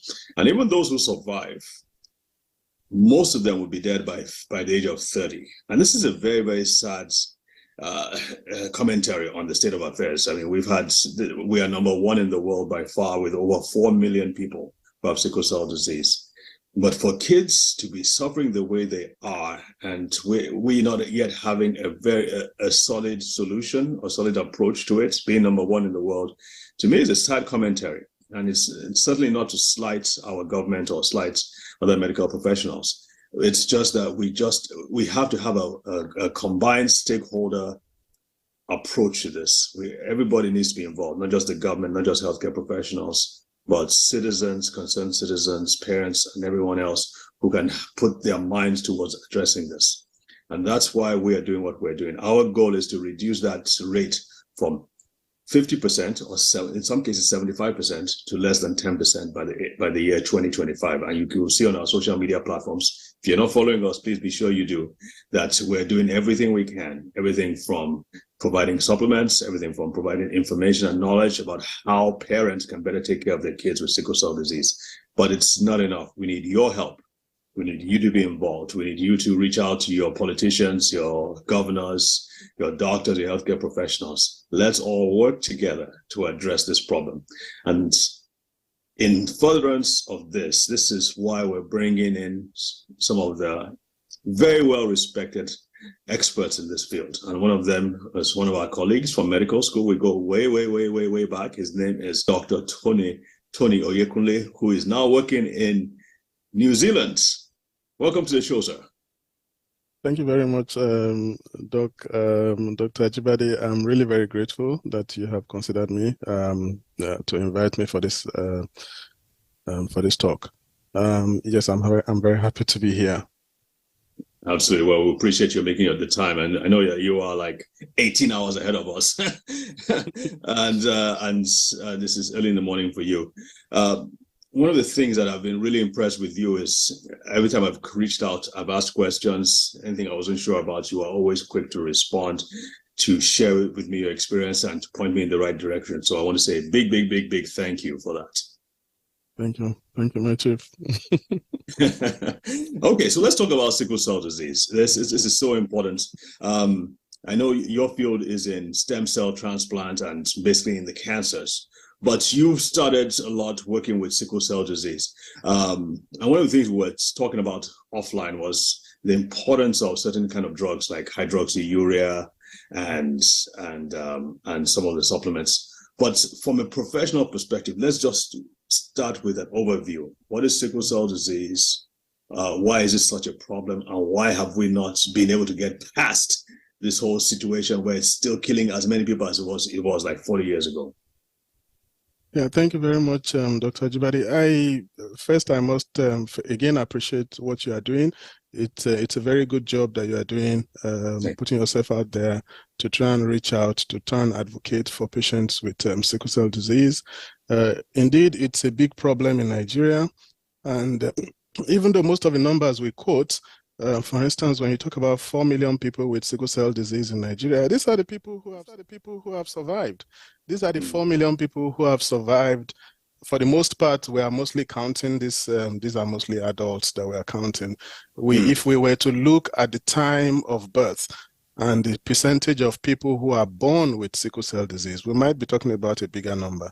And indeed, you're absolutely right. A good number of these patients would probably die before a certain age. Even though, as hematologists, we're a little bit shy. We don't want to put a number to it. The reason we try not to do that for public health reasons is because sometimes parents who have these kids, they just feel like, oh, I have this child with sickle cell disease. He's going to die before the age of 5. So what's the point sending them to school? Like sometimes people can actually go take the message wrongly. But obviously, when we are talking academically, we need those numbers. We need to know the magnitude of the problem, and it's a really big problem. It's a big challenge. So sickle cell disease is. Okay, so we would say it's a spectrum. Let me put it this way, it's a spectrum. But basically what is wrong in this disease is that this person has a different type of hemoglobin, if you like. Now, this hemoglobin is such I mean, there are over 200 types of hemoglobin that people could have, but this particular hemoglobin is such that the moment the red blood cells that carry oxygen, the moment they are exposed to any bit of hypoxia, if it stays long enough, the cells would deform. They will change into a sickle shape, okay? And hypoxia meaning low oxygen, right? Low oxygen. And this is something that happens on a daily basis. So like when your heart pumps the blood, the red cells carry this oxygen from the lungs, they take them to the tissues, and as the red cells are passing through the tiny blood vessels in the tissues, the oxygen is being taken out of them and being replaced with carbon dioxide. And that's the hypoxia we're talking about. Now, if they stay there too long, now for the rest of us okay, for the purpose of this discussion, let me say hemoglobin AA. So for most people who are hemoglobin AA, it doesn't matter how long the red cells stay in the small, tiny vessels before they leave. The red cells don't deform. They don't go into any abnormality. But for those who are HBSS, now when those red cells stay even just a second or 2 seconds too long in that scenario, then they become deformed. Now, some of them, when they get back to the lungs, when they get oxygen, if that happens quickly enough also, they would go back to their robust, donut shape, and everything will be fine. So we talk about this sickling and unsickling. So it happens, there is a maximum number of times that any given red cell can sickle and unsickle before it becomes permanently sickled. Now, when it becomes permanently sickled, it needs to be cleared out. Okay? And so it is this excessive clearing out of red cells that sort of becomes that becomes the life of this person. So red cells are being cleared out at a much faster rate than the bone marrow can cope, and so they go into anemia. Okay, this story is generally true for most hemolytic anemias, really, but for sickle cell, this is what happens. It is this sickling and unsickling that continues to happen every second of the day. So let me put it in perspective. Every minute, the heart will pump 60, 70 times. Right. So which means 60, 70 times in a minute, the red cells are exposed to this hypoxia. Not all of them will obviously sickle, otherwise the person will die instantly. So maybe a percentage of them will sickle, and then they unsickle in the lung, sickle, unsickle. So by the time they reach that number where they can no longer unsickle, then they become so-called irreversibly sickled. So we say these are irreversibly sickled cells. Let me use PCV because that's an easier number to use. Let's say the person should have a 45% PCV, okay, or red cell level, if you like. Now, for a sickle cell patient, the numbers that we tend to get are usually in the low 20s, okay, or even lower. So now, for a sickle cell patient, the person is living with, let's say, 22%. Just for example, I'm just picking a number now. The person is living with a 22%. Now, when this malaria happens or any of these infections happen, it drops suddenly to maybe like an 18 or a 15% during that period. Now, that's when we say there's a crisis. Yeah. It's not like there was no problem before. There was some problem, but it was manageable. The person was living with it and everything was sort of compensated. But then you get this sudden dip and it becomes a problem. For most people who are, let's say, on the 40, 45% hematocrit level, if they get a malaria and a 45 drops to a 40, they would barely notice it. Their body system would barely notice it. But if you are living on 22 and you drop to like an 18, now that's a big drop because it was already very low before. The other one you talked about is the vaso-occlusive crisis. And the vaso-occlusive crisis typically happens when we have too many of these sickle cells in the circulation, and they begin to clog up these small vessels, okay? So they can block small vessels. When they block small vessels, they prevent oxygen supply to tissues downstream, and then it leads to pain. Because the body responds with pain whenever tissues are being threatened. So when a tissue is threatened because of blocked vessels, then there's pain in that region. So many times these patients will come in with bone pain crisis. So generally speaking, we tend to see two kinds of crisis more commonly. There are other kinds of crisis. The commonest ones we see are the vaso-occlusive crisis and the hemolytic crisis. Of course, there are other forms of crisis. Those crises that have to do with the marrow giving up altogether. So what you've just described is that the basic thing is that the red blood cells get to a point in which they remain sickled and they cause problems in the blood vessels. So one of the things, so we being doctors, we all thought, okay, because it's a genetic problem, there's not much we can do, and it's the problem of the red blood cells. So the focus, in my opinion, has always been on the red blood cell. Let's see what we can do to either stop the red blood cell from sickling or to prevent it from being damaged, and so on and so forth. And that's how things like hydroxyurea came about, right? Yeah. And Anti-circulating agents. Is that okay? So let's talk about some of this: the first generation, second generation, third generation, English kind. And I'm saying all this just quickly jump in here, just before you let you run with it. Is that the problem with medications? And we're both doctors, so by no means are we knocking medications. But the problem with medications is that you have to have a healthcare professional prescribe those medications, especially for things like hydroxyurea, which can have severe side effects for the wrong patients. You have to have a doctor prescribe it, and you have to have a healthcare professional monitor the safety. So you have to keep on checking. Our experience with the Brain and Body Foundation in places like Abuja and environment now in the city is not a problem, but we deal with people from villages who have no access to healthcare professionals. They don't have doctors who can prescribe. They don't have doctors who can monitor these things. So and of course, they can't even pay for it in the first place. So it's very important that we find solutions that are practical, that can be used in villages as well as in cities, where you don't have to worry about safety. Obviously, we have to have things that have a wide safety margin, which is why we do what we do. But let's talk about these drugs first, and then let's move on from there. Let me throw it back to you.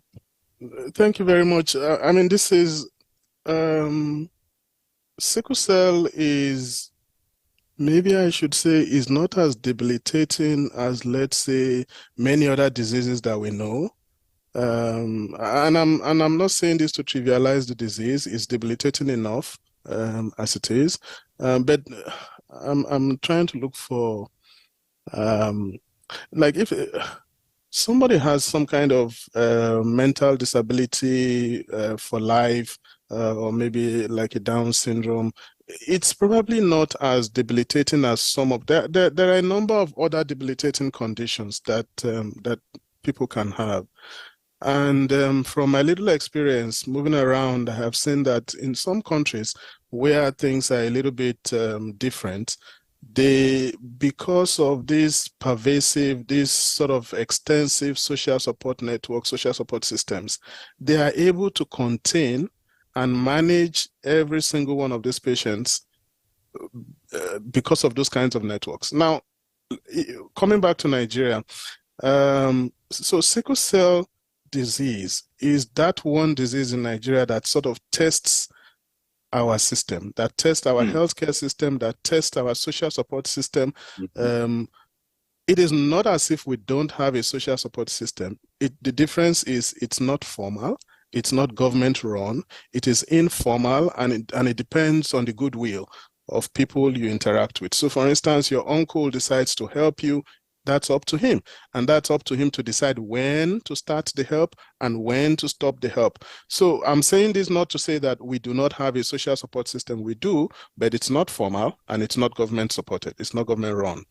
Okay, so there's a big difference between a social support system that is both formal and government run. And that's the kind of social support system that would really help to lift these patients.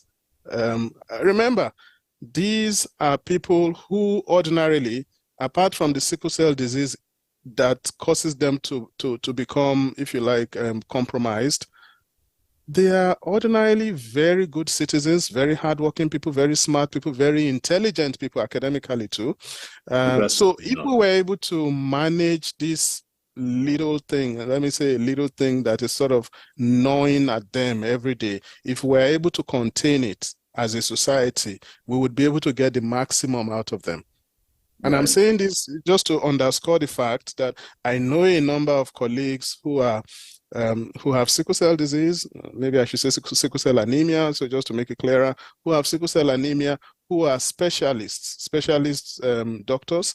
I know a specialist psychiatrist, I know hematologists, I know a number of pediatricians who are specialists. These are people who have gone through the rigors of medical training and also specialist training, just to mention a few. So it's not for lack of, it's not like they run short of effort or they run short of brain power. They have all of those going for them, for the most part, okay? But if we do not manage them properly at the time when they are vulnerable, of course we will lose them.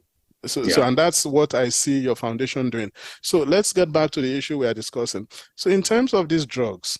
That's a great point, by the way. Thank you for making that point. Yeah. So in terms of these drugs, I mean, vitamins, how much will it cost for a government to provide vitamins for not the whole population? We're not talking of the whole 200 and something million Nigerians. We're talking of this small number of patients. And as you are addressing children, I would say, indeed, is there a good reason why indeed all the children in Nigeria cannot even have these vitamins? But if we say we cannot support all the children, because of course we also know that the population of Nigeria is very young, a good number of us are children, can we at least support the extra vulnerable ones, like the ones with sickle cell disease? These are extra vulnerable. How many of them are there? So if we run the numbers, we would find that indeed we can actually do it. Right. I believe we can. Like you said, it may not just be government alone. If we have a good network, if we have a robust network, we should be able to support these children. Now, talking about hydroxyurea. Hydroxyurea has its pros and cons. Now, before I talk about hydroxyurea, I'll quickly just talk about anti-malarials. As you know, anti-malarials have to be prescribed by maybe a super specialist in many countries where malaria is not endemic. But in Nigeria, anti-malarials are OTCs. Yeah, so. That is over-the-counter drugs. So yeah, I'm trying to get to a point. I'm trying to make a point here. Now, this is not to say that hydroxyurea is the same as anti-malaria. So anti-malarials have side effects. If you've ever taken quinine or any of these quinine-containing drugs, you know that they can have side effects. Some of them have indeed major cardiac side effects, okay? But in Nigeria, anti-malarials are OTCs because malaria is hyper-endemic in Nigeria. So the point I'm getting at, essentially, I'm sure you already know, is there is no good reason, again, for hydroxyurea not to be in that kind of category. It doesn't have to be an OTC. It could be a nurse-prescribed medication.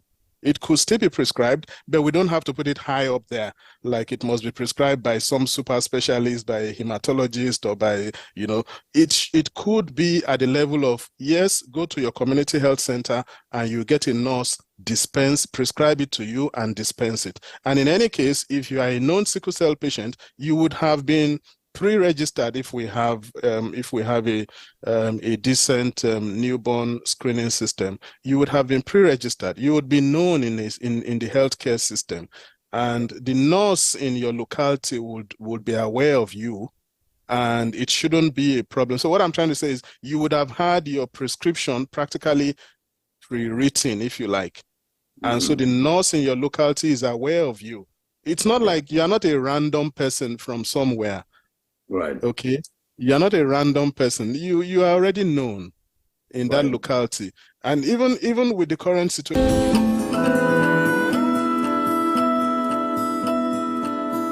So what I'm trying to get at is it is well understood, even within the hematology community, both the pediatric hematology community and the adult hematology community in Nigeria, that hydroxyurea is beneficial. It's going to be beneficial for the vast majority of our patients. There will be a few patients with with side effects, with there will be a few instances of idiosyncratic reactions, which is not unusual. And again, that's why I started my discussion with anti-malarials. We know anti-malarials can have serious side effects, but we still provide it for the vast majority of our population. And that's the way I think hydroxyurea should be. It's expensive. Most of our patients cannot afford it. That's the reality. Most of our patients with sickle cell disease, I would say maybe 90%, over 90% of them cannot afford it because it's a drug they're supposed to take daily and for life. Yeah. Daily and for life. But my challenge, so what we discovered when we were working with them, and like I said, we came in from, the only reason why we're in this space is because kids started coming to our foundation with strokes. And because our foundation is primarily focused on kids with brain disorders, everything from cerebral palsy to seizure disorders to strokes to so on and so forth. That's what brought it into our radar. And that's when we started looking at it and we're like, okay, clearly whatever we're doing is not working as well. Because many of these people who came in with strokes are already on antimalarials and the regular treatment, even hydroxyurea as well. But for whatever reason, we're not. And another thing about hydroxyurea, I agree with you. It's safe. It's probably one of the most successful drugs where sickle cell disease is concerned, bar none. But when we were working with the Sickle Cell Foundation in Lagos, like we would take our supplements there to Lagos, and then we would sit down with the kids that are already being treated by the foundation. Most of them were on hydroxyurea, and they were being provided free of charge. But when I would look at these patients, I could see that most of them were pale. They looked weak. They looked scrawny. So even though they were not having the typical crises and the other things that we know to go along with sickle cell disease, you could see that they were not healthy either. Not the picture of health. Thank God they were not having crisis. Thank God they were not walking in pain and all that. So that's a lot better than what they were before. But you could see that there was still a lot more. My point being this, just preventing malaria or just preventing a crisis is not the same thing as giving their bodies what they need to be healthy and strong. And so what we found out, just real quick, is that in addition to giving them antimalarials, how about we see what we can do to improve immune function? I know there's people say you don't want to boost the immune system, whatever. So, but my belief is that if you can weaken the immune system, there are things you can do that can weaken the immune system. There are certainly things you can do that can strengthen the immune system. Absolutely. And so we started giving some expensive nutrients and supplements that's help to improve immune function, like ACE-mannan, for instance, and some of the other polysaccharides. A bottle was like $100, so obviously we knew we couldn't sustain that. And that forced us to start looking, okay, what else can help strengthen the immune system? And that's how we came up with the three that have become so common now because of COVID, vitamin D, vitamin C, and zinc, which are all shown to be deficient in individuals with sickle cell disease. I mean, most of us are deficient in them, let's be frank, but extra deficient in those with sickle cell disease. We started giving those, and we found out that they helped, not only in terms of boosting or improving immune function, but overall health. We found that these kids were looking and feeling stronger than they were before. So that's kind of like the angle we also want to look at. In addition, we don't want to just prevent something from happening and hope that the child is going to be okay. Sometimes you have to take the extra step to strengthen or to improve overall quality of health, so that the threshold will be higher. The threshold for disease and for a crisis will be higher. But so I just want to throw that in. No, I couldn't agree with you more. I mean, the thing obviously is, when we are trying to prevent death, it's a different thing when the intention is to improve quality of life. I mean, preventing death looks like, the ultimate thing. We want to prevent people from dying. Yes, when they are now alive, what quality of life do they have? Okay, so I totally agree with you that yes, it's one thing to try and prevent death, which is something that we know for a fact that if we're able to avoid malaria and many infections, we can actually prevent the deaths, because it's typically the crisis that leads on to the death. So if we can reduce the number of crises in a year to the barest minimum of 0, then we can reduce death to just about the same level as every other kid. I mean, it's not like, of course, kids also die, just like everybody else dies, but we are talking of deaths on account of the sickle cell disease. So if we are able to bring it down to the level where it is almost the same as every other kid, that's fine.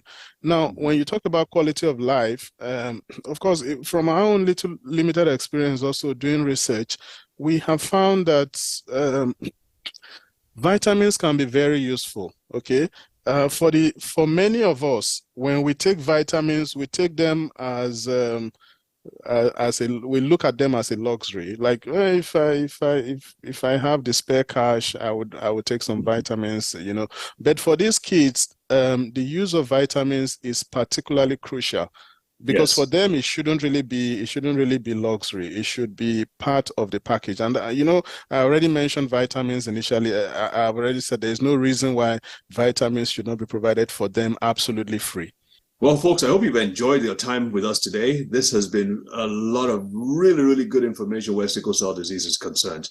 If you have a parent or you're a friend, or you have a friend who has kids who have sickle cell disease or sickle cell anemia, please be sure to have them watch this video, or you send them the link to this video.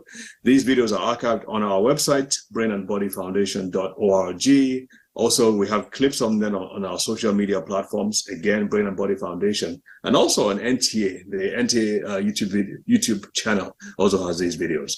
So don't be left without knowledge. Don't be left ignorant. Be sure to share and to learn from these things. All these videos, all the work we're doing is really to help educate the Nigerian population, and by extension, the African population, on the things that are most germane to our health, so that we can use practical steps to take control of our health within the context of our communities and our environments.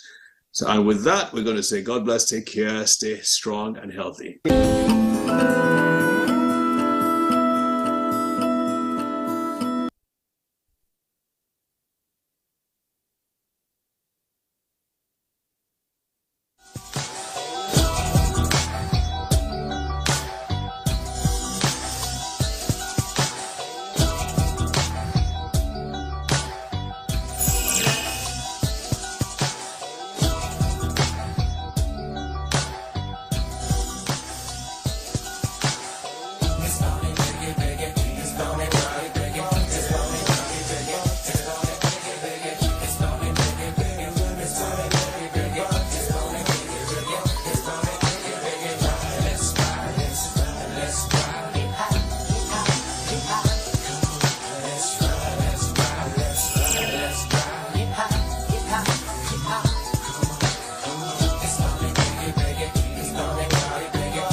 We all have stories to tell. The small boy kicked me to open fire on me, so I said, okay, you can cut the right hand. So that's how my right hand was cut off. He's working with cloche with which year that it was that guy. No, he's not an ordinary eye. No, he's not an eye. Juju used marry his wife. It all depends on how I handle my story and how you're able to handle your own story. It is what you decide in your mind that determines you, not your situation. I don't hear well, but one thing is,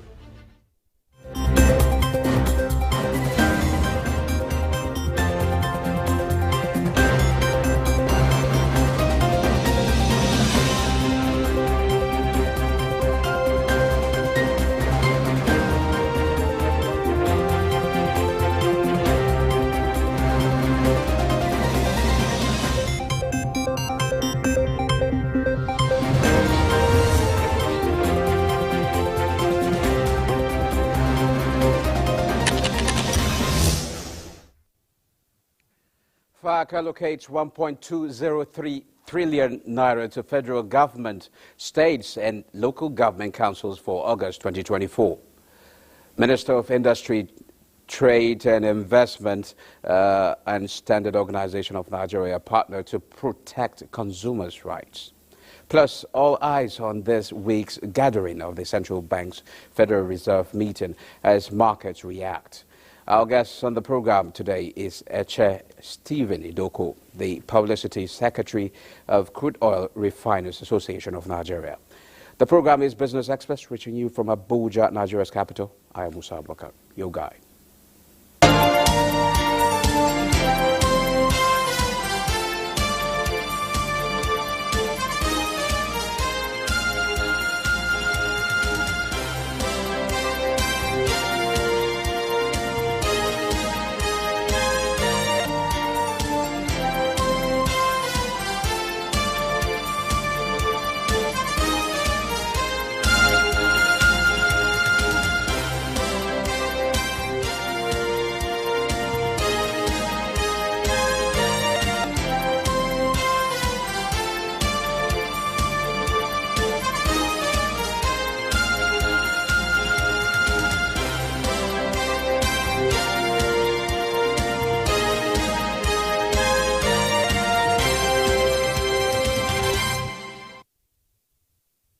And now we begin with news that the Federation Account Allocation Committee, FAC, has distributed 1.203 trillion naira to the federal government, states and local government councils for August 2024 from a gross total of 2.273 trillion naira.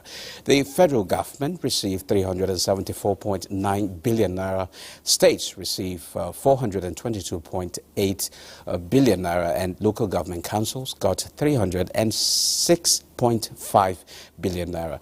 Additionally, oil producing states received 99.474 billion naira as derivation. Revenue from value-added tax decreased to 573.341 billion naira from 625.3 billion naira in the previous month, contributing to a total distributable revenue of 1.203 trillion naira. The excess crude account balance is $473,754 million. Data shows that digital technology contributed 14.8% to Nigeria's GDP in the first quarter of 2024, higher than the oil. Muplan Dakok reports that for Nigeria and other countries to increase this contribution, as well as institutionalize the framework for implementing the e-government master plan. Experts are identifying digital technology as strategic for Africa's e-governance. The professionals say digital economy is the engine room for implementation of economic and business policies and programs for Africa. All these outlooks as the Africa Digital Economy Summit Afrites with the theme Digital Transformation for Sustainable Growth, Africa's Path to a Connected Future, comes up in Brazil by October this year. Beginning to look towards advancing digital transformation, particularly in Africa. AI, of course, everybody knows AI is there. Everybody's talking of AI now. But we must not react to AI because the West is pushing it. We can all have our own structure, the superstructures, to drive our AI. We need to drive this technology as the new frontier of doing business. This week, Dangote Petroleum Refinery's premium motor spirit, also known as petrol, was released by the Nigerian National Petroleum Company Limited at the price above 1,000 per litre in the far north and a little less than that in other parts of the country. The organized private sector has called for competition in this space, and Nigerians have been hopeful for availability as well as affordability of the commodity. On Business Express today, we are going to turn our attention to energy sufficiency. Our guest in the studio is Eche Stephen Idoko. He is the Publicity Secretary of Crude Oil Refiners Association of Nigeria. It's a pleasure having you in our studio. Yeah, thank you. The honor is mine. Okay, beautiful. Let's begin the conversation. Some market watchers say the price of petrol produced by the Dangote petroleum refinery released by the NNPC on Monday may justify the importation of the commodity into Nigeria. What do you think about that? Okay, do you agree with that? It's strange. I don't quite agree with that because the product lifted from Dangote is selling for about 55 cents. As against what we understand the NNPC was importing, which was a little above 70 cents. By looking at this on face value, the Dangote product is cheaper than whatever it was that the NNPC was importing. But it's not just only the pricing factor alone that we look at. If you look at the macroeconomic effect, the Dangote petroleum eventually would be of take in Naira, and then that would ease 40% burden on our FX, and that would have a longer long-term advantage to the country and the strength of our currency. So I would say in a nutshell that in the Dangote's PMS coming into the market space is unequivocally an advantage to the Nigerian economy, and in a way a reprieve to NNPC, who has had to manage the crisis of balancing our FX challenge and the local demand for petroleum products. Okay, you agree with me that there's room for competition, and you are part of the Association of Refiners. As the Secretary of Crude Oil Refiners, are we likely to see more refineries coming up to, set up just like the Dangote refinery? Yes. As a matter of fact, we have always allayed the public of the fear of a green monopoly with Dangote Group. Dangote being a member of Coroner, so alone should be pointed to the fact that they do not expect to, they are not intending to run as a monopoly, because the association in itself would create some level playing field. And the PIA also have empowered a number of agencies that would be able to check monopoly. We have the NMDPRA, who's going to play the lead regulatory roles, and the other agencies like the consumer protection and all that will be checking fair competition and all. So the fear of a monopoly, strictly speaking, it's not there. Dangote is going to be playing with other sectors. I know of other refineries that are going to be starting their PMS production campaign. I know a few of them that are already working on bringing their PMS production line into fruition as we speak. So it's actually a move in the right direction. And you know that if the NNPC refinery in Port Harcourt delivers like it is said, then it means we are going to be having more than just Dangote producing Should we PMS. be expecting NNPC and Port Harcourt to, as a matter of fact, very soon join production, and we'll begin to see a result from it? So much has been invested in that refinery. Well, okay. Like I said, anything from the Port Harcourt refinery? Well, yeah. We can only rely on whatever NNPC has told us. NNPC told us that they have done some extensive work. We have seen it did shift severally. Quite unfortunate, but it's also not uncommon with projects of that nature. A lot of other things could be responsible for the shift in date. We can only hope that the refinery will come on stream. It has always been the position of those of us in the refining space that revamping those refineries was not the wisest decision to take at a time. We had thought that they could have channeled those funds to other avenues than revamping those refineries and sell off the refineries, but that has been overtaken by events. They have put funds into it, and we can only hope that those refineries come on stream like they have promised that it will. But in the back of that, we have private sector players that are working rigorously to see that we attain energy sufficiency, especially in the place of domestic refining. And we are hoping and we believe that those private sectors that are working would see their plans come into fruition, and NNPC refineries, if they eventually begin to function, would only just be an added advantage to make sure that we become an exporting hub, and that's what's really exciting players in the industry.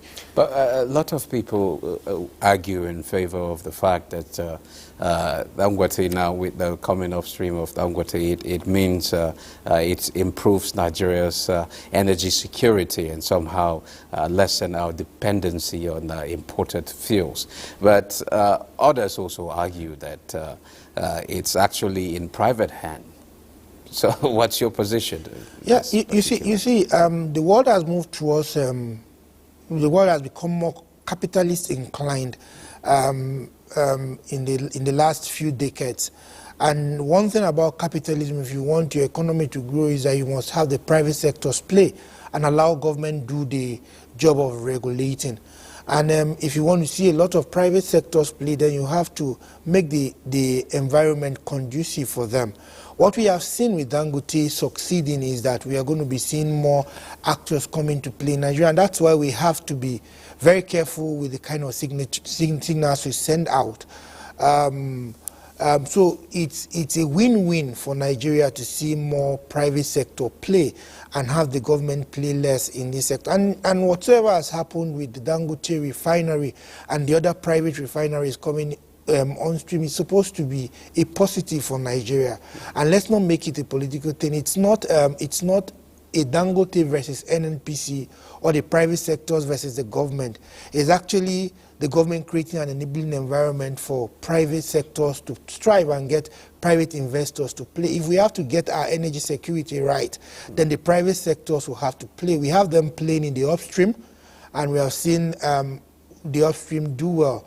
We've seen the success registered with the LNG project, and we can only just hope that the midstream, as it's beginning to emerge, would see the private sectors play leading roles, and the government just providing the enabling environment and the superstructure for them to strive in business. Okay, let's know, what does energy security entails? What does it entails? Does it mean affordability and availability at the same time, or is it something different? Because the Nigerians are still concerned about availability and price of petrol. Can the new refinery handle these two issues? Yeah, energy security entails the two. And yes, the new refinery, and at this stage I like always correcting when I'm at interviews like this that one would speak. When we begin to look at it from the narrow point of Dangote alone, it will create the kind of fear that a lot of analysts are exercising. But we'll begin to look at it as the refineries, the people in the refining space. As I speak to you, we have over 5 other refineries aside Dangote that are refining. So if we begin to look at these other players and look at it as from that broad perspective, we won't have this fear. And to answer your question, yes, when we begin to refine locally, we would see a reprieve price, and then we would see sufficiency in terms of supply. The Dangote refinery plant alone has a capacity of refining 650,000 barrels per day, and there are others that are coming at various capacities from 60 to 20 to 10 to 5 to 1,000. When these people come into play, we would begin to see sufficiency of product, and then we'll shift from just supplying or satisfying the domestic market to import to export, and that is where we would begin to cash in on refining in Nigeria, because we'll begin to see inflow of FX through exportation of refined petroleum products, and that's what we want to get to. Okay, in terms of transition, how does Dangote refinery fit into Nigeria's broader energy transition agenda, especially especially in terms of shifting towards cleaner and renewable energy sources? Yeah, so good thing is that the Dangote refinery is one of the youngest refineries in the world. And what that means is that it has one of the finest technologies, one of the most recent technologies that places premium on cleaner energy source. The same applies to all the smaller refineries that are coming on stream too, I must add at this point. So what it means is that because it's a newer technology, it pays more attention to more eco-friendly fuel, as had been stated by Dangote himself in one of the recent interviews. And it means that most of these recent refineries will pay more attention to the carbon footprint as released globally. And so, yeah, it's if it goes into a more friendly, eco-friendly kind of energy source to Nigeria and globally as well. And I must add that right now we have quite a number of export going on in other refined products from the refinery as well. We have Jet A1, we have diesel, we have naphtha. We have a lot of people from other countries coming to pick as we speak already. And then, the PIA, and just one final thing, the PIA also makes provision for backward integration. What local refining does to us at this point is that what hitherto used to be the point for import, all the tank farms that used to receive imports would now be positioned to be tanks for holding export products for Nigeria. So those ones that would be demanding for dollars now would be a conduit pipe for bringing in FX and dollars into the country. Okay, thank you very much, Stephen Idoku, Publicity Secretary of Crude Oil Refiners Association of Nigeria. Thank you very much. It's been a pleasure having you on the program. Thank you very much. Thank you for having me. Now let's head to energy market, where oil fell on Wednesday after 2 sessions of gains after an industry report showed increase in U.S. crude and fuel inventories, offsetting rising tension in the Middle East and the potentially bullish impact on a U.S. interest rates cut. Market sources say U.S. crude stocks rose by 1.96 million barrels in the week ended September 13th. Brent futures were down 92 cents at $72.78 a barrel. U.S. West Texas Intermediate crude futures dropped by 95 cents to $70.24. Brent has staged a recovery since falling below $70 to its lowest since December 2021 on September 10th. Cargo prices were little change on Wednesday as investors maintained caution ahead of the Federal Reserve policy meeting. Let's see prices up for the commodities on the global market.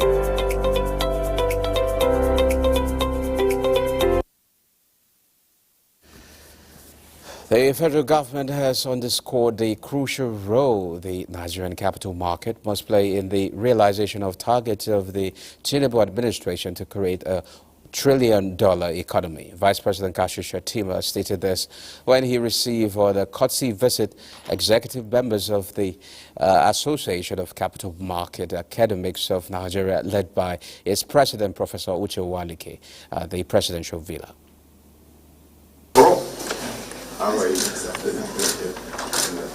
A knowledge-driven age without the skill set cannot make progress, and the capital market has a very prominent role to play in pushing the $1 trillion economy of the renewed hope train. Vice President Kashim Shettima commended the efforts of the capital market experts, emphasizing the significance of their contributions to the ongoing intervention to transform the nation's economy. Professor Uche Waleke The president of the association said they were at the presidential villa to give the association support to the reforms of the Tinubu administration in the areas of fiscal policy. Saying the Capital Market Association, specializing in financial market research, has taken steps to strengthen the bond between academia and industry.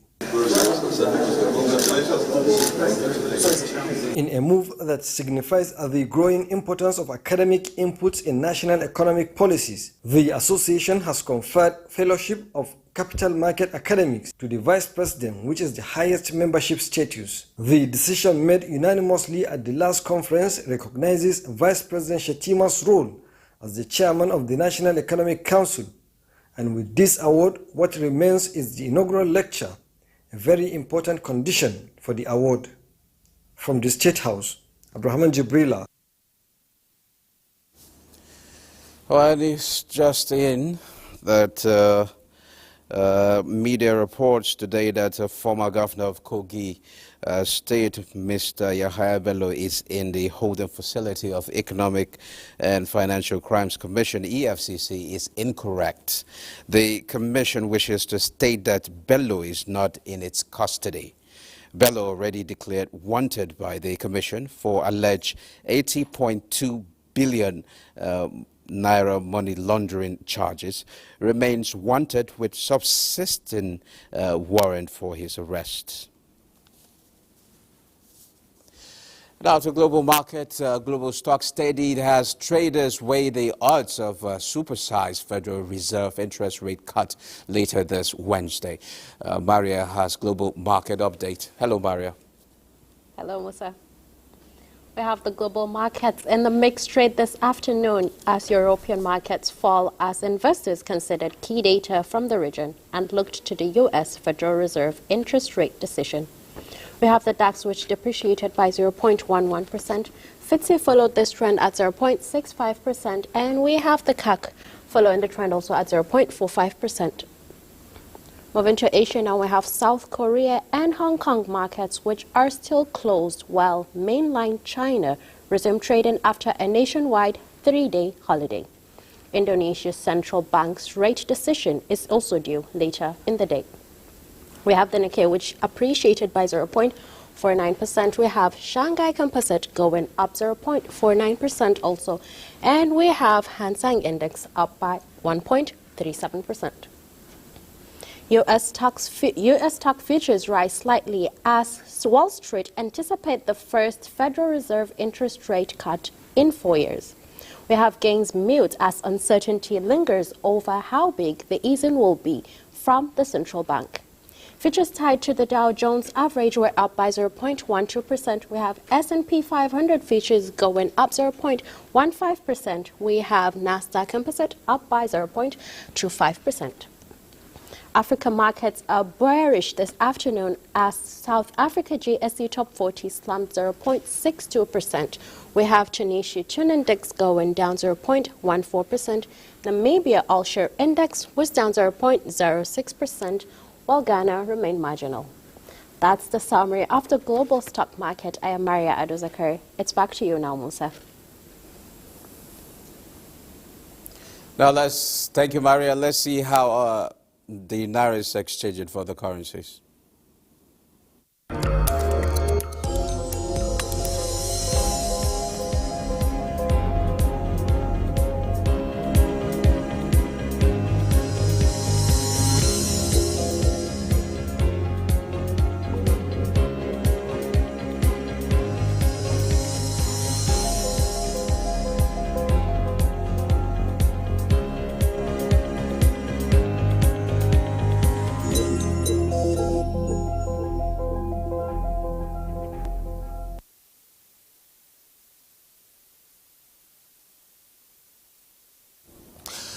Well, this is it. We earlier told you that media reports today that former governor of Kogi State, Mr. Yahaya Bello, is in the holding facility of the Economic and Financial Crimes Commission, EFCC, is incorrect.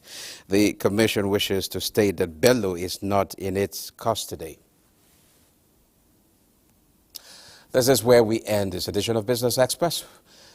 the Nigeria CBN, well, we expect that this week that the Nigeria CBN may halt interest rate hike after annual inflation rate fell to 6 months low in August. Well, that's it. Business Express returns tomorrow. Thanks for watching.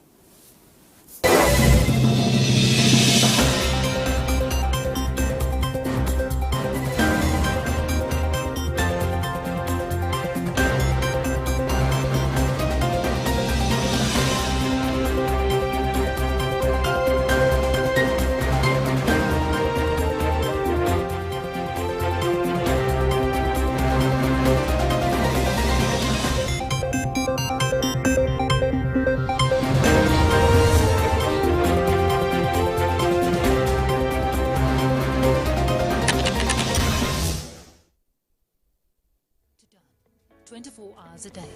NTA International is with you. In your living room, office, and everywhere, anywhere. We provide a company you desire in terms of balanced and up-to-date news, programs, and the best of entertainment.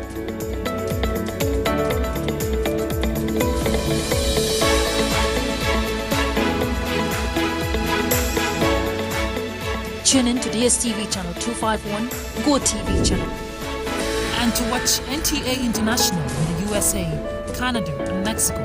Use the following satellite parameters. You can also see us on Facebook and YouTube for quality content on the go. NTA International, Africa's window to the world. Let's delve into the cultural significance of the Maasai shuka, an intricate textile embodying the heritage of the Maasai people in East Africa. Firstly, a brief introduction of the Maasai community. Residing in regions of Kenya and Tanzania, the Maasai are renowned for their cultural customs, vibrant beadworks, and distinctive attire. Our exploration commences with the historical origins of the Maasai shuka. Initially in traders in the 19th century, it began as conventional fabric utilized by Scottish missionaries. Over time, the Maasai ingeniously transformed it into a symbol of profound cultural identity. Taking a closer look at the Maasai shuka, one is captivated by its rich palette of colors and intricate patterns, each hue conveying symbolic for courage, blue for vitality, and green symbolizing the land's prosperity. Zooming in on the practical applications, the Maasai shuka, initially fashioned as clothing, has evolved into a versatile accessory integral to daily life. Its utility ranges from providing warmth against mountain air to serving as an improvised carrying sling for infants. Shedding light on its cultural relevance, the Maasai shuka plays a pivotal role in ceremonial occasions. It is prominently featured in rites of passage, weddings, and spiritual gatherings, underscoring its central role in Maasai cultural expression. In the modern day, the Maasai shuka showcases remarkable diversity. Beyond its traditional uses, it has found its way into contemporary fashion markets and global markets, representing a fashion fusion of cultural heritage and modern trends. In addition to the shuka, the Maasai are renowned for their intricate beadwork.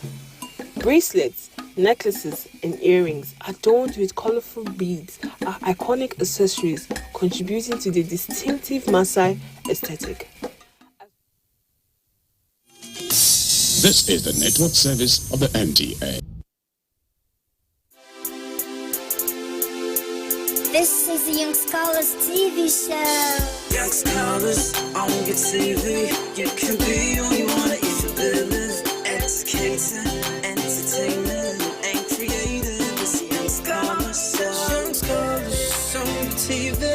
I can be whatever I want to be. Creative, entertaining, educating. It's the Young Scholars show. Yeah. Hello there, beautiful viewers. My name is Abba Ene. Welcome to the Young Scholars TV show. Today's episode is packed with so many new stuff for you to learn on every segment. So don't go anywhere. Sit back, relax, grab a snack, and enjoy, because it's about to be a fun ride on the Young Scholars TV show.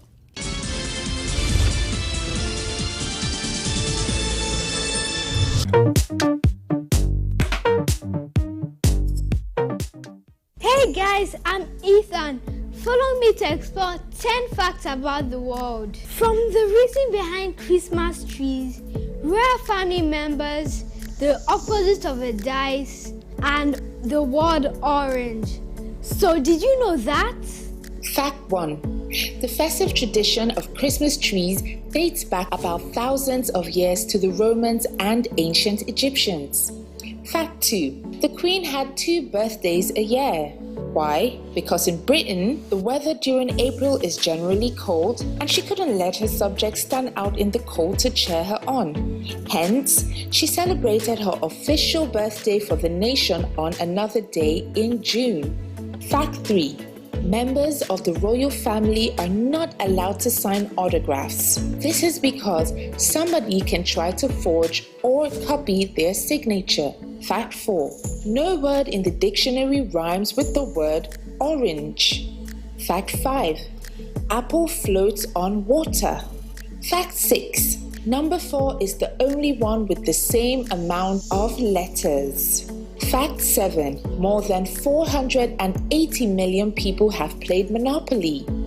Fact 8. Tomatoes and avocados are actually fruits, not vegetables.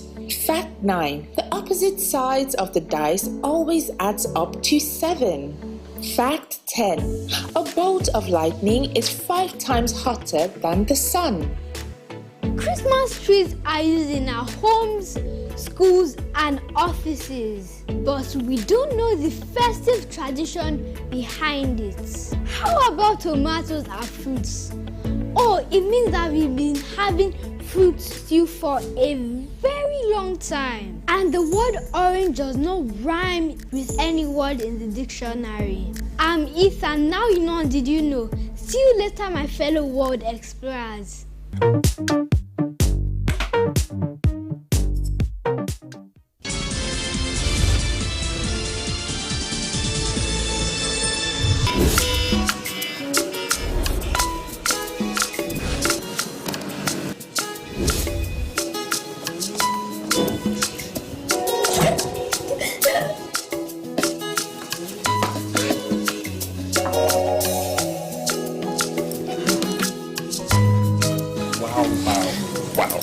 Welcome to Cafe Nita. What would you like to order, please?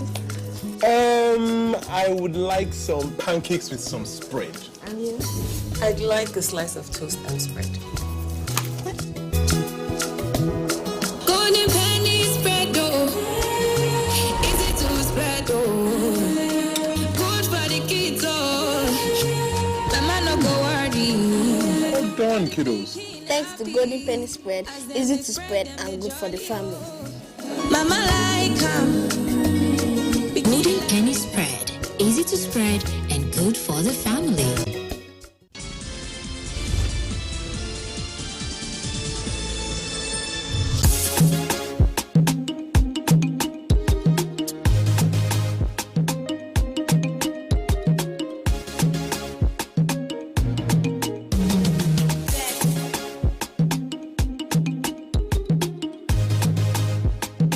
Hey everyone, my name is Stephanie and this is Young Scholars TV show. Here I am at St. Francis Catholic Secondary School, our Cultural Day celebration, and I promise it to be fun and exciting, so just sit back and relax. We'll be right back. The Royal Father of the Day in absentia, we await his arrival. Chairman of the day, special guests of honor, the Olorunfumi family, PTA executives, management staff, the Magis of St. Francis, noble colleagues of the Magis, parents of the Magis, distinguished ladies and gentlemen, good afternoon to you all. In a special way, I welcome you to St. Francis Catholic Secondary School, and I also welcome you to our annual Cultural Day celebration. The 7th Global Identifier of Jesuit Schools states that Jesuit schools are committed to interculturality. Cultural Day provides the appropriate context to live out this 7th Global Identifier. Today, we have the opportunity to affirm our cultures by recognizing the cultural dynamics of other groups, and on that basis, establish mutuality of relations in ways that eschew the politics of cultural and tribal divisions. Interculturality will be experienced in various cultural attires, food, drink, language, dance, songs, parades. Since the beginning of this term, the Magis have been preparing for various dance presentations.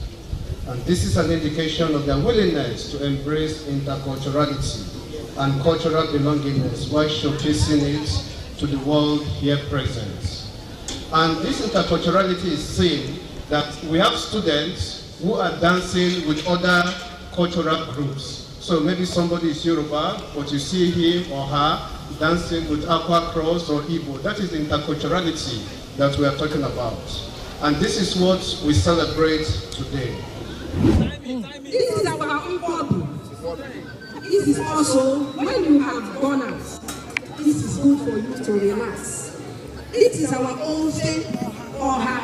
In short, the thing that we have, we prepare this for habits. As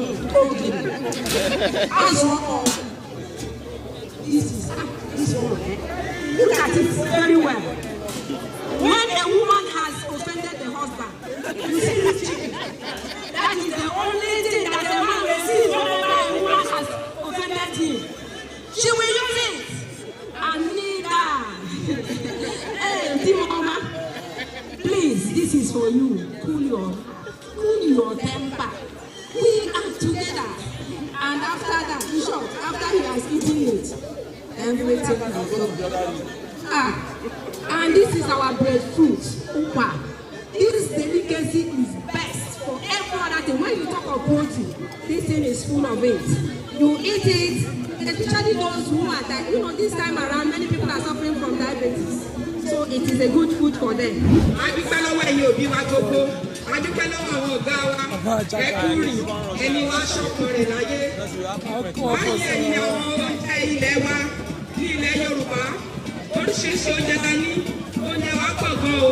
Sí, ẹ̀la lẹ́nu wá nínú oúnjẹ ilẹ̀ Yorùbá tàbá ní ká ṣe ètò bí Yorùbá ṣùgbọ́n mú díẹ̀ wá. A ní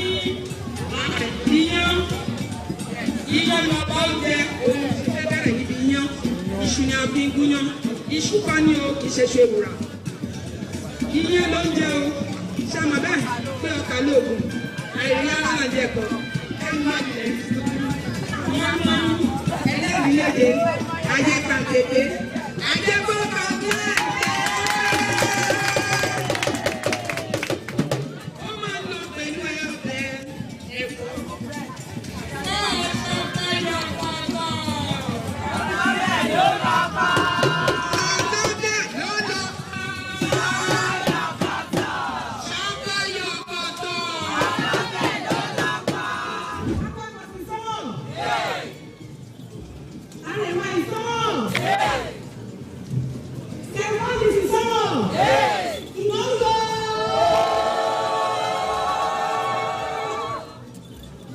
Mẹ̀tẹ́ yẹ̀mẹ̀má. Ìlẹ́bí o. Ìlíkọ̀ǹbù Fọ̀láǹbù ìlọ́gbẹ̀ ìlísẹ̀yìn. Ìrìnàjò. Apákọ̀. Àrẹ̀wá ìgbọ̀fẹ̀. Benue. Kogi. Fúlàní. Hausa. Mẹ̀yìnlọ́mẹ̀. Nilipo Kigoma, Igala, niliendelea ukafika Nigeria. Ndio kama ndio niliendelea niliko niliendelea kwa medio. Ito medio. Okay, kwa niliendelea.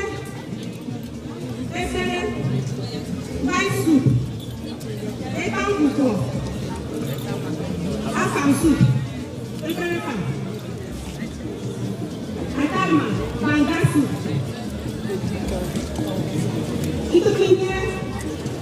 Itsekiri, influence. You are Ganga Pano, can be Iowa Charito. I told them, you know, I don't mind now. I'm going to shake you, Arewa. Albanago. I greet you, my high chiefs. You are welcome. We are known to be people who gather people. You can see we are few, but we are worse. We are strong. We are the strongest. We are the call us unity in uniformity and in diversity. Okay, guys, so I'm here with. So what type of attire are you wearing? I'm wearing the Oba schools. As you can see, it starts from the cap and then heavily beaded with the neck beads and with the coral beads, 3 here, and then with this long skirt again that is red and white to signify those in the Ejo culture. I'm wearing an Ishagu as you can see, with a leather trouser and with polished shoes. What do you feel is the importance of this whole celebration?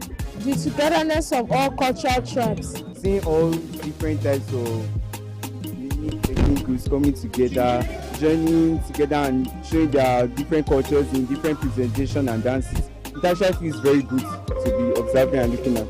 So would you like to come back for the next cultural celebration? Hopefully I should. I would like to come back and actually admire this nice presentation. Thank you so much.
Okay guys, so I'm here with Eloho Ogenevo. So what kind of attire are you wearing? Okay, I'm wearing a dress with the Itoma material that is normally worn by their maidens to show dignity and self-respect. So I'm wearing an Igbo Isiago, cream in color, with like the aspansi. So what do you feel like is the importance of this whole celebration? Well, there's some tribes I've seen today that I didn't actually know they existed. So it just makes us know more about different cultures we have in Nigeria. How have you been enjoying your cultural day so far? Well, I've enjoyed my cultural day as St. Francis has shown unity in diversity in different ways. So would you like to come back for the next cultural day celebration? I wouldn't miss it. Thank you very much.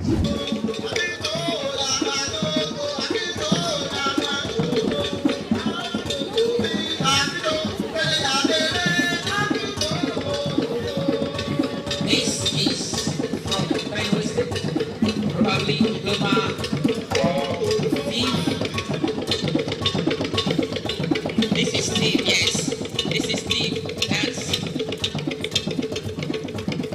The Steve dance. And then they deny by God.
And as you can see, how it was just like.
You can put your hands together for that, please.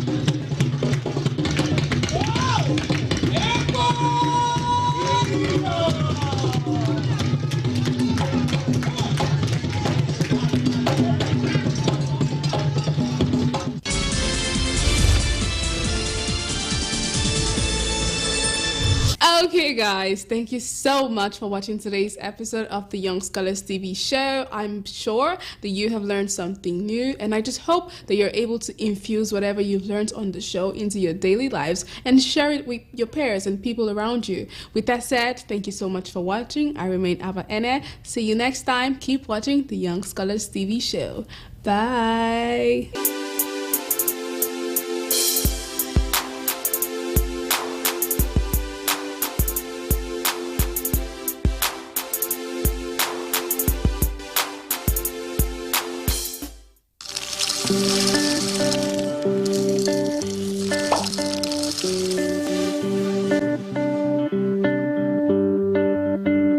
The mosaic of time.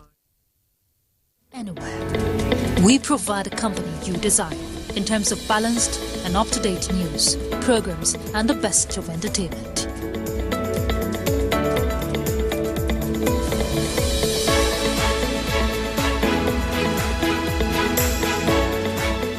Tune in to DSTV channel 251, Go TV channel.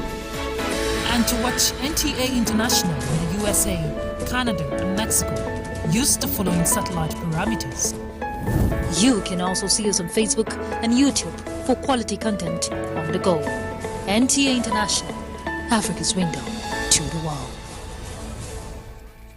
Let's delve into the cultural significance of the Maasai shuka, an intricate textile embodying the heritage of the Maasai people in East Africa. Firstly, a brief introduction of the Maasai community. Residing in regions of Kenya and Tanzania, the Maasai are renowned for their cultural customs, vibrant beadworks, and distinctive attire.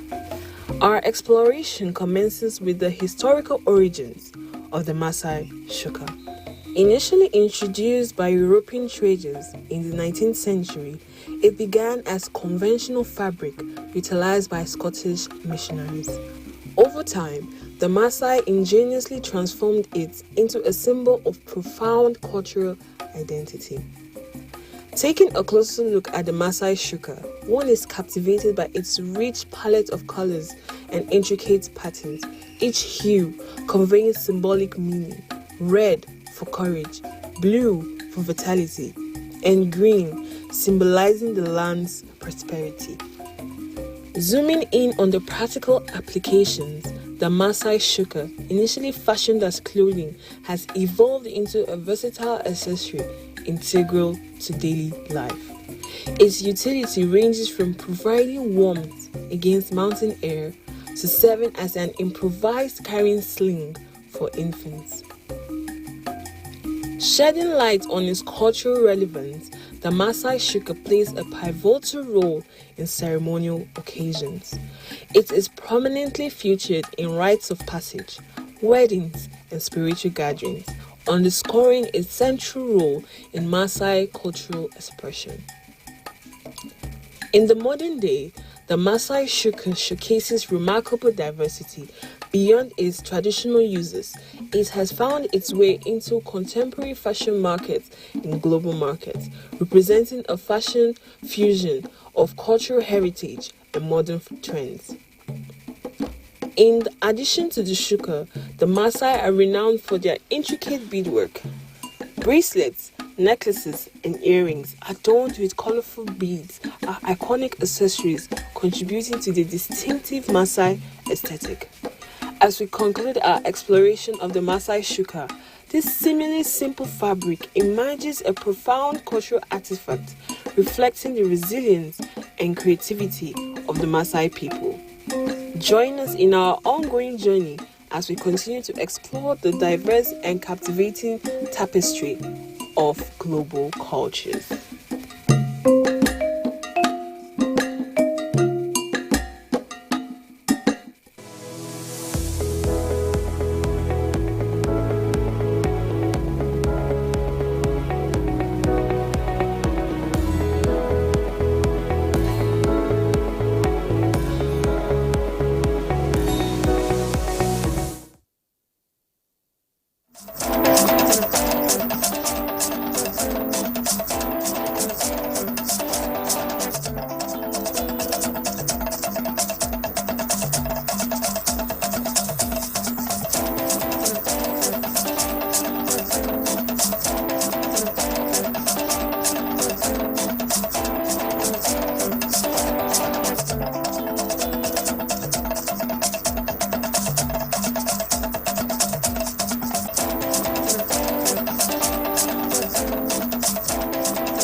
Hello and welcome to Nationwide. I am Dennis Adegunloye. Thanks for joining us.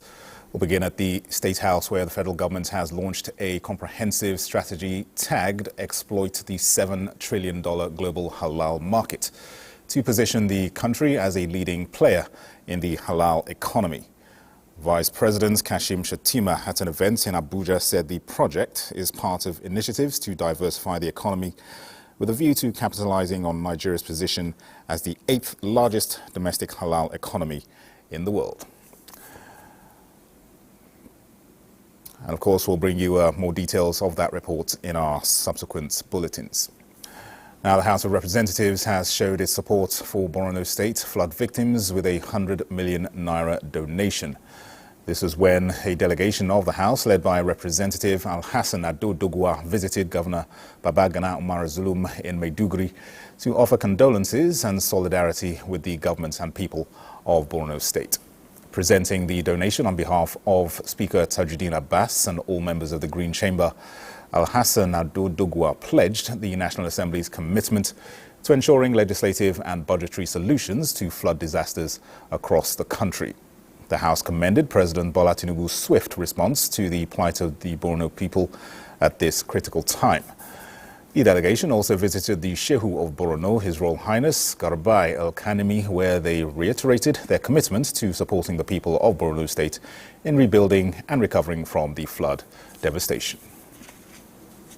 The visit was at the instance of the Speaker and the entire membership of the House to sympathize with the government and people of Borno over the disaster that massively disrupted social and economic lives of millions. We as a House will be poised for accepting any attempt of intervention from the federal government, as the case may be, even if it means coming up with a special intervention that will require appropriation to address this and similar other cases in the Federal Republic of Nigeria. My sincere gratitude to the Speaker of the House of Representatives and in particular this very important delegation for commiserating government and people of Borno State over the recent flooding that has severely affected the social economic activities of the people of the state. The House of Representatives delegation also visited the Shehu Borno, Abubakar ibn Umar Garba El Kanemi, on a similar mission, during which they prayed Allah to avert future occurrence. In Maiduguri, Mahmoud Goni, NTA. In the meantime, more victims of the flood disaster in Maiduguri have received relief materials from the National Emergency Management Agency as part of its intervention measures. Director General of the agency, Zubeida Umar, who personally presented the items, was assisted by Zainab Gimba, a member of the House of Representatives. Ilyasu Yakubu reports. Distribution of relief items was categorized into two. It started with that of the elderly, who, apart from receiving 25 kg bag of rice and a carton of spaghetti, they are also given already sewn clothes. This gesture, no doubt, brought smiles on the faces of the victims. NEMA's Director General Zubeida Umar said arrangements have been made to ensure equitable distribution of relief items to every victim. In order to prevent possible outbreak of epidemics owing to the flooded water, NEMA has stationed its water treatment van in strategic locations to provide treated water for the victims. John Deere operates the water purification van. So it does 3 levels of filtration, which is reverse osmosis, I think is the best presently now for water purification. If we set up in 1 hour, we can pump about 2,000 liters of water to drink. Borno State Governor Professor Babagana Umar Zulum said all the 36 internally displaced persons camps will be collapsed in the next 2 weeks, believing that before then the flooded water would have completely receded. From Maiduguri, Ilyasu Yakubu, NTA News. The National Emergency Management Agency, NEMA, has again released a fresh update on flood devastation and casualties in states across the country and local government areas. A statement issued by NEMA indicates that 1,092,317 persons have been affected, with 641,798 displaced from their homes, while 99,046 houses have been destroyed, while 285 deaths have been recorded. It's further revealed that 2,504 injuries were sustained and 127,504 hectares of farmlands washed away, with 185 local governments areas affected. 31 states have so far been affected.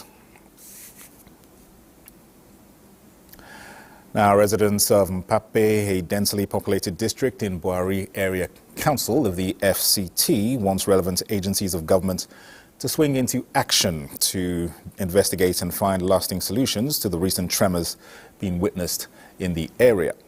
The tremor, which is said to have started on Friday evening, has persisted, throwing residents into a state of fear and panic. Ramatu Abdullahi reports. Mpape is a suburb of the FCT, characterized with hills and a lot of mining activities being carried out around the area. Residents since last Friday have experienced sleepless nights as a result of earth tremor witnessed in the area that was accompanied with devastating vibration with loud sounds that have thrown them into panic. Mostly affected were residents of PW neighborhood and Mopo 24 barracks areas of Mpape. Provost of the barrack and other residents said they have surveyed the mining sites around the areas and are sure the sound is not from a blast from the site. Many residents have fled their home out of fear, while others camp for safety at mosques and churches within the area whenever the tremor begins. District head of Mpape, Musa Fada, said similar situation was witnessed in 2018, 5 years ago, calling on government to investigate the situation to find lasting solutions. It happened 5 years ago. Let them do the same thing to sack, to know what is the problem of it. The district head also called on residents to remain calm for authorities concerned to address the situation. Ramatu Abdullahi, NTA News. Well, the Nigerian Geological Survey Agency, NGSA, has allayed fears over earth tremors experienced in Mpape, Katampe and Maitama and other areas of the Federal Capital Territory. A statement by the Director General, Professor Olusegun Ige, indicates that NGSA monitored the tremors and found them to be low and did not pose any immediate threat to the environment. The statement notes that the monitoring station, NGSA 5, at Katampe has been capturing several significant ground motions with high moment magnitudes in the past 5 days, beginning from September 13th till date, and only one mild event was recorded on September 13th. 6 of these events were captured on the 14th of September, while over 21 events were captured on the 15th with higher intensities. NGSA advises residents of the affected areas to remain calm as the situation is being monitored. To other news now, First Lady Oluremi Tinubu has kicked off a 2-day Women in Tech Skills training for entrepreneurs in Rivers State. Osina Chief Samuel reports that the First Lady was represented by the wife of the State Governor, Valerie Fubara, which is part of the Renewed Hope initiative geared towards empowering Nigerian women across the country. Economic empowerment of Nigerian women is the goal of the Renewed Hope initiative of the wife of the president, Senator Oluremi Tinubu. Going by the capacity of Rivers women towards shaping the country of their dream, the tech skills training is expected to further enhance their capabilities in building a vibrant economy. Wife of the Rivers State Governor, Lady Valerie Fubara, represented the First Lady at the event, urged Nigerian women, irrespective of their political affiliation, to support Senator Oluremi Tinubu's effort to uplift families through quality programs embarked upon under the Renewed Hope initiative. This training program, jointly coordinated by technology giant Huawei and the Renewed Hope initiative, pet project of the wife of the President of the Federal Republic of Nigeria. It is our conviction that given the enormous endowment of every Nigerian woman, there should be a deliberate focus on finding ways of increasing their productivity, especially in technology-driven areas. She assured the women that the Renewed Hope initiative will continue to create programs that will reposition women economically, urging the trainees to build more frontiers for networking with global women in tech movement. In Port Harcourt, Osinachi Samuel, NTA News. The Economic and Financial Crimes Commission, EFCC, has debunked media reports that former governor of Kogi State, Yahaya Bello, is in its custody. A statement by the head of media and publicity of the commission, Dele Oyewale, says Yahaya Bello has already been declared wanted by the commission for alleged 80.2 billion naira money laundering charges and remains wanted with a subsisting warrant for his arrest.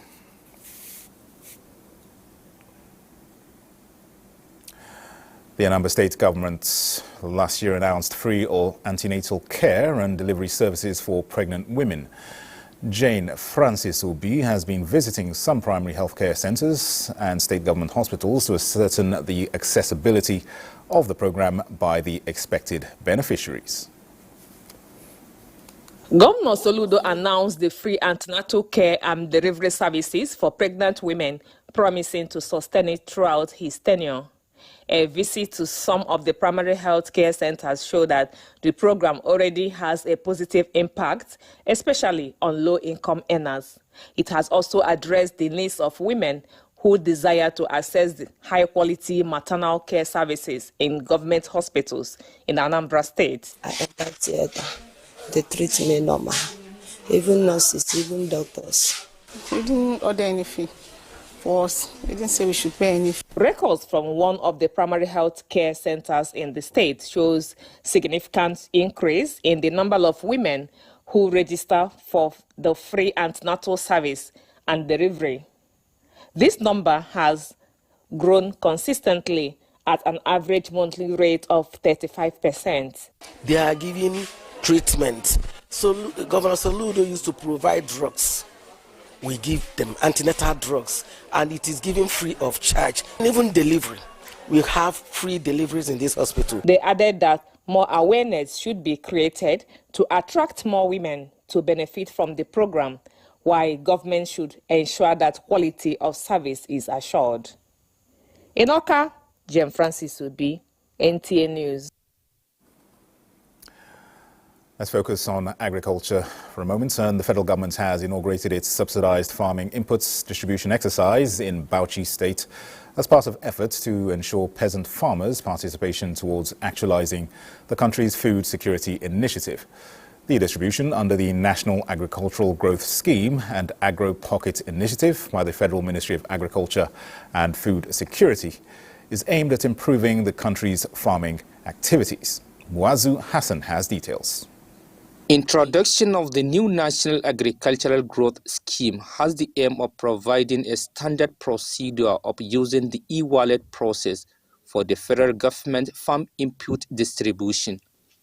This is one of the warehouses in Bauchi, the collection center for rice and maize farmers of urea and NPK fertilizers, rice and maize seeds, organic fertilizer, as well as insecticides, form part of the items for the distribution. The selection process of farmers based on their associations is targeted at harnessing the transformative power of digital technology that will revolutionize the country's subsidized agricultural input distribution. If a farmer comes with a text message in his phone, I will check and make sure that it's a genuine one from NACS.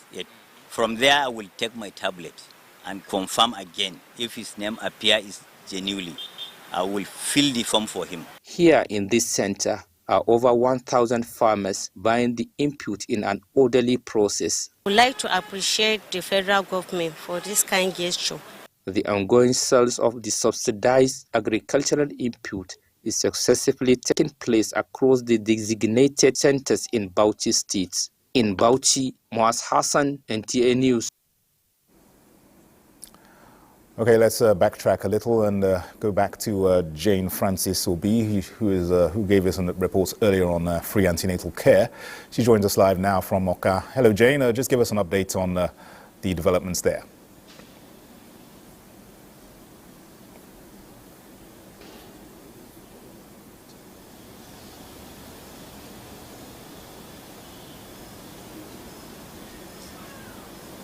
Hello, good afternoon, and welcome to Oka. Yes, Jane. Good afternoon and welcome to Oka. Intending mothers. Go ahead, Jane. Just give us an update on the free antenatal care there. Intending mothers and their families are already enjoying. Intending mothers and their families are already enjoying the free antenatal and delivery care services.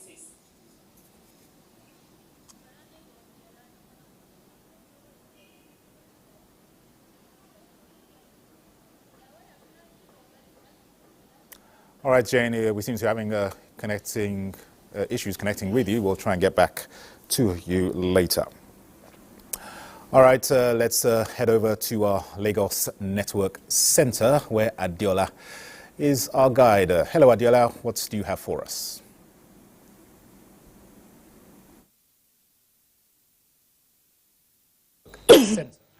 Thank you very much, Dennis.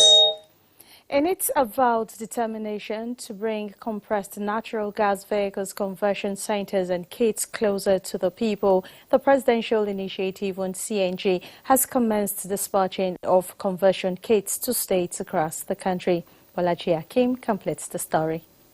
The compressed natural gas CNG kit includes cylinders meant for the conversion of 6, 4, and 8-cylinder vehicles, valves, regulators, switching system, and injectors. Distribution of these kits to the centers nationwide is to encourage vehicle owners convert from the use of petrol to CNG. Devices are safe, they are simple enough, and they are going to help you reduce your costs. Standard is very important to us, safety is very important to us, quality is very important to us. The PICNG team also visited one of the conversion centers where pre-conversion test is being carried out on commercial vehicles that will benefit from the conversion free of charge. You need to know the present condition of every vehicle you want to convert so that you can know whether there's going to be any correction, any repairs to be done before you impute that new system that we call CNG. The conversion awareness is a sensitive program of the PICNG. It is expected to take about 10,000 vehicles in the first tranche, while efforts are ongoing to encourage private investors to invest in CNG filling stations in Lagos. Bolaji Akim, NTA News. Dividends of democracy can be achieved when citizens take advantage of policies and interventions designed to improve their livelihoods. The Federal Ministry of Information and National Orientation is bridging the communication gap at the grassroots to mobilize and enlighten residents of Etiosa local government of Lagos State to key into the 8 intervention programs of government tailored towards addressing their areas of need. Taking the Renewed Hope Initiative message to people at the grassroots, who are the target groups expected to be at the receiving end of government interventions to cushion the impact of the reforms by the President Bola Tinubu-led administration. The Federal Ministry of Information and National Orientation Liaison Officer in charge of Lagos, Benedicta Dibe, says it is no longer business as usual, with governance now experiencing a paradigm shift with disbursement of about 3 billion naira to students in the Nigerian Education Loan Fund, NEL Fund, which comes with a monthly upkeep allowance of 27,667 naira to guarantee access to education. This 8-point agenda is for all of us. I'm asking that they go back and access this website. You don't need to know anybody to access it. You access it. A few months ago, some universities came up and reeled out names of their students that have their fees have been paid. Rukayat Saliu Issa, Chief Information Officer of the ministry, reeled out step-by-step approach to access these websites, especially the Consumer Credit Corporation and CNG conversion currently gathering momentum. Been able to know that so many programs has been on and that has been going on from time to time, and people are benefiting. All these initiatives are geared towards poverty alleviation, job creation, and ensuring easy access to credit facilities for MSMEs, culminating into economic growth. In Lagos, Joel Ukbola, NTA News. And those reports from Lagos. Nationwide will continue with Kemi in our Ibadan Network Center in a bit.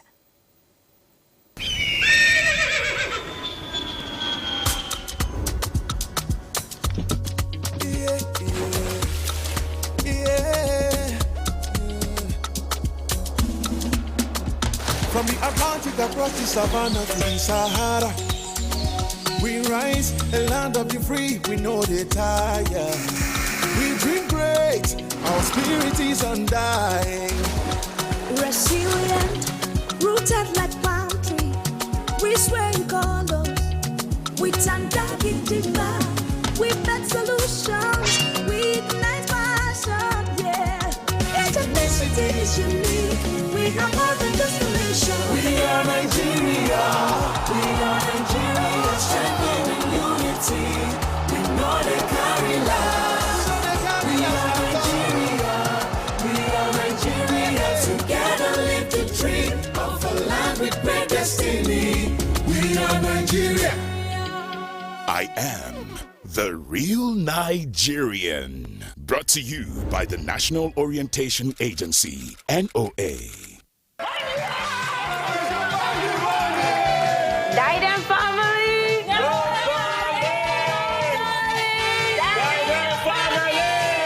Hey, we go here after today. Billy Tolerant Obakuma Kudansaki. Back then I used to be Rasaki, but now I'm rebranded. Call me Shegun, you can call me No Guest. How did you meet your lovely wife? It was an amazing journey. Adewale, mention a characteristic of a deceitful person. Cheating. You're corny. Pretense. You're selfish.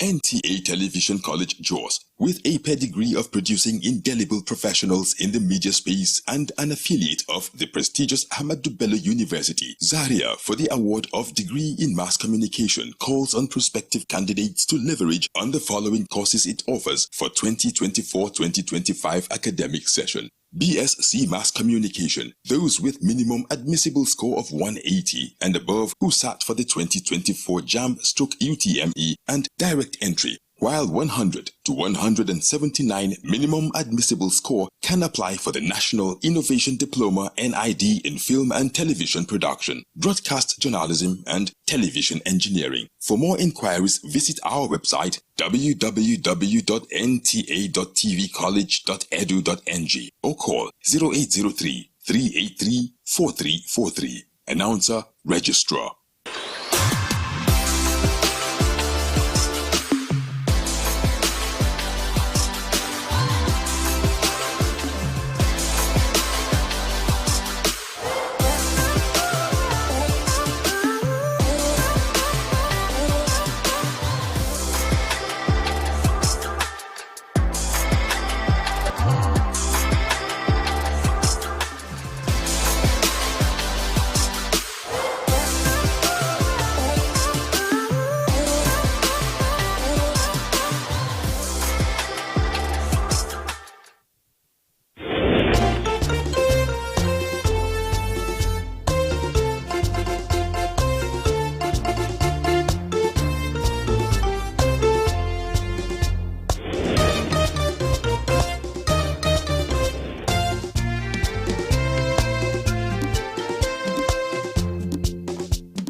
This Saturday,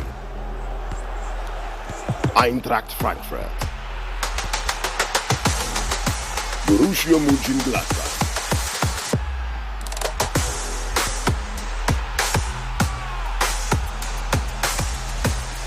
Watch live Eintracht Frankfurt versus Mönchengladbach on Sporty TV. SportyBet sponsors coverage of the German Bundesliga.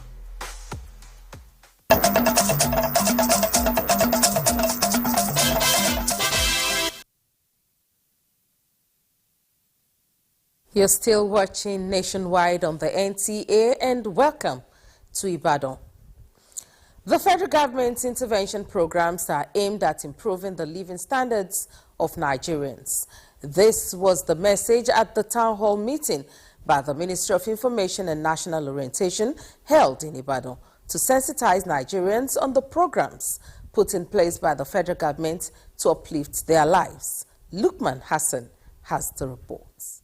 The town hall meeting at the instance of the Ministry of Information and National Orientation is to sensitize Nigerians on the various federal government programs targeted at bringing down the cost of living in the country. The State Director, Ministry of Information and National Orientation, while enumerating on the programs such as the CNG vehicle subsidized conversion, added that there are programs that will also ensure that youth are gainfully engaged. There is so much waste online through ICT. So NIA is established to train, to culture, and to facilitate youth going into online businesses. Funding their businesses, micro, SME loans, startups, existing loans. We support them with fund, especially equipment and raw material, fund for raw materials. Participants agreed that the town hall meeting has indeed enlightened them on government programs and hope it will positively impact on their lives. I've spoken about economic situation of the country, about the insecurity in the land, about the welfare of Nigerian masses, about the skyrocketing prices of commodities in the market. These are the issues that are germane to the welfare of Nigerian masses. So the government should please address all of this program. From my own perspective, I thought and I hope that it will be a very good information to pass to the president. I hope he will hear what you are saying. Some of the intervention programs on the front burner at the town hall meeting include student loans, consumer credit, skill up artist program, housing initiatives, Nigerian Youth Academy, amongst others. In Ibadan, Lukman Hassan, NTA News. Collaborations and regular engagement among heads of hosts, communities, and security operatives around Nigeria-Benin Republic border is vital to checkmate trans-border crimes while ensuring internal security.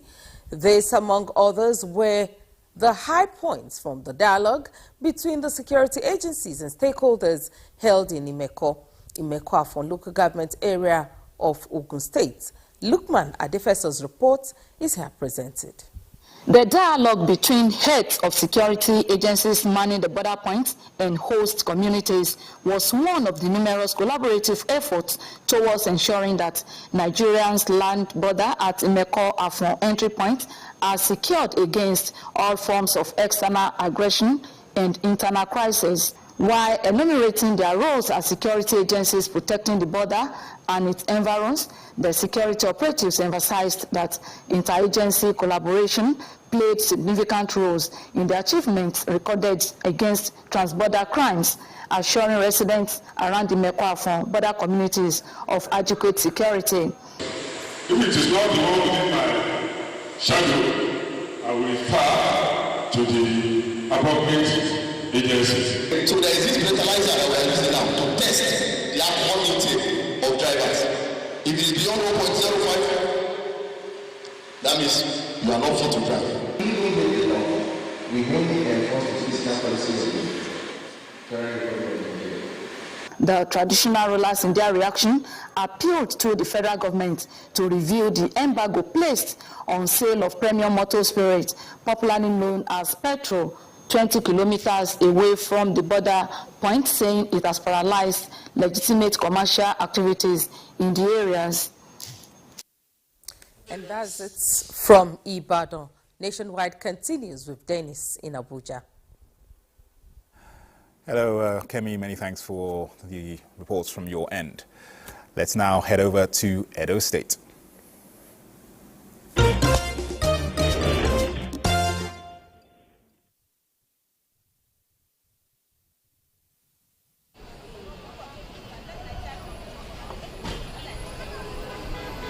In just a matter of days, over 2 million residents will be going to the polls in the Edo governorship election. And joining me live now from Benin is Jude Abugu for some of the latest happenings there. Hello, Jude.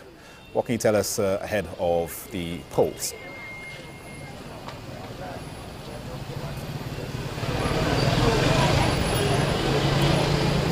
All right. Thank you, Dennis. We are directly opposite Benin office of Central Bank of Nigeria, where the sensitive electoral materials lifted by the Nigerian Air Force for the Saturday's governorship election are being expected. Earlier, some stakeholders came to the premises of CBN Benin office, including the State Commissioner of Police, but after some time, they left. So the information we gathered from INEC staff in the Public Affairs Unit of Edo State INEC office, she said that the materials are yet to arrive the states, but when they arrive, they will be kept in the custody of CBN. Then the inspection of the sensitive electoral materials by all the stakeholders will now take place tomorrow, as against today that it was earlier scheduled.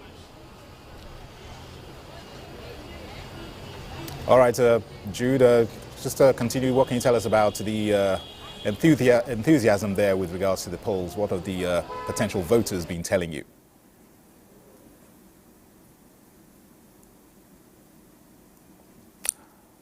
All right, signal lost there from Jude, but we'll get back to him in the course of the coming days. Well, let's stay with political party matters, and the Accord Party chairman, Maxwell Mbudem, has commended other political parties for endorsing the candidate of the party at the forthcoming Edo State governorship election and urges eligible voters to participate.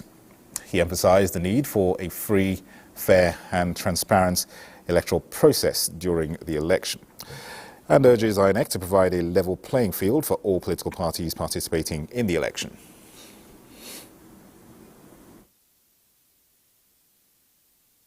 Nigerians demand a free, fair, credible, transparent, inclusive, and peaceful governorship election. INEC must ensure that its beavers and INEC portals are functional. Every vote must be counted and should count in the overall result. The mandate of the people must be respected by all stakeholders. The Accord Party National Chairman appreciates the National Working Committee of the party for the overwhelming vote of confidence in him at the National Convention held in Abuja, and promises to maintain the peace that exists within the party. And the Nigerian Air Force has commenced the airlift of election materials for the Independent National Electoral Commission to Benin, Edo State ahead of the governorship election on Saturday. Deputy Director, Public Relations and Information Group Captain Kabiru Ali indicates that this move is part of a broader effort to ensure timely and secure delivery of sensitive materials necessary for the smooth conduct of the elections. The airlift operation demonstrates the collaboration between the Nigerian Air Force and INEC, aimed at facilitating logistics and ensuring a peaceful electoral process in the state. Chief of the Air Staff, Air Marshal Hassan Abubakar, during a recent meeting with the INEC chairman, Professor Mahmoud Yakubu, reiterated the Nigerian Air Force commitment to providing airlift for the swift movement of electoral materials. This is in fulfillment of the force's constitutional responsibility of providing military aid to civil authority. Let's now join Obehi in our Benin Network Center for more reports. Hello, Obehi.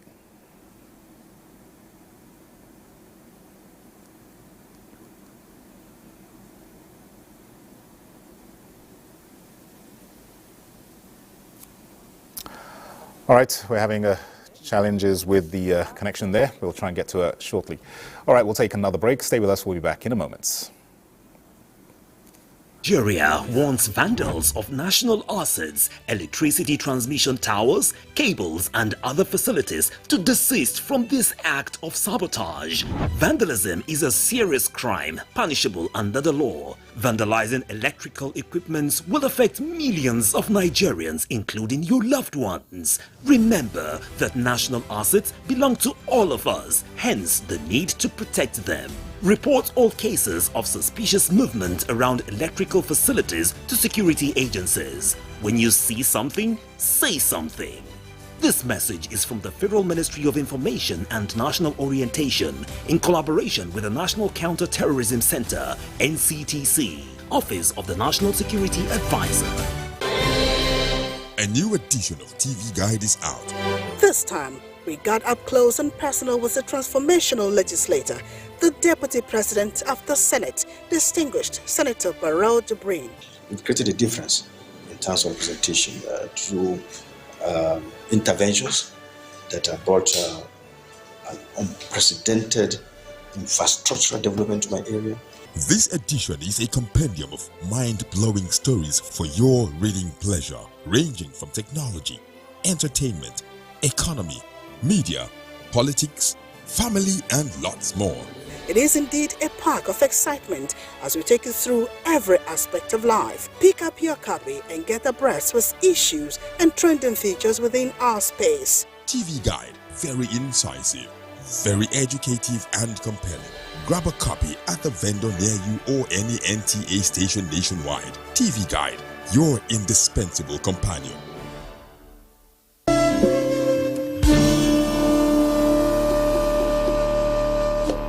I think Amaka should just move out of the house. Yes. No. Standing out of the house is not the right thing to do. Oh, there you go again with your sentimental family stuff. Baby, if our aim is to stop this affair, it is best achieved under our roof. You do something terrible and you'll be acting innocent. What are you going on about? Don't ask me that question again. You couldn't even control yourself in the presence of our visitors. What are you accusing me of, woman? My son, I don't know how serious you are with my daughter, but there's something that needs to be done urgently before you move any further. Anything, just anything, just say it. I'm ready to do anything. There is a spell that needs to be removed. A spell? Family forever, the story of our lives.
NTA News. First with the news. Authentic and reliable. This Saturday, Tottenham Hotspur, Brentford. Back with Kulusevski. Still he can't find the opening. But Spurs go in front. Sneaking it through. Wisser sliding it across. Tottenham Hotspur versus Brentford. Live on Sporty TV. Sportybet sponsors coverage of the English Premier League.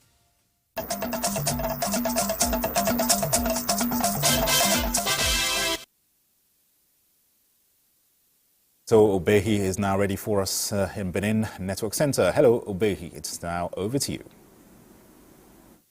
Hello, Dennis. Thanks for rejoining us here in Benin. The success of any government depends largely on the support and collaboration of the civil service. Governor Godwin Obaseki stated this at the Sir Victor Waifo Hub in Benin, where he had an interaction with workers of Edo State to thank them for their support in the last 8 years. Good luck, NTA reports. The governor commended Edo workers for their support in the last 8 years, which he said has been responsible for the many achievements recorded by his administration. The welfare of civil servants for the governor in the last 8 years has been the priority of government, adding that the tradition must be sustained. He thanked Aswa Ighodalo for resigning from over 16 companies and urged Edo workers to come out en masse to vote PDP for continuity. The destination is still very far. The destination is how to rebuild our country. So it's a journey. There's still a lot of work to be done.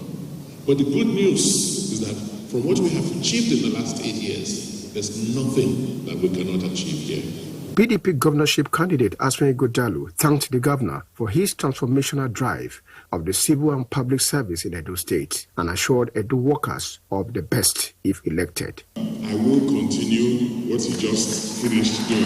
You all here will be a priority. We'll work well together, we'll speak to each other, we'll help each other, we'll function for each other.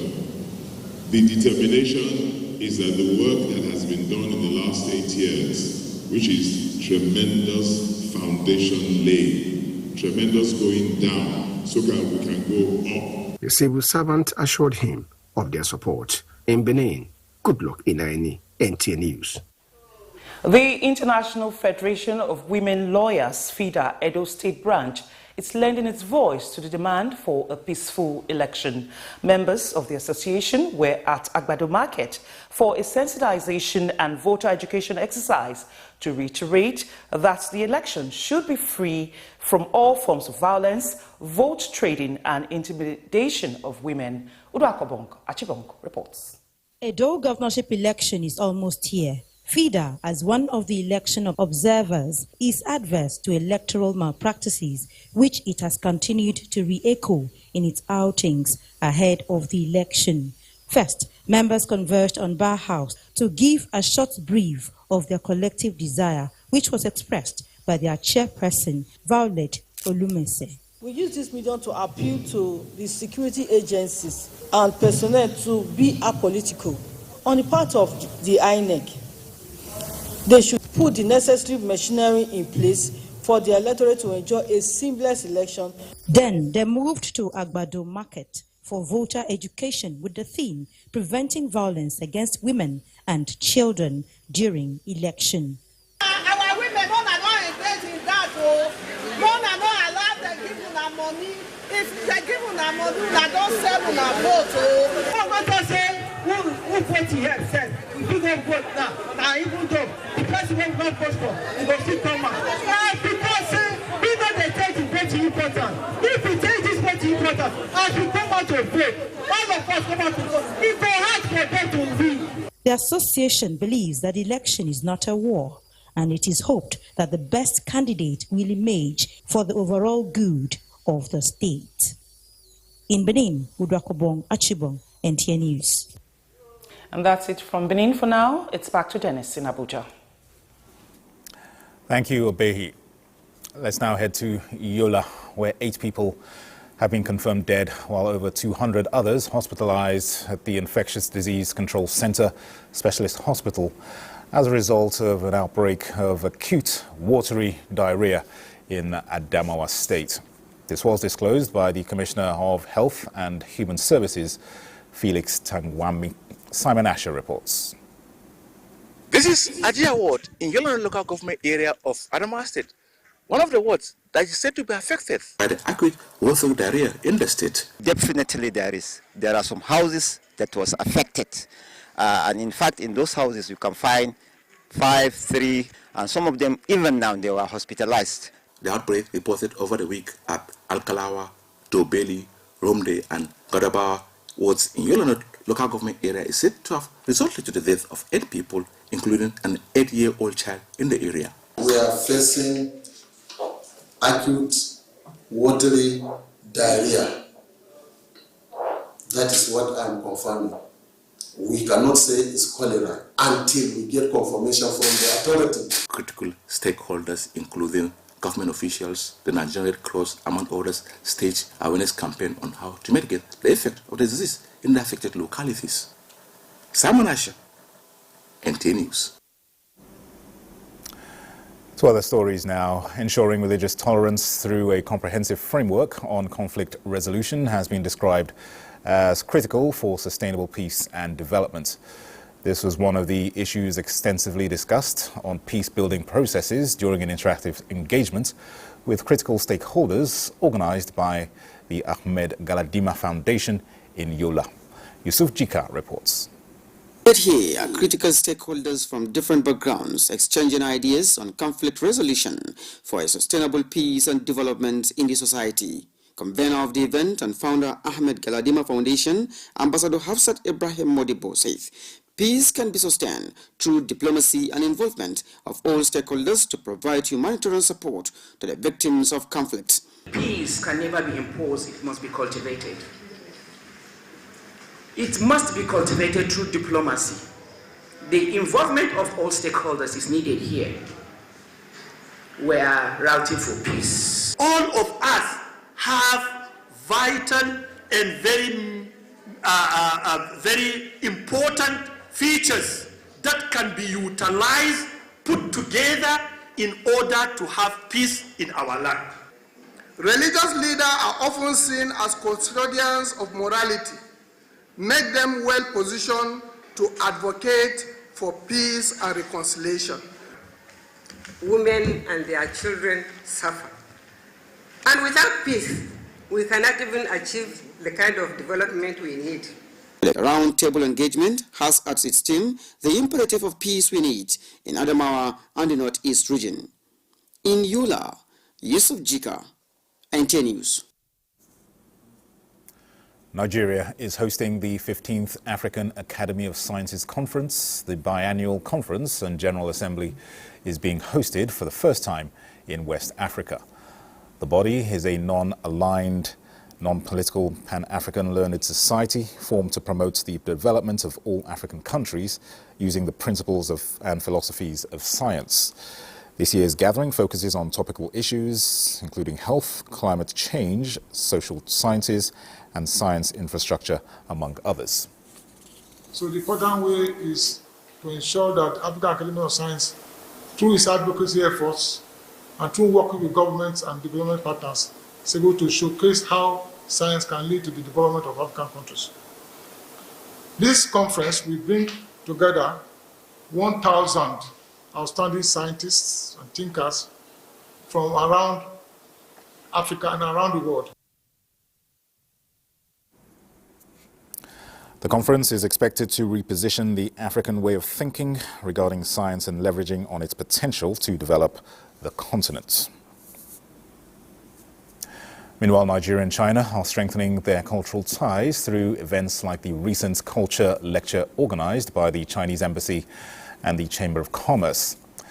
The events also celebrated the 75th anniversary of the People's Republic of China and the Mid-Autumn Festival, highlighting the importance of cultural exchange in fostering diplomacy. We'll bring you more details of this report in our subsequent bulletins.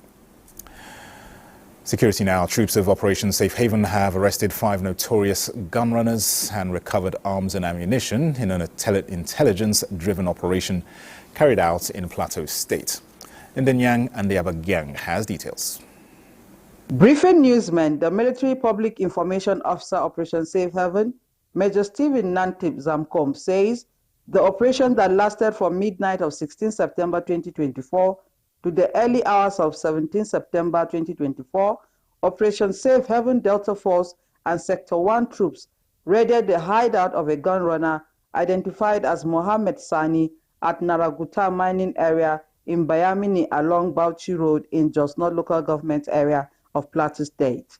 During the operation, troops arrested the suspected gun runner and 4 others, as well as recovered weapons and ammunition of different calibers, which include 2 AK-47 rifles, 1 Fabric National automatic rifle, 14 AK-47 magazine, 1 Fabric National magazine, 5,316 rounds of 7.62 mm special, 98 rounds of 7.62 mm NATO, and 43 rounds of 9 mm.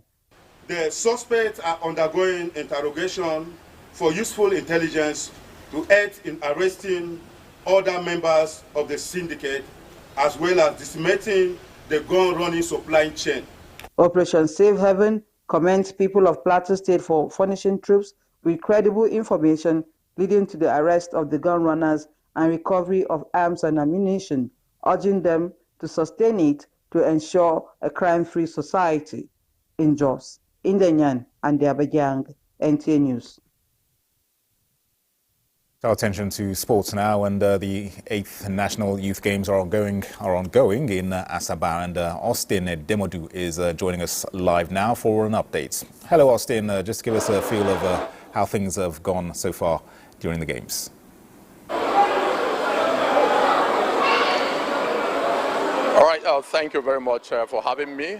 We are right here at the Stephen Keshi Stadium, Asaba.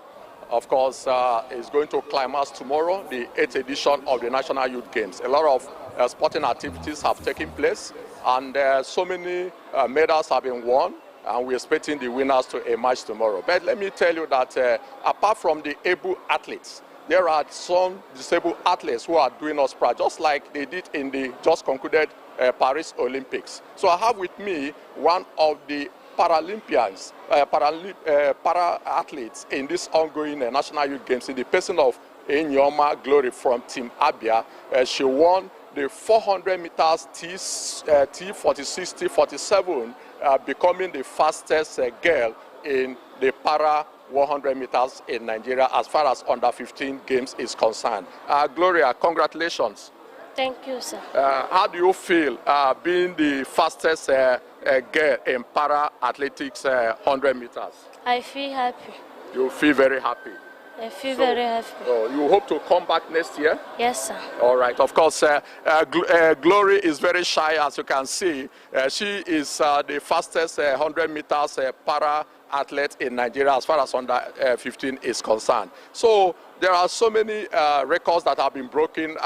Let me remind you of an incident that happened just a few days ago from Gombe State. A sole athlete, Moyan Simon from Gombe State, the only sole athlete that came from Gombe State, won 3 gold medals in gymnastics.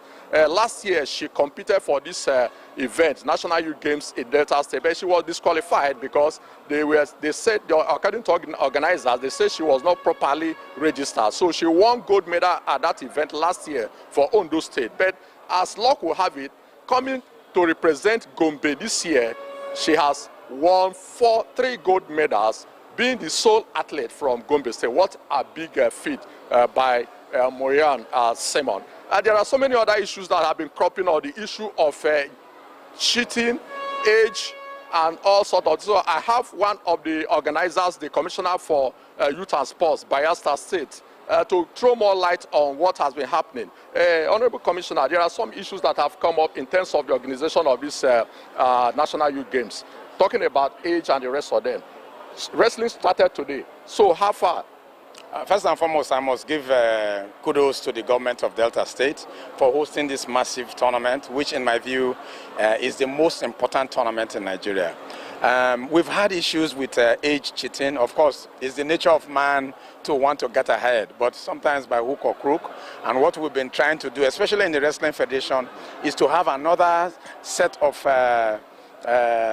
test for our athletes, where we were able to fish out a lot of the athletes who were overage, and we think there's been some parity, some level of fairness in the age categories, and the competition has been going on very well. Yes, having assessed what has happened so far, there are some suggestions that this under 15 should be reverted to under 17 in terms of the athletes' age limit. What do you have to say about it? Well, I hear the minister has made that suggestion, which is commendable, but it's something that will be subjected to the Council of State to deliberate upon. If we're talking about age cheating, whether it's under 17 or under 15, it's still going to happen. Okay. Of course, you know our under 17 football teams and what has happened to us. So until we get to the senior level, you cannot do away with age cheating. Right. Thank you very much, Dr. Gali is the Commissioner for Youth and Sports, Bayelsa State, also the President of the Wrestling Federation of Nigeria. Of course, let me remind you that the big one is coming tomorrow. Tomorrow is going to be the closing ceremony, so we are going to be updating you on how events unfold and who eventually is going to claim the winners of this year's National Youth Games. Back to you. All right, Austin, we certainly look forward to the finale of the National Youth Games there. Many thanks for giving us that update. Thank you. And with that, we conclude Nationwide. Many thanks for watching. On behalf of the production crew, I am Dennis Adigundui. Thank you for watching.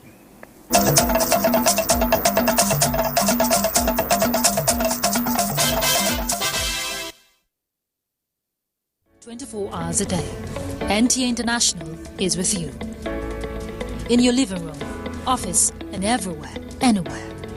We provide a company you desire in terms of balanced and up-to-date news, programs, and the best of entertainment.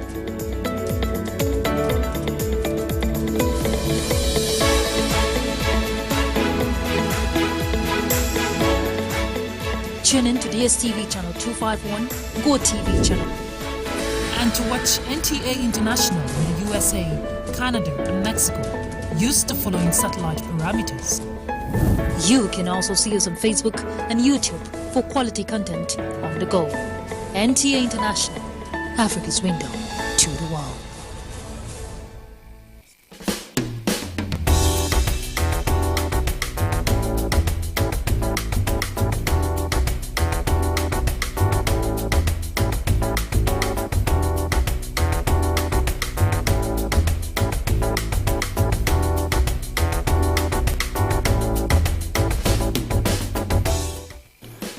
Nigerian suya. The following ingredients will be required to prepare this delicious Nigerian suya. 2 cups of suya mix, 1 tablespoon paprika, 2 teaspoons ground ginger, 1 teaspoon chili pepper, 1 beef top sirloin stick, 2 tablespoons vegetable oil, 1 teaspoon salt, 1 onion, 2 teaspoons cayenne pepper, 1 cucumber, and 3 beef stock cubes. We'll begin by soaking the skewers. Usually, it should be soaked for about 5 hours before it is being utilized. Prepare the vegetables and set aside in this order. Neatly cut and slice to your desired shape the cucumbers and then the onions.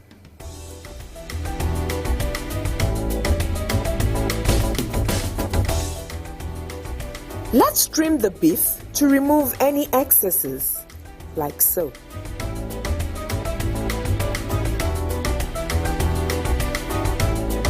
Then, we fillet the beef into strips for easy handling. and to enable it cook faster. Cut the beef into smaller pieces.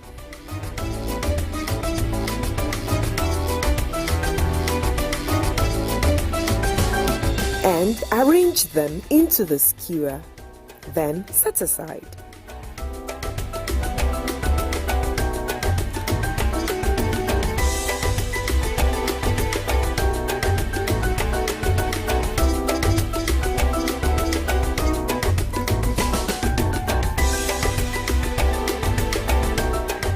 Get a clean bowl and pour in the suya spice mix.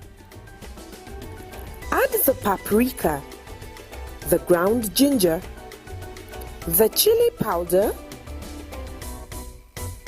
the beef stock cubes, and mix properly.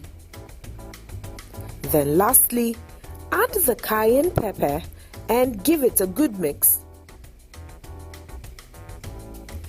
Place the skewers on a plate and rub some vegetable oil on the beef. Make sure to sprinkle generously the suya spice all over the beef and set aside to marinate for about an hour or more.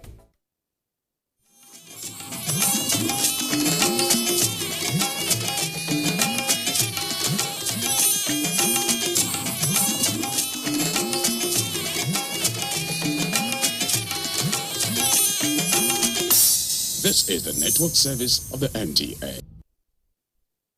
Hey, it's time to play. We're glad you came because we love to share. We can laugh and sing, do brand new things with new friends everywhere. Come, come, come. Let's have some fun. Let's have some fun with everyone. Because we love to learn together, making new friends forever. We Sesame Street friends. Do you like food? Like me like food.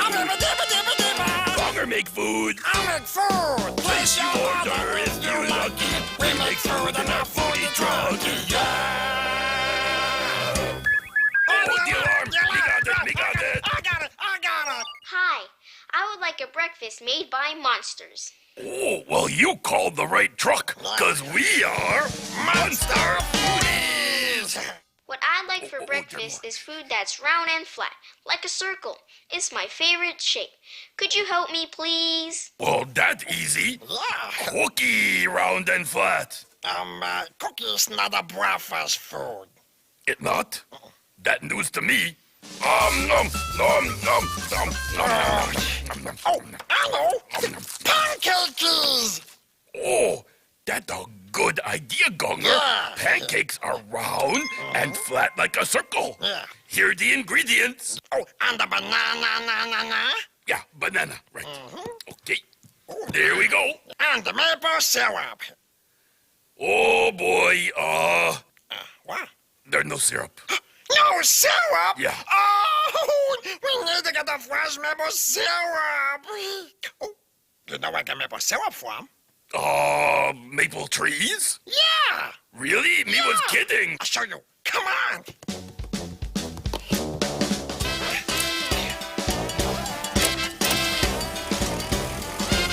To the maple farm. We're going to the maple syrup farm. Hello, Mrs. Farmer. We need maple syrup. Can you help us, please? Well, you monsters came to the right place. This is where we make it. Oh, do we have to bring the whole tree home? No, this is only the first step in making syrup. This is called a spile. It's drilled into a maple tree.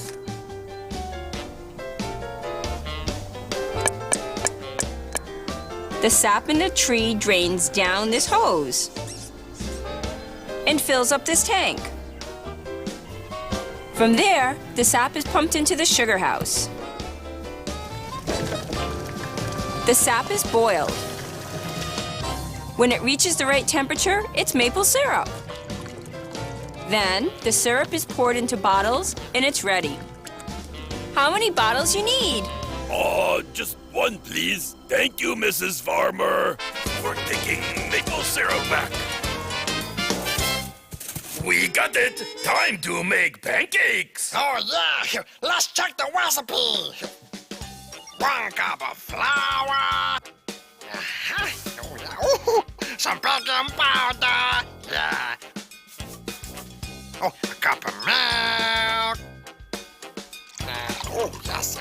And egg. Ooh, well done, Cookie. And a bit of oil. Now, mix. Yeah. Oh, mix up. Now pour on the griddle. Okay, me on. Oh, hey, look at that. It turns round all by itself. Me still no see how banana can be round and flat. Watch. Ooh, nice banana slices. Thank you. Oh, yeah. Now, one more. Yummy. It's ready. Okay, order up. Oh. Bye-bye, pancakes. See ya. Oh, Cookie Monster. Yeah. I got this nice for you. Oh, Gunner. Thank you.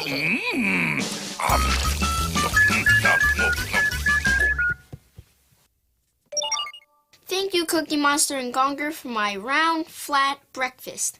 Circles are my favorite shape. Bye! You're welcome. Yeah! Happy monsters do the rest. Now we make yummy food just for you.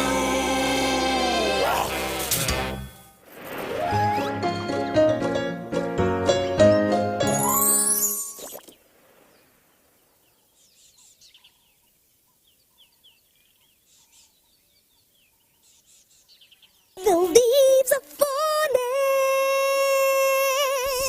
and I am singing. Hajad, what are you playing? I'm making a rainbow. It will look like this. Oh, I love rainbows! I have an idea.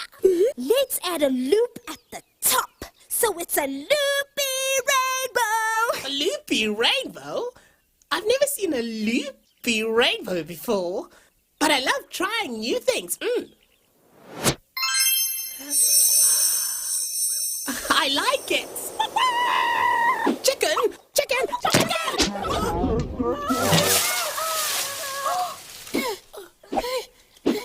Well, at least the whole pile didn't fall over.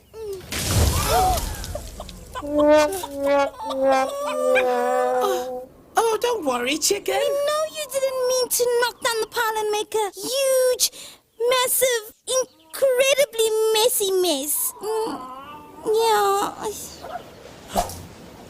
Quick, Chicken, it's getting away!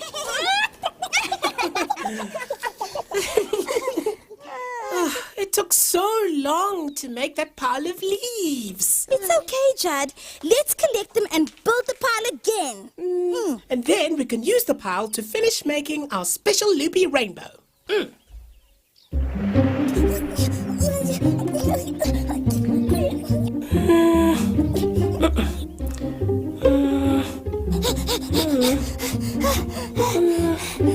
We have a problem. My way of collecting leaves is so tiring. And my way of collecting leaves is so slow. Maybe we should just forget about the loopy rainbow and play something else. We can't give up, Judd. We just need a better way to collect the leaves. Yeah, you're right, Basma. Let's try again. Let's stop and think. Hey, Judd, let's make something to sweep up the leaves, like a broom. Great idea, Basma. To the workshop. Okay, here's our plan. First, we'll need a long handle for the broom. This will make a good handle. Or a cool telescope. Or a microphone. That'll make an excellent handle. Next, we'll need bristles to sweep up the leaves. I found a box. Let's use this to make bristles. Ta-da! Bristles. Now, we just have to make a hole for the handle. Okay. I'll try using this pencil to poke a hole. This is really difficult. That didn't work. I'll try poking a hole with my finger. I give up. We can't give up, Basma. If we keep trying, we'll get it right. Think about how cool our loopy rainbow will be. Wow. You're right, Judd. We just have to try a different way. Chicken, you poked your beak through a leaf. Are you thinking what I'm thinking?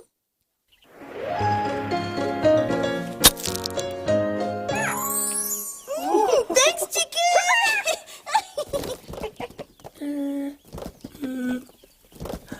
Okay.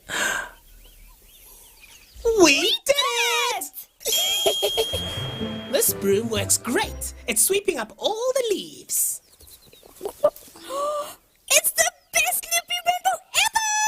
I like it!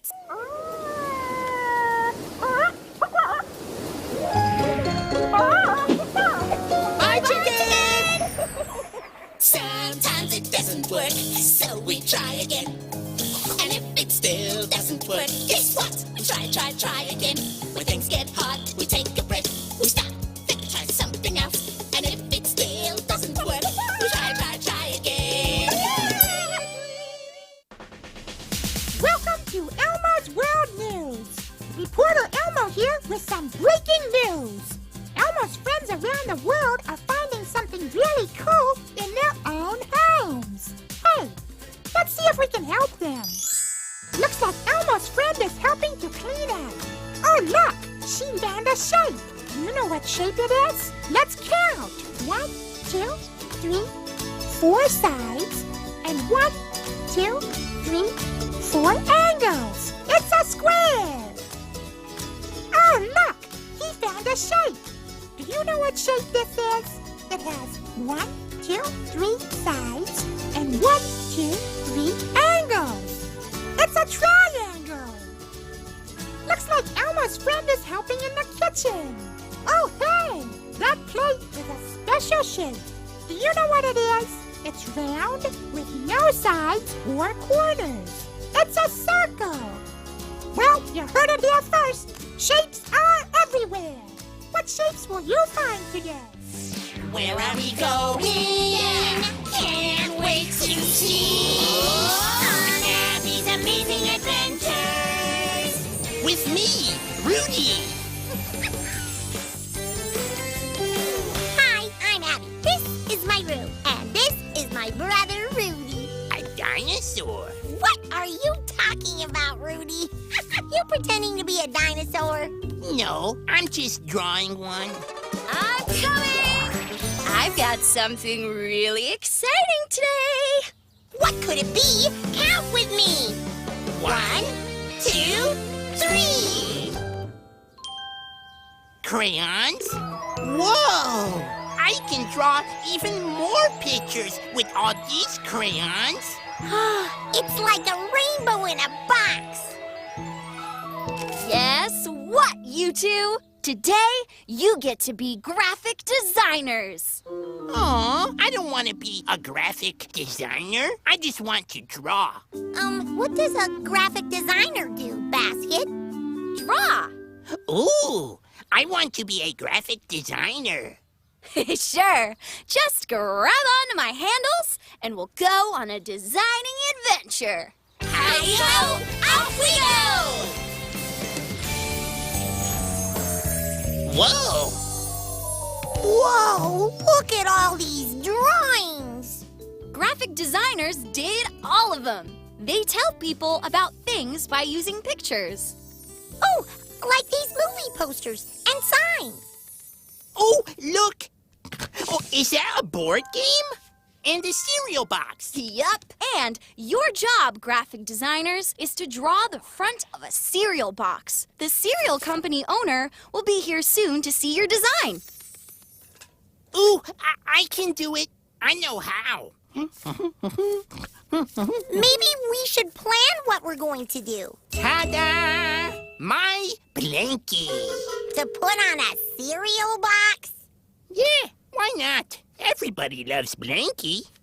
Yeah, but what do we want people to know when they see our box? You mean like there's cereal inside? Yeah, that's probably a good idea. If they see this, they might think it's a box of blankets. Yeah, you're probably right. If we want them to know there's cereal inside. Aha! We should put a picture of cereal on the box. Oh, that's a good bowl, Abby. I'll do the cereal. Look, basket! Wow! Great start, graphic designers. What else do you want people to know about the cereal? That it's healthy. But how do we draw that? I know. I think we should add a tree and a sun to the box to show that cereal can help you grow big and strong. Like the sun helps the tree grow big and strong. I'm thinking a dinosaur. Rudy, how does a dinosaur show that the cereal is healthy? Because he's wearing running shoes and running is healthy. But I really like my drawing. I really like mine. You two better decide fast. The cereal company owner is on her way. But how do we choose the right one? This is too hard. I give up. Wait, you can't give up. I won't give up if you don't give up. I guess a lot of cereals do have funny characters on the box. But a lot have pictures of nature and stuff, too. I wish we could just put both drawings on the box. Aha! Uh-huh. Hello, I'm Miss Brown, owner of the cereal company. What have you got to show me? Introducing this. We wanted to show the cereal is fun and healthy. And also that it's cereal. Marvelous. I love it. I'll start printing your design on boxes right away. Thanks. You did it, graphic designers. You didn't give up. You designed and drew a cereal box. We make a great team. Secret handshake. Up, high, down, low. Yay, we did it. Way to go. Time to go home. I've got to go, but this is for you. Bye. Here's a job for you. Pretend to be a graphic designer and design and draw your own cereal box. See you next time on Abby's Amazing Adventures. La la la la, la la la la, la la la la la la la la. Elmo's full of wonder, wonder what he will discover in Elmo's wonderful world. Hi, welcome to Elmo's world. Oh, guess what Elmo is wondering about today? Wait for it. Wait for it. The chalk is drying a cow. Oh, hi, little cow. Boy, Elmo loves dry and wants to find out more about it. Oh, let's ask Elmo's friend, Smarty. Let's call her together. Oh, Smarty! Hi, Elmo. I just got a new thing to draw with. Oh, well, that's great, Smarty, because Elmo wants to learn all about drawing. Well, what do we do to learn something new? We look it up. Searching for drawing. Here we go. There are lots of different things you can draw with, like crayons, markers, pencils, and chalk. People draw things they see or that they imagine. You can draw how you feel, or just squiggle around. And drawings are fun to look at. I love drawing! Yeah. Oh, looks like I'm going that way. See you, Elmo. Okay, bye, Smarty. See you later. Boy, it's fun to draw. Oh, and look at drawings, too. That gives Elmo an idea. Oh, let's play a game together. Yeah, come on, come on.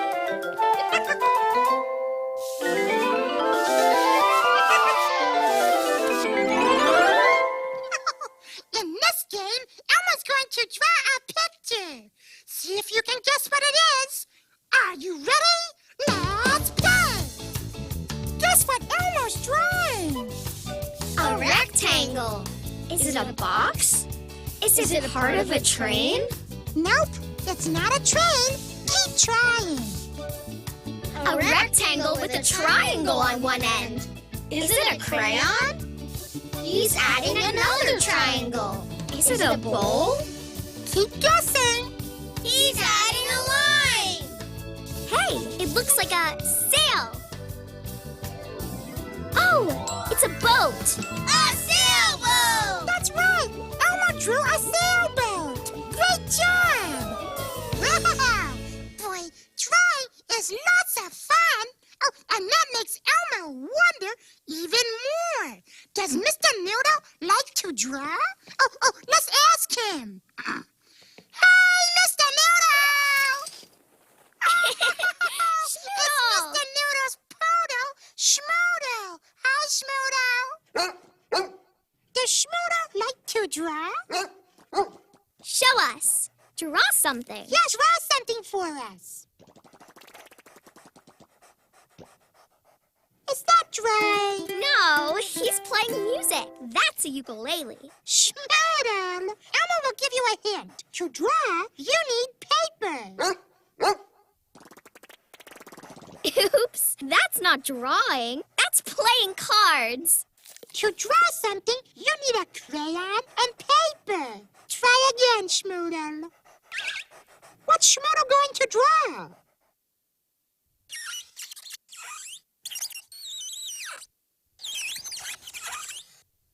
It's Elmo! Schmoodle's drawing Elmo. Wow! That's a great drawing of Elmo. Bye-bye. Boy, learning new things makes Elmo so happy. That makes him want to dance. Come on. Happy, happy, dance, dance. Happy, happy, dance, dance. When we learn something new, we do the happy dance, dance. Let's see your happy dance. Yeah, cool. See you next time. Keep learning. Elmo loves you. Happy, happy, dance, dance. Happy, happy, dance, dance. When we learn something new, we do the happy dance, dance.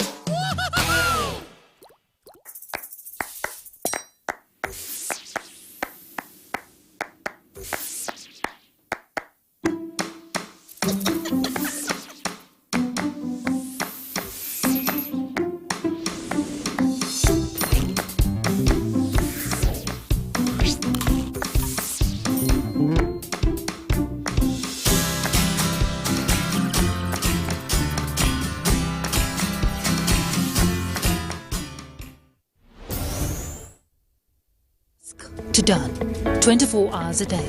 NTA International is with you. In your living room, office, and everywhere, anywhere. We provide a company you desire in terms of balanced and up-to-date news, programs, and the best of entertainment.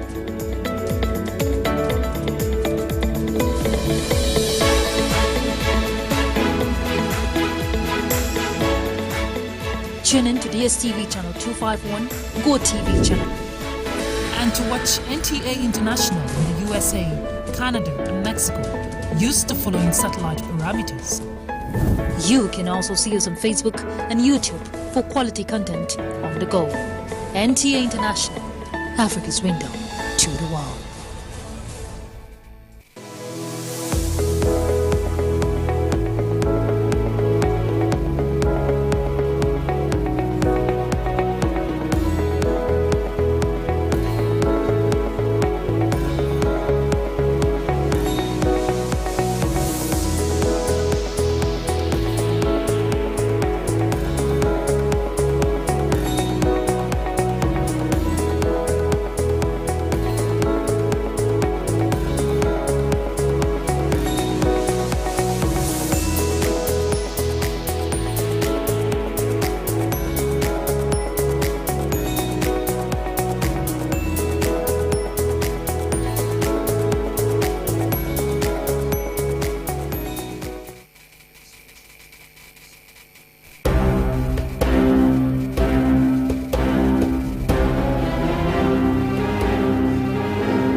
Red Sea, or Al-Bahr al-Ahmar in Arabic language, is a narrow strip of water extending southeastward from Suez, Egypt, for about 1,990 kilometers to the Bab el-Mandeb Strait, which connects with the Gulf of Aden and thence with the Arabian Sea. It was formed by the Arabian Peninsula being split from the Horn of Africa by a movement of the Red Sea Rift. This split started in the Eocene and accelerated during the Oligocene. The Red Sea covers an area of 169,100 square miles. It is 1,398 miles in length and 220.6 miles at its widest. The maximum depth of the Red Sea is 9,970 feet and its average depth is 1,608 feet. The Red Sea is the most northern tropical sea in the world.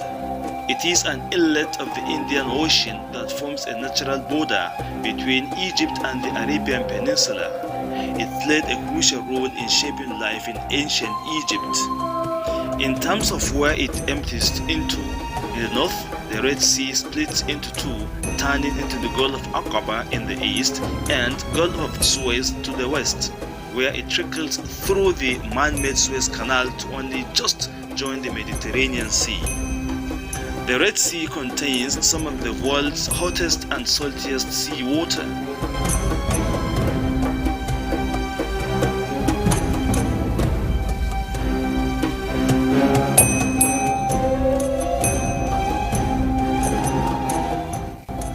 Its connection to the Mediterranean Sea via the Suez Canal, it is one of the most heavily traveled waterways in the world, carrying maritime traffic between Europe and Asia. Its name is derived from the color changes observed in its waters. The Red Sea Riviera, Egypt's eastern coastline along the Red Sea, consists of resort cities on the western shore of the Gulf of Aqaba and along the eastern coast of the mainland Egypt, south of the Gulf of Suez. The combination of a favorable climate, warm sea, thousands of kilometers of shoreline and abundant natural and archaeological points of interest make this stretch of Egypt's coastline a popular national and international tourist destination. There are numerous national parks along the Red Sea Riviera, both on the water and on land. Desert and marine life are protected by a number of laws, and visitors may be subjected to heavy fines for not abiding. This body of water has been used for commerce since ancient Egyptian times. After the 1869 opening of the Suez Canal, cutting through Egypt to link the Red Sea with the Mediterranean, transport between Europe and Asia became significantly easier. Visitors can go diving in the Red Sea from one of many resorts along the shore, but before the dive, there are a few things you need to do first. For instance, people are only allowed to swim in front of hotels or resorts. The resort must clearly mark the secure swimming area with buoys and ropes.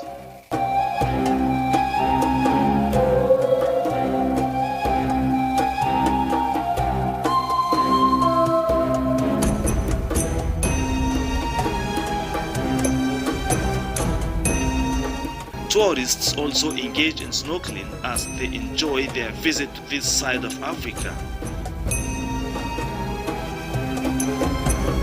Numerous resorts along the Red Sea coast offer decent accommodation for tourists and other visitors alike. Adding to the beauty of the Red Sea is the Red Sea Coastal Desert, which extends north and south along the Red Sea and Gulf of Suez, which bound it on the east. The Egyptian portion is bounded on the west by the Eastern Desert, part of the Hyper-Arid Sahara Desert ecoregion. You see, tourism sites of utmost beauty abound in Africa, and the Red Sea coast is one of them. Why not add it to your list of places to visit in Africa, this time in Egypt at the northern part of the region?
network service of the NTA.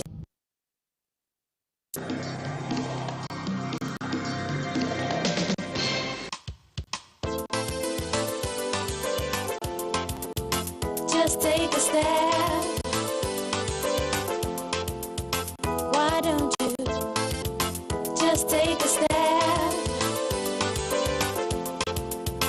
Why don't you just take a step? Why don't you just take a step? Why don't you? Why don't you? Why don't you take a step?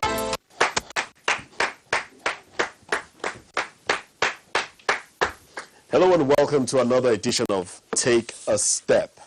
My name is Moses Humphrey, the quiz master, and I have two students to play for who will take the most steps on the program today.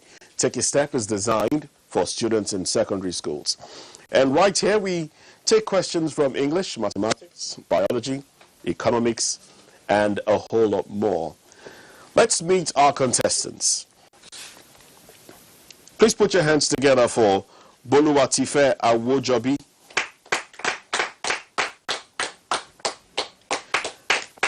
And she will be competing with Raymond Adeniyi. We'll take a very quick break. When we come back, they'll be out here to play the crossword puzzle. Take a Step is a production of NTA Educational Television.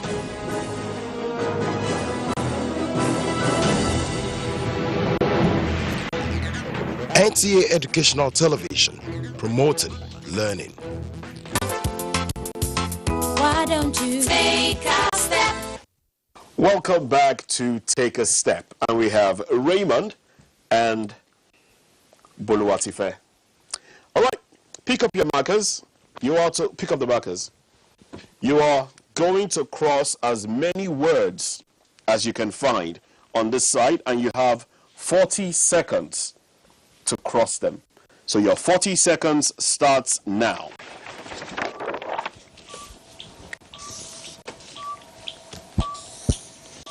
Make sure you check the words and ensure that you're crossing every letter in the word.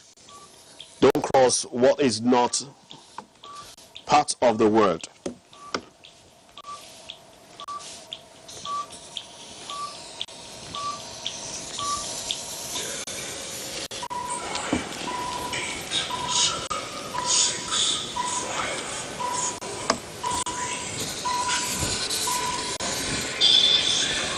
Your time is up.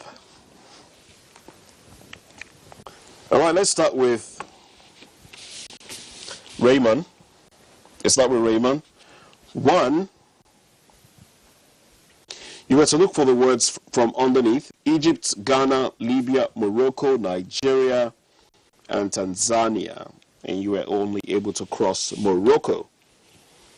This would have been Nigeria if it included the E.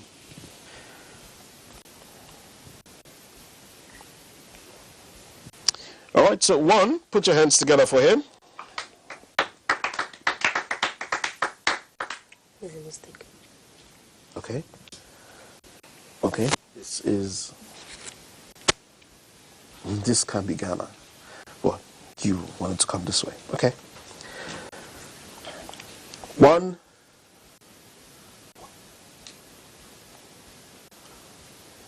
2, 3, 4. Put your hands together for her. Go ahead, take that step. Congratulations to you. Why don't you take a step? So, Boluwatife, this means that you're going first. And you are to pick a number, 1 to 5. You are to choose from the word that best completes each of the following sentences. So, how do you play? Pick a number. 2. Number 2.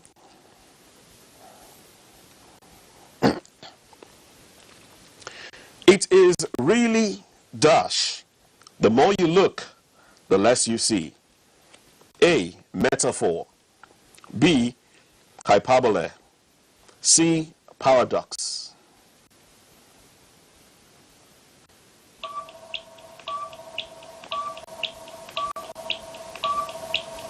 Hyperbole. Hyperbole. Hyperbole. Wrong answer. The right answer is paradox.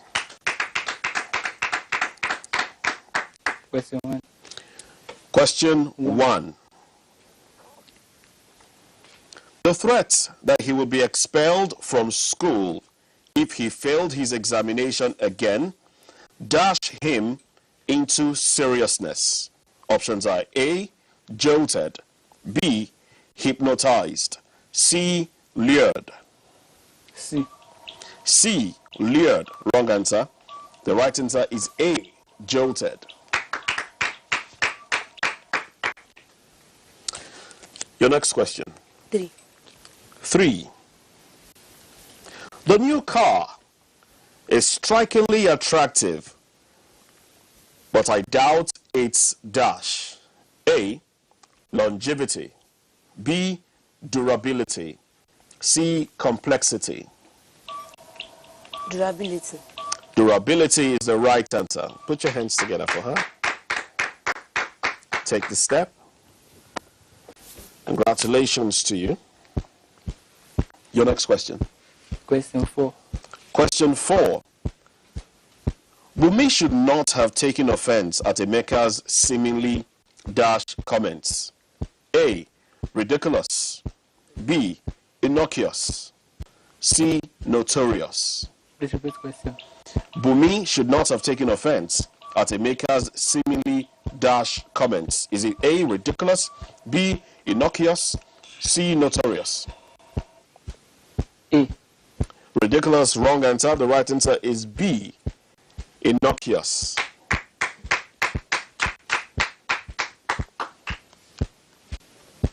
We now move away from English. We go on to mathematics. Why don't you take a step? Going on to mathematics, pick a number. Number 2. Number 2. Change 7910 to binary number. A, 1001111. B, 1111001. C, 100011. The question again. Change 7910 to binary number. 7910. 79 base 10 to binary number.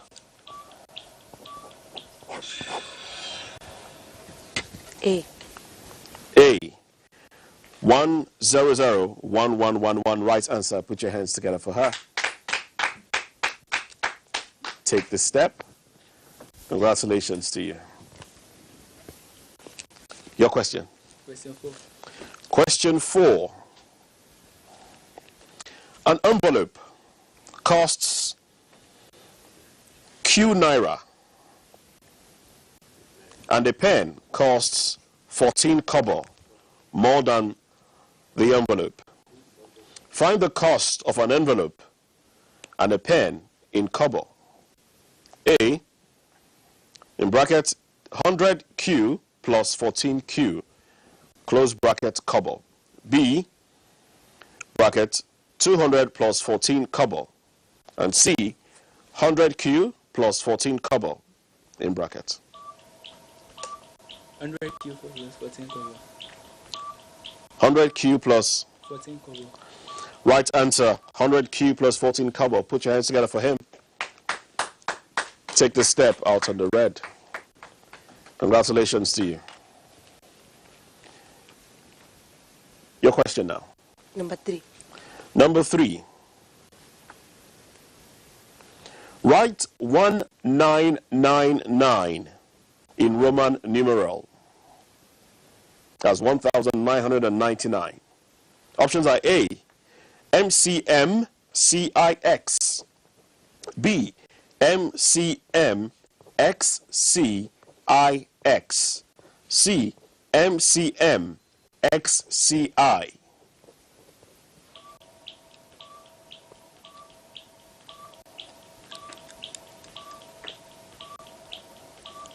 A. A. MCM CIX. Wrong answer. The right answer is MCM XCIX. Your question. Number 1. Number 1. Approximate 0.001528 to 3 significant figures. Options are A. 0.00015. B. 0.00153. C. 0.00152. B. B. 0.00153 is the right answer. Put your hands together for him. Take the step. Congratulations to you. We now move away from mathematics. We go on to biology. Why don't you take a step? All right, your question now. Biology. Question 2. I can hear you. 2. Question 2. The basic point of impact by changes which produce mutation is the what? A. Gametes. B. Chromosomes. C. Phenotype. B. B. Chromosomes. Right answer. Put your hands together for her. Take the step. Congratulations to you. Your question now. Question 1. Question 1. Theories of natural selection is that organisms compete for resources and better competitors survive and thrive. Is this true or false? True. True. Right answer. Take the step. Congratulations to you. Your question. 3. Question 3. In the honeybee colony, the drones are A. Fertile males with well-developed mouth parts. B. Fertile males with reduced mouth parts. C. Sterile males with well-developed mouth parts. A. A. A. Fertile males with well-developed mouth parts is the right answer. Put your hands together for her. Take the step. Congratulations to you. Your question now. 4. Question 4. The group of insects that have mouth parts adapted for both piercing and sucking is A. Aphids, housefly, and moths. B. Mosquitoes, sassaflies, and aphids. C. Cockroaches, aphids, and mosquitoes. B. Mosquitoes, sassaflies, and aphids. Right answer.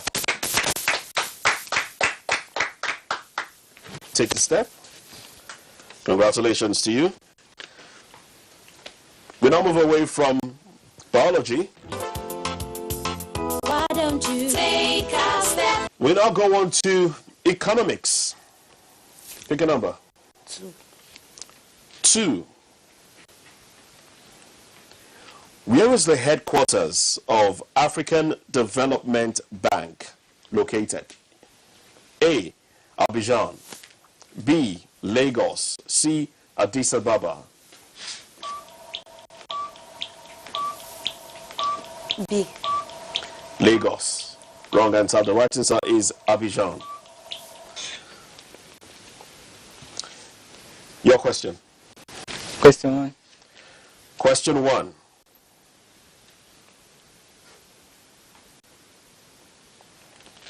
International trade takes place because of differences in dash. A. Production cost. B. Government paid. C. Currency. A. A. International trade takes place because of differences in A, production cost. Congratulations to you. That's the right answer. Take the step. Your question now. 3.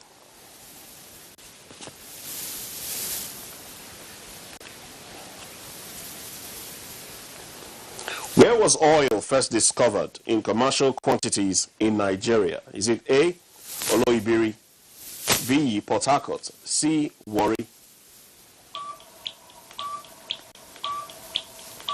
B, Port Harcourt. Port Harcourt is the wrong answer. The right answer is A, Oloibiri. Your question. Question 5. Question 5. Balance of trade can be defined as A, the value of imports in relation to the value of a country's exports.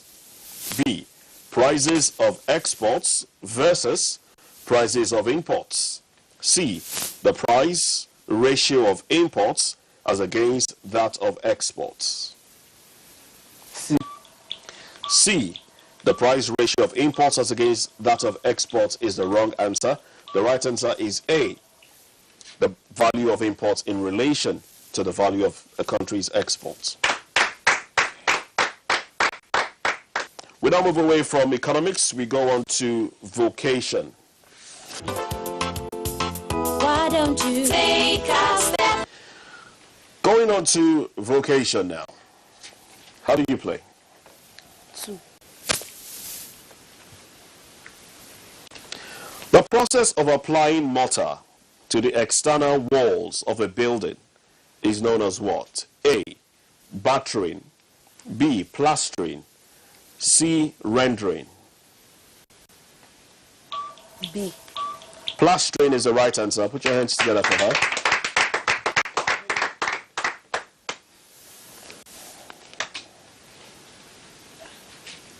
Take the step. Congratulations to you. Your question. Question 5. Question 5.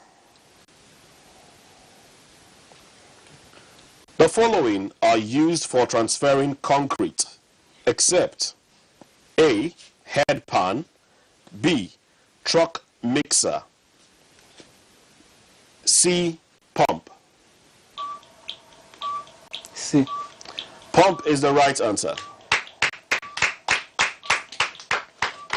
Take the step. Congratulations to you. Your question. 4. 4. The process of removing the roots of trees and herbs from a building site is called what? A, excavation, B, grading, C, grubbing. A. A, excavation is the wrong answer. The right answer is C, grubbing. Your question. Question 3. Question 3. The bonding agent in concrete is what? A, mortar, B, sand, C, cement. Cement. Cement, right answer. Put your hands together for him. Take the step. And with that, we come to the end of vocation. We now go on to profession. Why don't you take a step? Pick a number.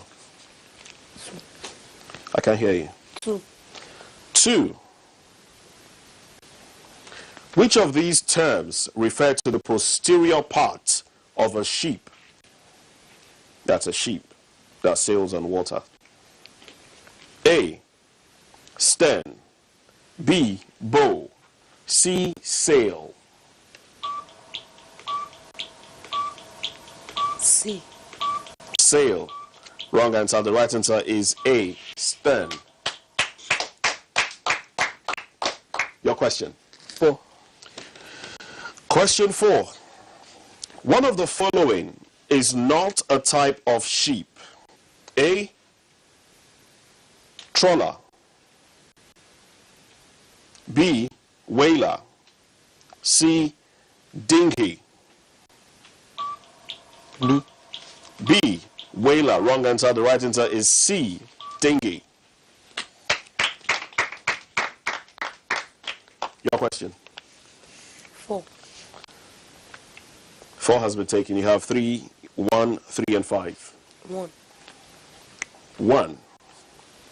Which of the following instruments is not used by a sailor? A, sextant. B, compass. C, astrolabe. B. Compass. Wrong answer. Answer is C, astrolabe.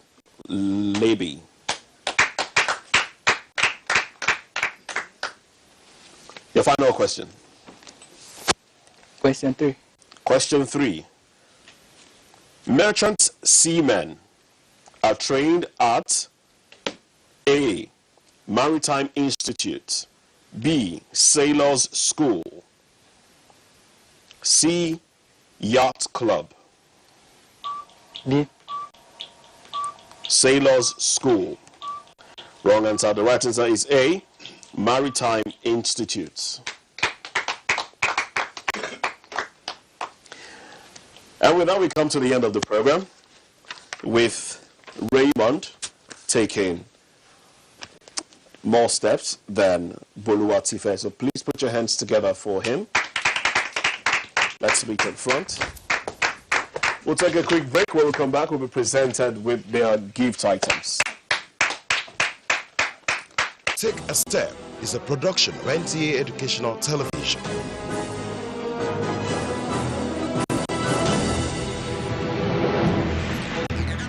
NTA Educational Television, promoting learning. Welcome back to Take a Step. Before that break, we saw it between Raymond and Boluwatife, and Raymond succeeded in taking a little more steps, or maybe one more step, than Boluwatife. But this is coming to you, Boluwatife, courtesy NTA Educational TV. Thank you for coming. And this goes to our winner, Raymond Adeniyi. Congratulations, Steve. Well, Take a Step. We'll be back same time next week. I'll leave you with the words of Anthony D'Angelo, and he says, develop a passion for learning. If you do, you will never cease to grow. My name is Moses Humphrey, the Quizmaster. I'll see you next time. Bye for now.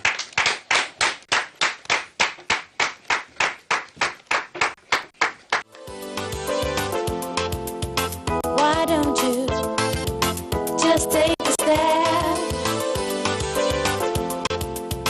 Why don't you just take a step? Why don't you just take a step? Why don't you? Why don't you? Why don't you take a step? 24 hours a day, NTA International is with you. In your living room, office, and everywhere, anywhere.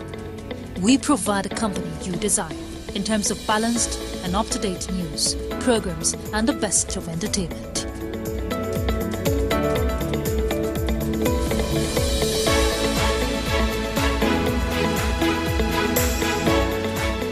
Tune in to DSTV channel 251, Go TV channel. And to watch NTA International in the USA, Canada, and Mexico, use the following satellite parameters. You can also see us on Facebook and YouTube for quality content on the go. NTA International, Africa's window to the world.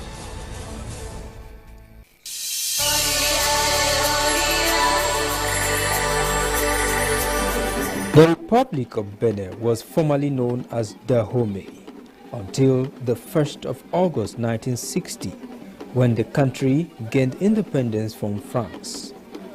Republic of Benin is a country in West Africa, bordered by Togo to the west, Nigeria to the east, Burkina Faso to the northwest, and Niger to the northeast. Benin Republic covers an area of about 114,763 square kilometers, and its population as of 2019 was estimated to be approximately 11.8 million people. Majority of this population lives on the small southern coastline of the Bight of Benin, part of the Gulf of Guinea in the northernmost tropical portion of the Atlantic Ocean. Many of these people are clustered near the port of Cotonou, the largest city and the most populous city because of its commercial viability, while Porto Novo remains the official capital of the country. The official language of Benin Republic is French. However, there are several indigenous languages such as Fon, Bariba, Yoruba, and Dendi. The largest religious group in Benin are the Roman Catholics, followed closely by Muslims, then the Vodun, commonly referred to as Voodoo outside the country. Benin is a tropical nation highly dependent on agriculture.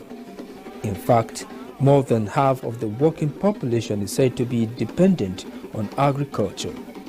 The country is a large exporter of cotton and palm oil, with cotton accounting for about 40% of its GDP.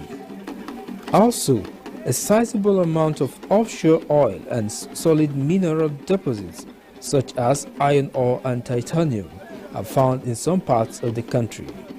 Similarly, the deepwater port at Cotonou, which serves as a sea outlet for the Republic of Niger and as a secondary port for Nigeria, is one of the major sources of the country's foreign exchange through customs duties. Like most African countries, there are over 40 ethnic groups living in the country. These various groups settled in Benin at different times and have also migrated within the country. But the advent of the French colonial rule and subsequent close ties with France has left a deep impact on all aspects of cultural life amongst the people, especially among the educated and those in the southern cities. Each ethnic group also has its own centuries-old tradition, which itself often mixes with the French influence. However, in suburban and rural areas, traditional practices dominate cultural lifestyles where they practice religious rites and celebrate festivals with music and dance. The Beninese are firm when it comes to etiquette. Good manners include taking time to greet people properly, although public displays of affection between members of the opposite sex is highly discouraged. While children are expected to be obedient and show respect for their elders, elders are in turn expected to show good morals. Offering food and drink to visitors is a key element of hospitality among the people, and to refuse such can be considered rude. Most people eat in the traditional lifestyle, using the fingers of the right hand, for it is perceived a